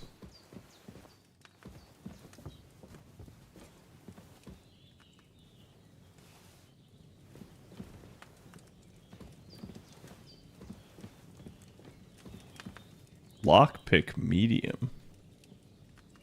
Can I save? You do not have a lockpick. Damn, I can't steal from the old lady who just saved my life. Shame.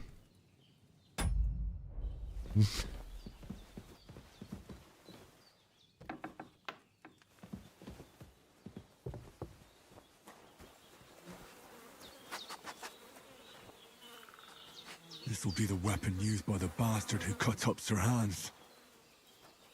Oh, torch.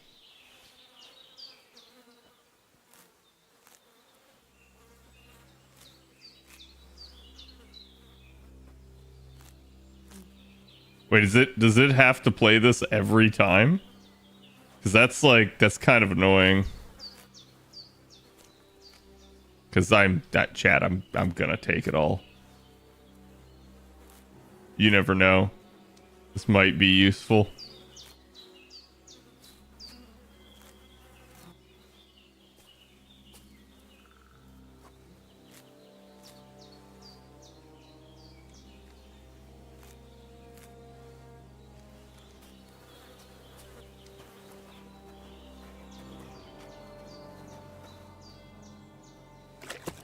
Okay, let's wash myself.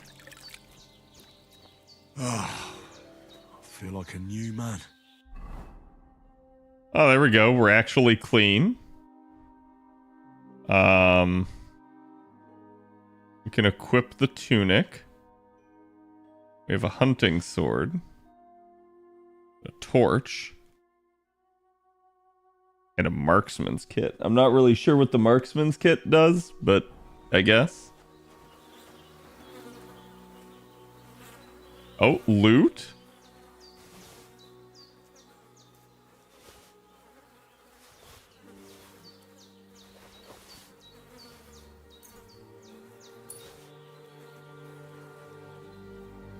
Yeah, just give me all items. Bro ain't using that. So can I wash items?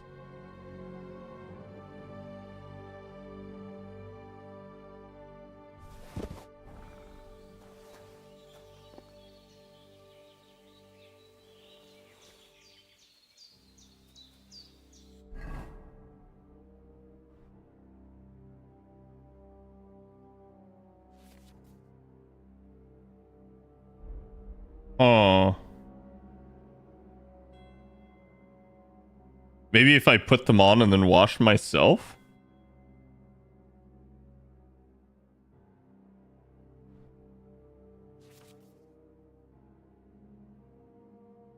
Potions and food into.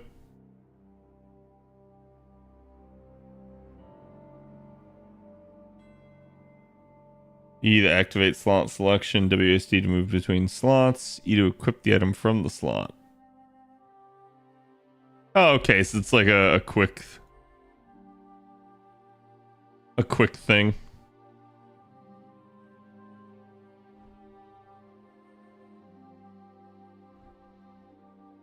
Ah, shoes, finally.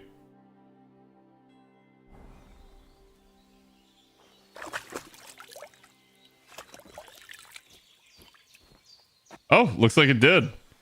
You're as clean as you can get at a trough. Yes, there's no more blood on them. Awesome. This is weird because it's showing that I have a hood, but it doesn't look like I have. I guess there is one, but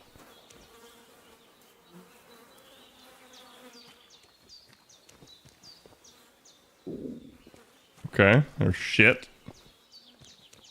Can I pick up the pitchfork? Doesn't look like it.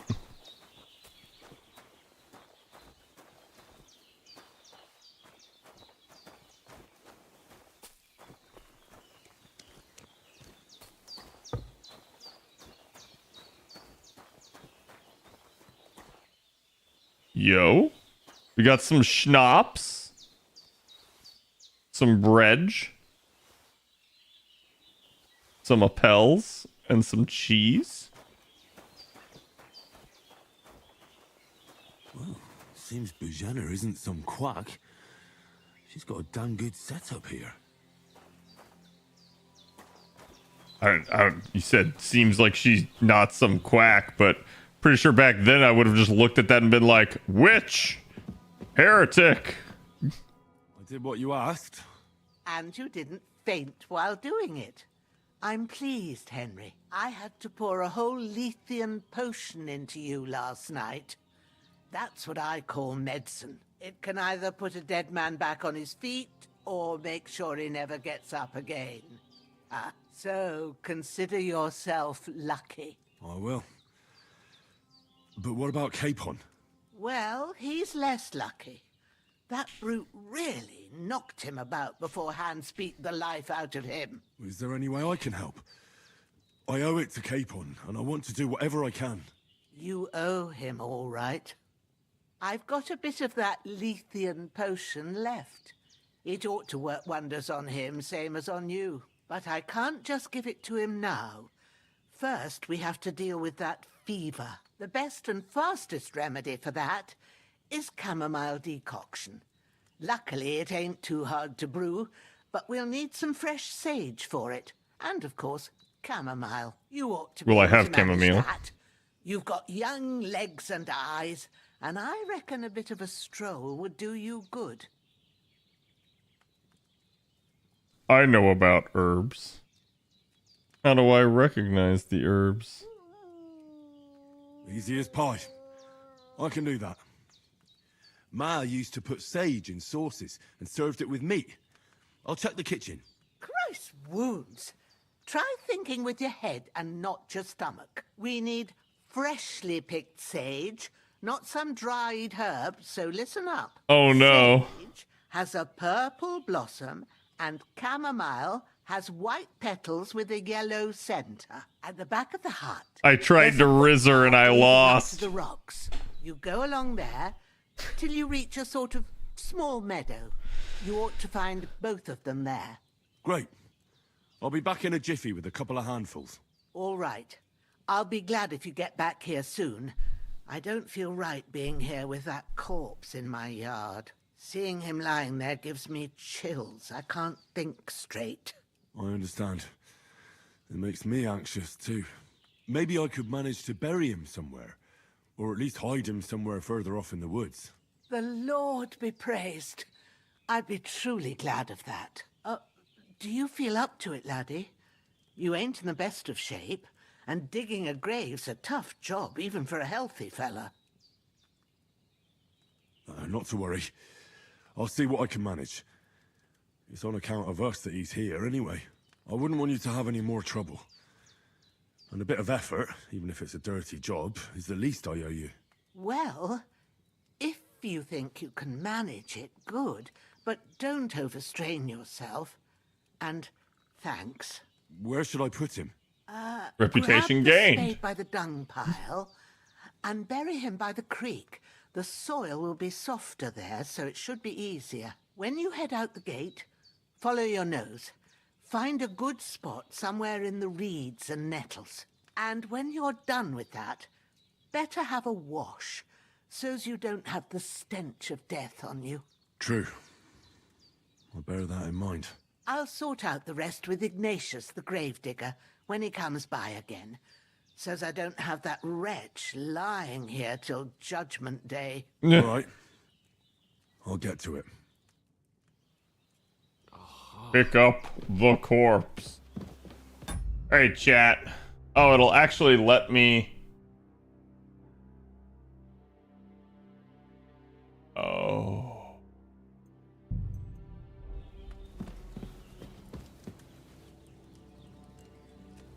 I've seen fellas in worse.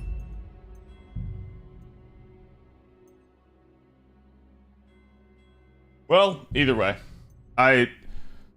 I could save and quit. I think I'll just quit, because at worst it's right here. So, like, I don't have to do much of anything, and I could easily pick stuff up again.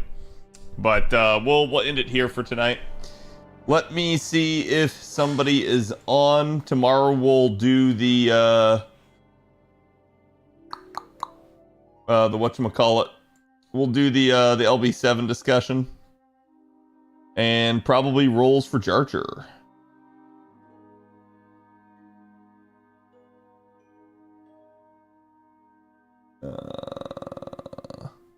I'm not really seeing anyone chat, so we'll go ahead and end it here for the night. Thank you guys for watching. And again, like I said, I'll be back tomorrow, so hope to see you guys for that. Also, don't forget, check me out on YouTube. We did get the final part of Banner Review live, so go check that out on the main channel. And I'll see you guys for the next one. Have a good evening. And again, if you plan to roll, may the courts be with you.